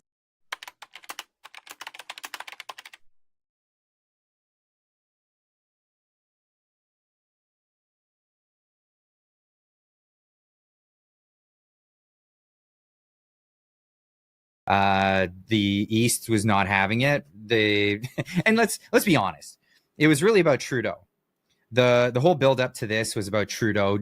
Pierre Poilievre, he made it his entire campaign. Carbon tax Trudeau. That was his whole campaign. We got to get rid of Trudeau. Got to get rid of the carbon tax. And what did the Liberals do? The rug pulled his campaign. They took away Trudeau. They took away the carbon tax, at least the forward facing carbon tax, the one that everybody sees. You know, the industrial one, the one that everyone's going to end up dealing with later. That one's not going to be the one that they're going to, get rid of. But that's the Canadian way, right? If you want to tax somebody, you hide it. You don't make somebody pay the taxes at the end of the year. You make them pay payroll taxes, and their employer takes it out. You hide it in GSTs. You hide it in surcharges on your fuel. You hide it in all this stuff. So this is where it's gone. This is where it's going. The elbows up crowd, they love that. They bought into it. Ontario, Quebec, the Maritimes, they loved it. The West didn't love it, and that's leading into where the future of Canada is going, which is largely a big breakup. And I see that happening in the next 365 at least. Yeah, it's one of those things that I think that people are very naive and very foolish to assume that the world as it is today is going to remain exactly the same. It's not how history works at all. And I also think it's quite funny to hear the same people who have just been ostracizing and villainizing largely conservatives who live on the Western hemisphere of this country, calling them all sorts of names. And then all of a sudden, those people say, we don't want to do this. And you know what? Actually, our government democratically put in a way for us to not have to do this anymore. And we're going to jump on that. And now that same group that was ostracizing and villainizing them is begging for them to stay almost, and is like, oh, you guys are so crazy. No, wait a second. I know that we were really terrible to you, but we actually don't want you to leave us. No, wait, please come back. It's like, I've seen that play out in a couple movies in my lifetime, with the whole ex-boyfriend storyline. Never really ends up very well, in my opinion. So the chance for Canada to play the patriotic game happened in February of 2022. That's when the real patriotism, the real getting back to the roots of what Canadians remember as a historical thing, and it got squashed by the government of all things. The government squashed that, and there was a bunch of people that got on board with it. And, some of those people, they're just, caught up in the system. All they get served to them is propaganda. It's like looking at poor people in Pyongyang in northern Korea and saying, like, how could those people be so idiotic? Like, that's all they have ever known. This is the reality of the situation. So yeah, there's a lot of people that were caught up in the propaganda. There's a lot of people that just, drinking the Kool-Aid. that kind of thing. But the chance for that is over. It left. And they demonized the flag, and then all of a sudden they want to bring it back, and now it's the thing because Orange Man bad. That's the new villain. Sorry, did you hear? It was Guibo who was talking about this just a few days ago about how Canada Day is back better than ever. They have this whole big concert series planned in Ottawa. They're going to be live streaming it, live broadcasting it over all of the platforms. And I'm like, dude, are you kidding me? Like 5 years ago, I was afraid to even hang a Canadian flag in my freaking yard. Are you kidding me? Wow. I wasn't afraid. I was mad because my own town had canceled Canada Day all through the pandemic, and then even afterwards, and made a National Reconciliation Day on Canada Day for Natives. Which, I mean, sure, make that its own day. Don't replace Canada Day for that. Anyway, I could get into a whole gripe about that, but the thing is, they've abandoned it. So we found other things to do. I have barbecues and I have my friends over. Screw your thing downtown. I'm not interested. I'm going to have all the freedom-minded people, liberty-oriented people get together for those events. That's what we're doing now. And that's it. And the sad part is, like, Canadians were really willing to hold on to this thing. Patriotic Canadians were really willing to hold on to something.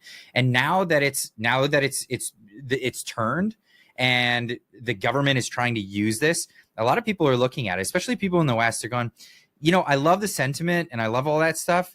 But at the end of the day, what are we really trying to hold on to? We're really trying to hold on to our liberties here.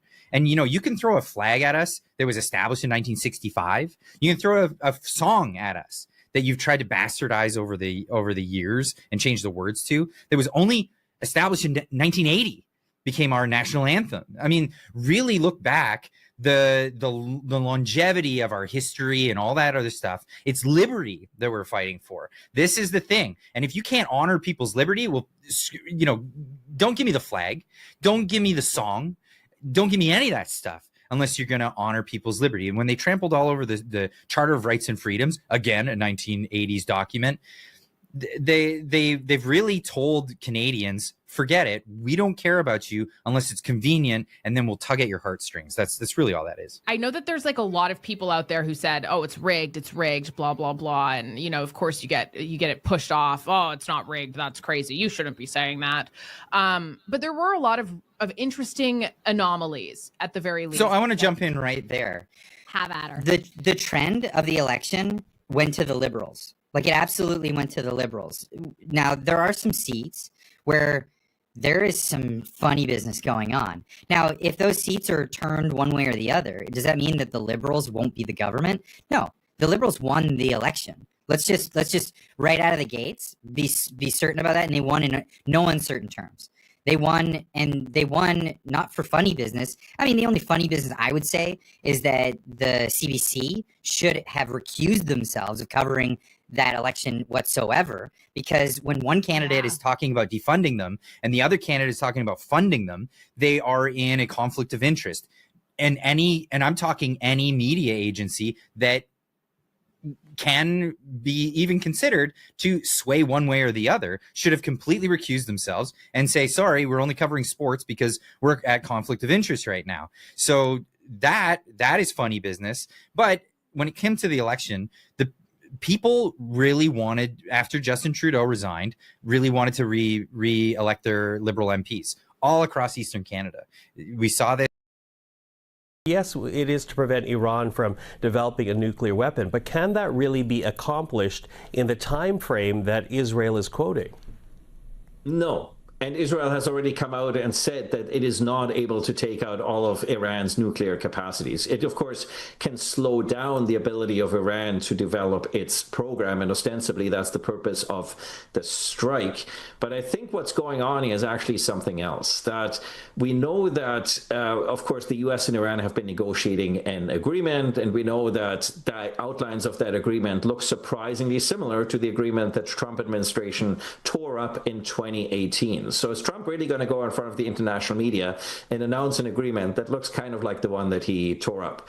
Or is this an opportunity sort of for Trump to force Iran into concessions and into real concessions that Iran has been unwilling to make? And from an Israeli perspective, Israel and Netanyahu in particular didn't want Iran and the US to get an agreement, let alone something that's similar to 2018, because Israel at the time already felt that this agreement did not meet its objectives and its interests. So yes, it's Israel sort of doing the dirty work in return to lay the groundwork for Iran possibly to make some concessions. But of course, this is a massive gamble, and the possibilities for miscalculation are huge. Yeah, and and to what you just said, we know, for example, Donald Trump has already come out and said that Iran should take this opportunity to make a deal. We know as well that the United States knew that this strike was going to happen. But as you said, a great gamble here. What is the risk of this becoming a wider regional conflict?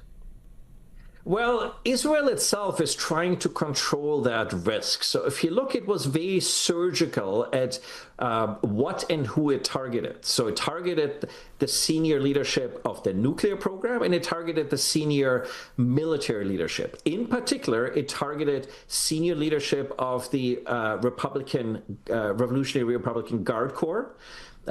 Because it controls the elite units within the Iranian military, in particular those units who would be retaliating and planning that retaliation, but it also owns the nuclear program. And in addition to that, we know Israel targeted a senior meeting of Air Force commanders. So it really makes it much more difficult for Iran to retaliate. And of course, Israel took out a bunch of missile sites and air defense capabilities. But it left the political and the religious leadership intact. It appears not to have targeted a single person there. And so this is really a signal to Iran that you have an opportunity to make the right decision.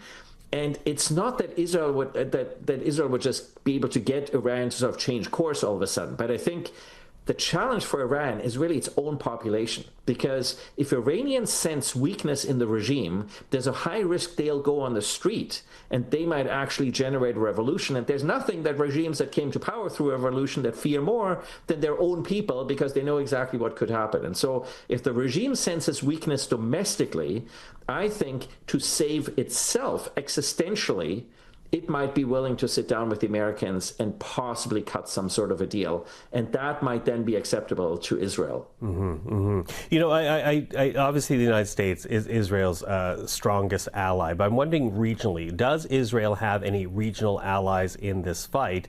Because, you know, as we talk about the gamble here, that has to be part of the calculation here, how other countries in the region might respond. Well, I wouldn't go so far as saying ally, but I might say sympathizers.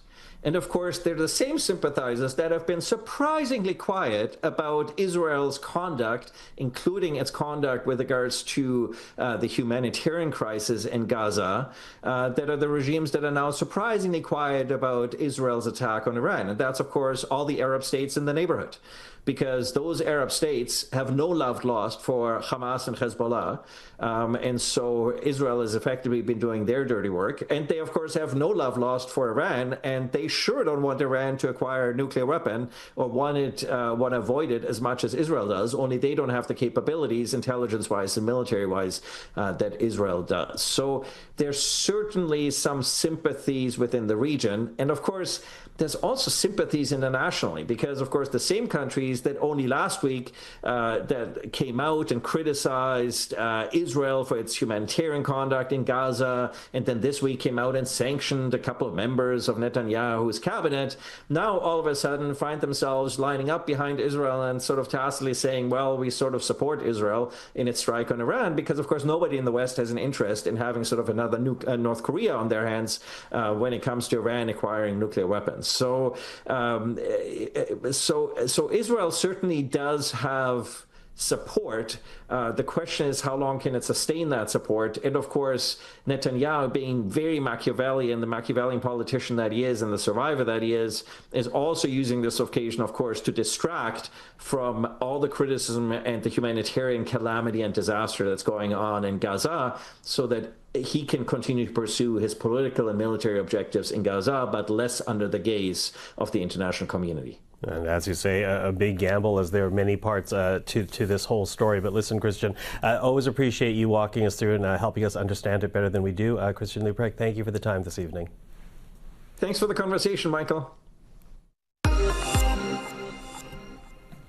Well, of course, we are at the end of the week, and that means it is time for the Ottawa Bureau Chiefs. Robert Fife, Ottawa Bureau Chief for the Globe and Mail. Tonda McCharles, Ottawa Bureau Chief for the Toronto Star. Joël Denis Bellevance, the Ottawa Bureau Chief for La Presse. Hello to all three of you. Hello. Thanks for having us. Okay, so we've been gearing up for the G7 meeting that essentially kicks off on Sunday in Kananaskis. But obviously, we now have this event between Israel and Iran.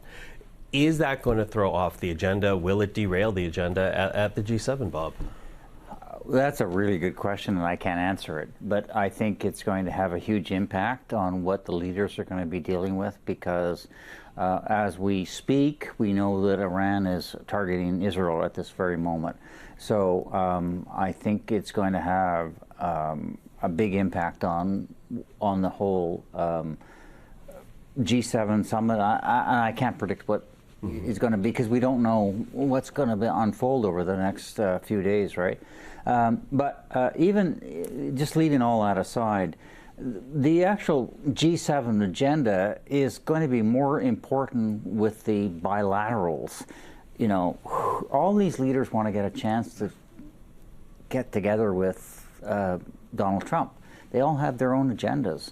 So I think from journalists who are going to be covering this is less that what the outcome of the G7 is going to be than these bilateral meetings with all of the leaders who are going to not only meet with Prime Minister Carney, and that I think is going to be important for us as well, but it's what everybody who gets the chance to talk to Donald Trump and comes out of those meetings that are going to set the agenda. And all of that, nobody has a clue, because, you know, who can predict what Donald Trump's going to say, right? Yeah, I mean, I'll believe he's there when I see his plane take off from D.C. and actually, and his motorcade arrive in Kananaskis. Like, I really think, though, that it does influence to a great extent a bit of their talks, right? Previous to the eruption of violence last night, you know, there was one working session, one working breakfast devoted to Ukraine and NATO, and then there was another session on global security. But I think that they can't escape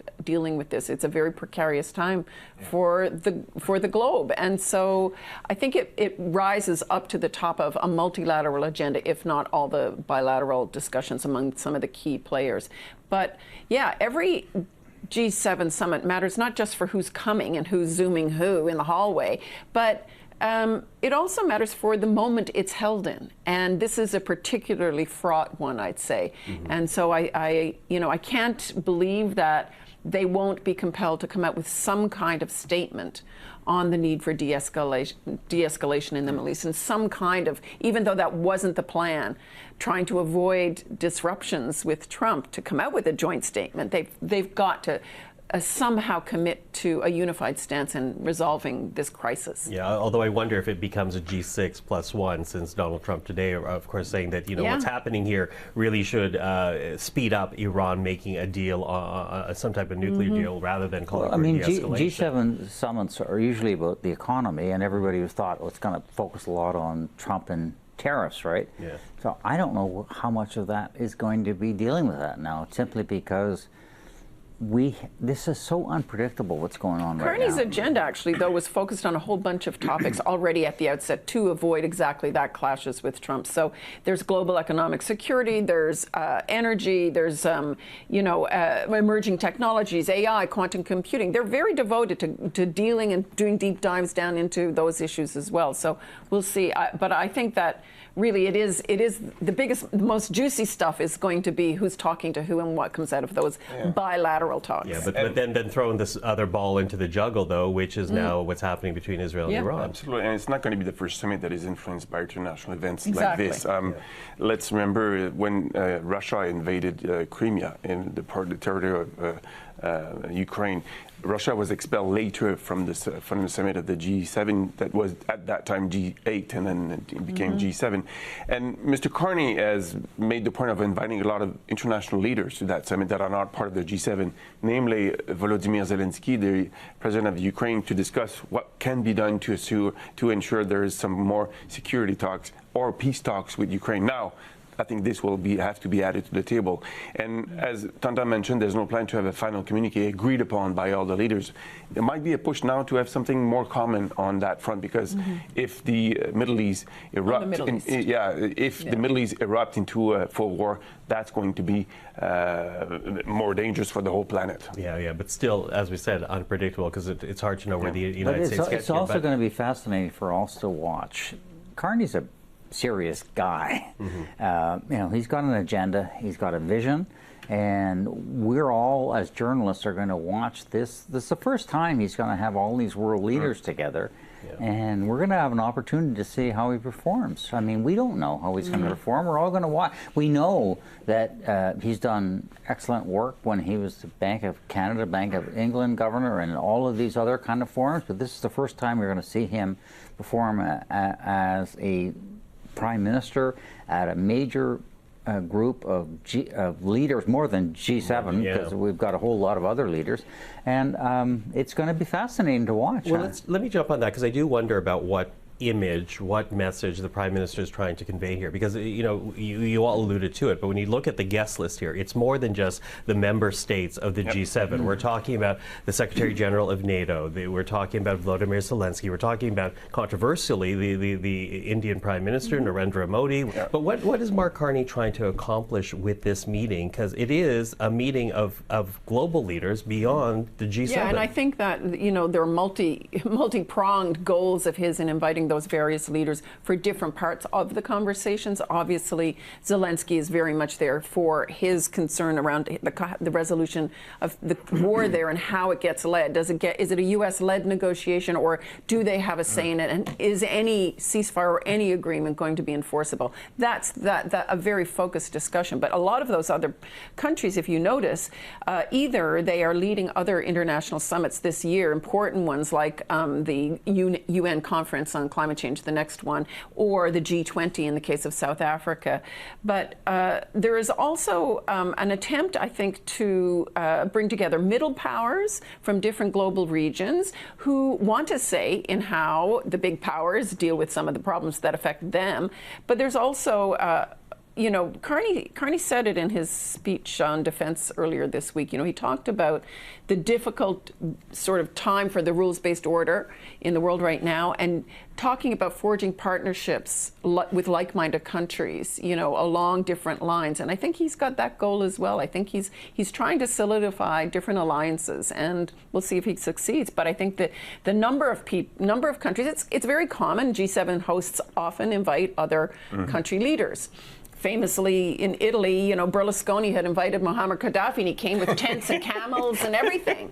But I think Carney has very carefully picked country leaders who have roles in conflicts that are perhaps not necessarily understood more broadly. But the UAE and Saudi Arabia, had he come, they have a very key role to play in the resolution of the Middle East conflict. So I think that's what you're seeing there. And those two countries also have a lot of investment in intelligence, artificial intelligence. Clearly, Mr. Carney wants to tackle a lot of global issues at that summit. So for his first steps as the chairman of the G7, but also on international scene, welcoming those leaders, I think he's got high ambitions. And in a very interesting way, tomorrow he will be meeting the Prime Minister of Great Britain, Keir Starmer, who's coming to Ottawa to meet the meeting. And so that, I think, is probably to make sure that Canada and Great Britain play the same cards at the same time so that they can push together their agenda. And we'll see whether Mr. Carney will have also a meeting with Emmanuel Macron, the president of France, with whom he met soon after he became prime minister. He knows quite well. Tana and I were there during that trip. So he knows how to play his card to try to create alliances with Canada that can push the Canadian interests further. Yeah. You know, they're all talking to each other already, right? Britain, France, and Germany were talking today. Britain talked to Trump this afternoon. They're all already working the phones and building the basis for the conversations face-to-face next week. Okay, so very quickly, literally 20 seconds for you. What are you watching out for when it comes to the G7 as it starts next week, Bob? Well, how does the Prime Minister handle Donald Trump? It was a disaster the last time we had a G7 thing in Charleroi where it blew up on Justin Trudeau. So he's got to manage him really well. And how does he deal with the geopolitical threats that are facing the country? And this has just been thrown on his lap now. Yeah. How does he deal with Iran and Israel? We don't know. No, same. I mean, those are the big key things that we've all got to watch next week. And I mean, you know, I get that he was very deft in sort of trying to avoid conflict by taking a joint statement off the table at the outset. But I still think that what I heard from every G7 country this week was that unity of purpose is really important coming out of the G7. And so how does that get reflected? Yeah. Clearly, Mr. Carney wants to put his stamp on the international relationship of Canada, the foreign affairs policy of Canada, but with that summit.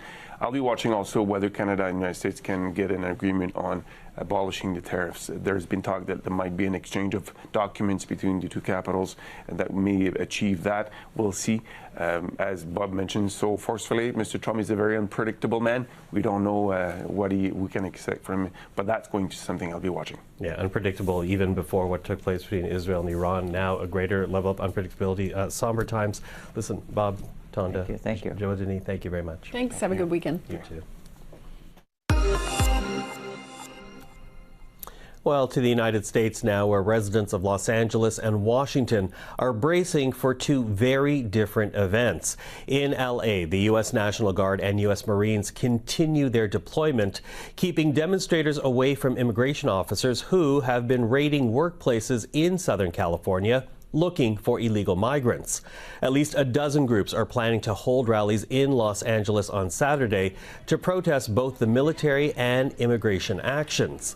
Meanwhile, in D.C., there is an event being planned of a very different sort, a military parade through the city to mark the 250th anniversary of the U.S. Army, also coinciding with Donald Trump's birthday. The president, by the way, has been the biggest proponent for this parade. I don't think we've ever seen the likes of what you're going to see. I hope the weather's okay, but actually, if it's not, that brings you good luck. And that's okay, too. It doesn't matter. It doesn't affect the tanks at all. It doesn't affect the soldiers. They're used to it. They're tough. Well, to talk about the situation in Los Angeles and this weekend's planned parade in D.C., we're now joined by Marcy Shore, professor of history with the Munk School of Global Affairs in Toronto, formerly of Yale University. Professor Shore, very nice to meet you. Thank you for joining us. Thank you for inviting me. So a little bit of your personal story for people at home, because you made the decision to relocate from Yale to the U of T, and part of that decision was motivated by the Trump administration's actions in the United States. Not a sudden decision, we should point out. It sounds like it was a gradual decision for you and your family. But what was bothering you, south of our border that made you consider coming to Canada? Well, first of all, Canada is a very desirable place unto itself. It's not such an actual radical decision to come to Canada. I had studied at U of T as an MA student in the 1990s, and I was quite nostalgic about it. But of the various structural factors in the States that had long been contributing to a feeling that I might want to get my kids out of there, there's the gun violence, there's the absence of gun control laws, there is the creeping authoritarianism, and I knew my impulse was to get out immediately in 2016, the day after the elections, because I'm a neurotic Jew, and I thought the lesson of 33 is you get out sooner rather than later. And I ended up really feeling in 2016, much more than I had anticipated, a sense of moral obligation to stay and work with the students and help them process what was going on. And this time I knew it was going to be much worse. That said, I do feel quite guilty, about having, let's call it, escaped to Toronto, which is a beautiful place. And I've heard several Americans talk about that. But you yourself are a historian who specializes in totalitarianism, and you talk about the creeping authoritarianism in the United States. Certainly, we've seen the attack on the courts, the attack on the media, the attack on universities in the U.S. What then do you make of this past week with the National Guard moving into Los Angeles, and now this planned military parade through the streets of Washington? Nothing has really been a surprise, I would say. All of these elements that Trump is drawing on, whether it be arbitrarily arresting people and deporting them, or using racist, sexist, vulgar language, or deciding that he is this godlike leader and everything he should say should go, or provoking violence of one group against another group. These are all elements that in various combinations we have seen before over and over again. So the idea that that Trump would decide to usurp his authority and send in the National Guard, and then even more radically, the Marines, which is really a military force designed for foreign combat, and not for domestic use, is not surprising. These are the kinds of things that aspiring dictators do, and one of the things they like to do is incite a situation of violence, which then becomes a pretext for a crackdown, a suspension of rights, a potential declaration of martial law. These are all things that, again, always in a slightly different combination, but we see them come up again and again. So is the United States still a democracy? Because, I've heard certain politicians, certain political thought leaders question whether or not the U.S. still can qualify as a democracy. I think that's certainly very debatable. I feel like we're way into, something I would call fascism or authoritarianism. I would also caution everybody that all of these concepts we use, we should not fetishize. All of these concepts, be they democracy, authoritarianism, fascism, concentration camps, they are categories and concepts that allow us to mediate between the singular and the universal. And they allow us to compare various historical phenomena, each one of which is always going to be different, but which will have certain things in common. I think certainly, democratic safety guards have broken down, what Americans cling to and have long believed in as a system of checks and balances have been eroded. And that doesn't happen overnight. That happens step by step. It always happens step by step. The Supreme Court ruling this past summer granting widespread presidential immunity, and keeping Trump free of prosecution for all sorts of things he should have been prosecuted for, including inciting a violent insurrection on the Capitol on January 6th and, encouraging a mob to hang his vice president. He got a blanket immunity for him. That was a green light, and now it's not that the courts have not been doing what the courts are supposed to do. It's that they take somebody like Mahmoud Khalil off the street, they send him into a prison for no reason, and the lawyers in the court say, well, you have to bring him back, and the administration says no. And then what happens? Then what happens when the executive branch is not respecting the division of power? Then it's a question of, is somebody going to use violence to stop that? Mm-hmm.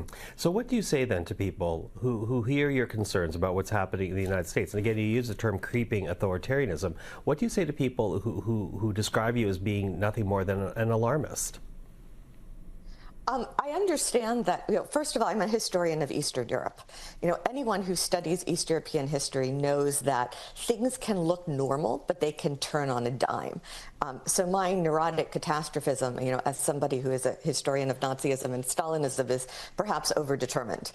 That said, I feel like the present moment could easily be subtitled, Vindication of the Neurotic Catastrophist. You know, and it's a problem people have of not being able to process what they are seeing in front of their eyes in real time. I have given dozens of interviews to European journalists who are asking me things like, but this couldn't really be happening in America. I mean, surely it's not really what it seems to be in America. And really, isn't it possible that the Trump administration is really trying to protect Jewish students from anti-Semitism? And I feel like you tell me, you know, you're looking at the same things I'm seeing. I have no secret knowledge that you don't have. You know, we're all looking at things that we just saw yesterday, you know, how a Democratic senator attempting to ask a question of the Secretary of Homeland Security at a press conference was wrestled to the ground, pinned, and handcuffed. You know, that is an unprecedented situation. We're watching all this in front of us, but there's a kind of Freudian denial that kicks in, that people can't quite process what's happening. Marcy Shore, a lot to think about. Thank you for sharing the time with us. Thank you very much for inviting me. And that is Primetime Politics for this Friday. I'm Michael Serapio. For everyone here at CPAC, thank you for watching. Primetime Politics is back next week. Until then, have a great weekend.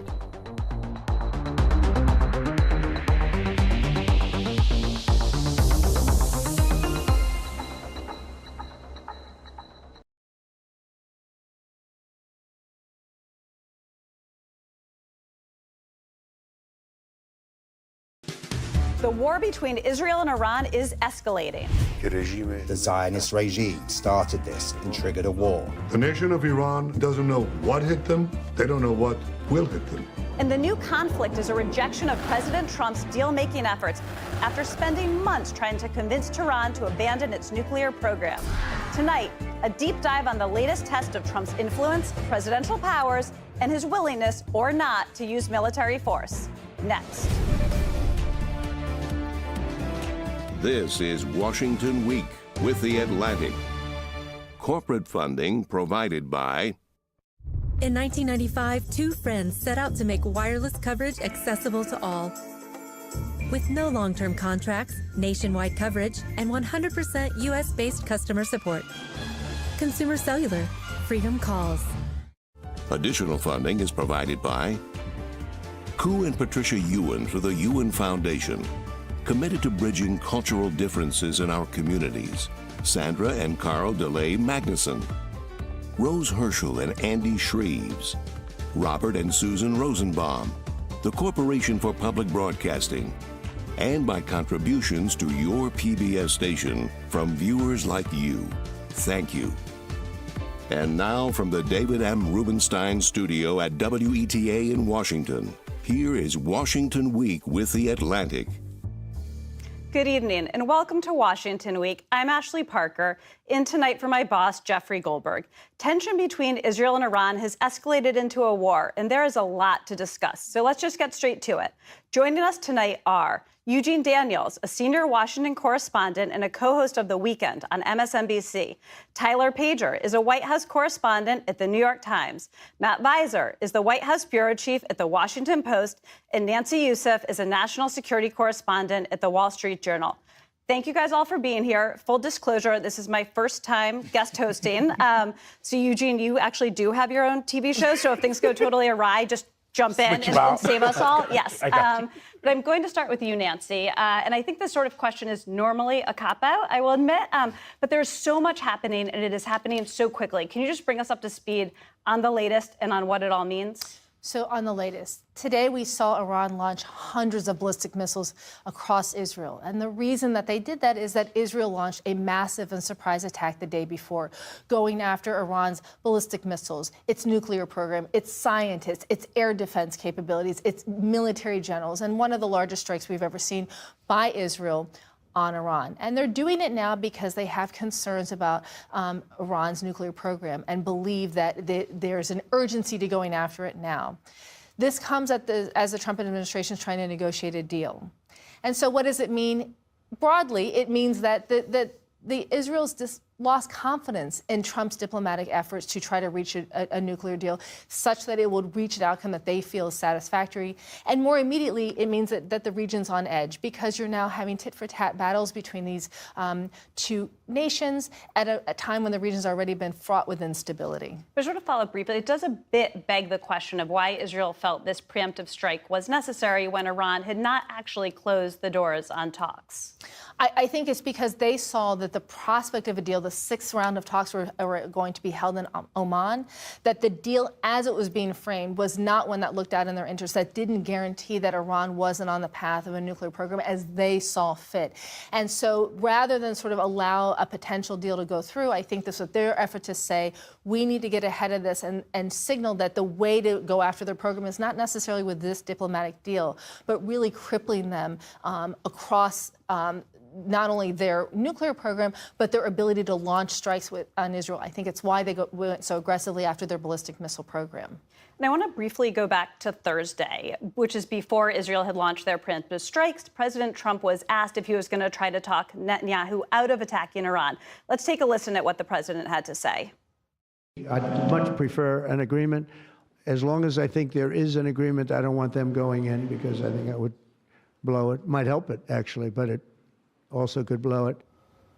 So a little convoluted there.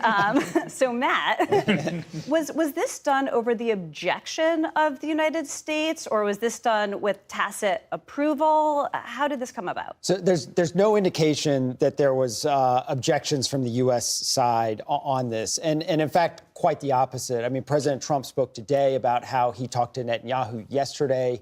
And sort of praised the strikes today. And we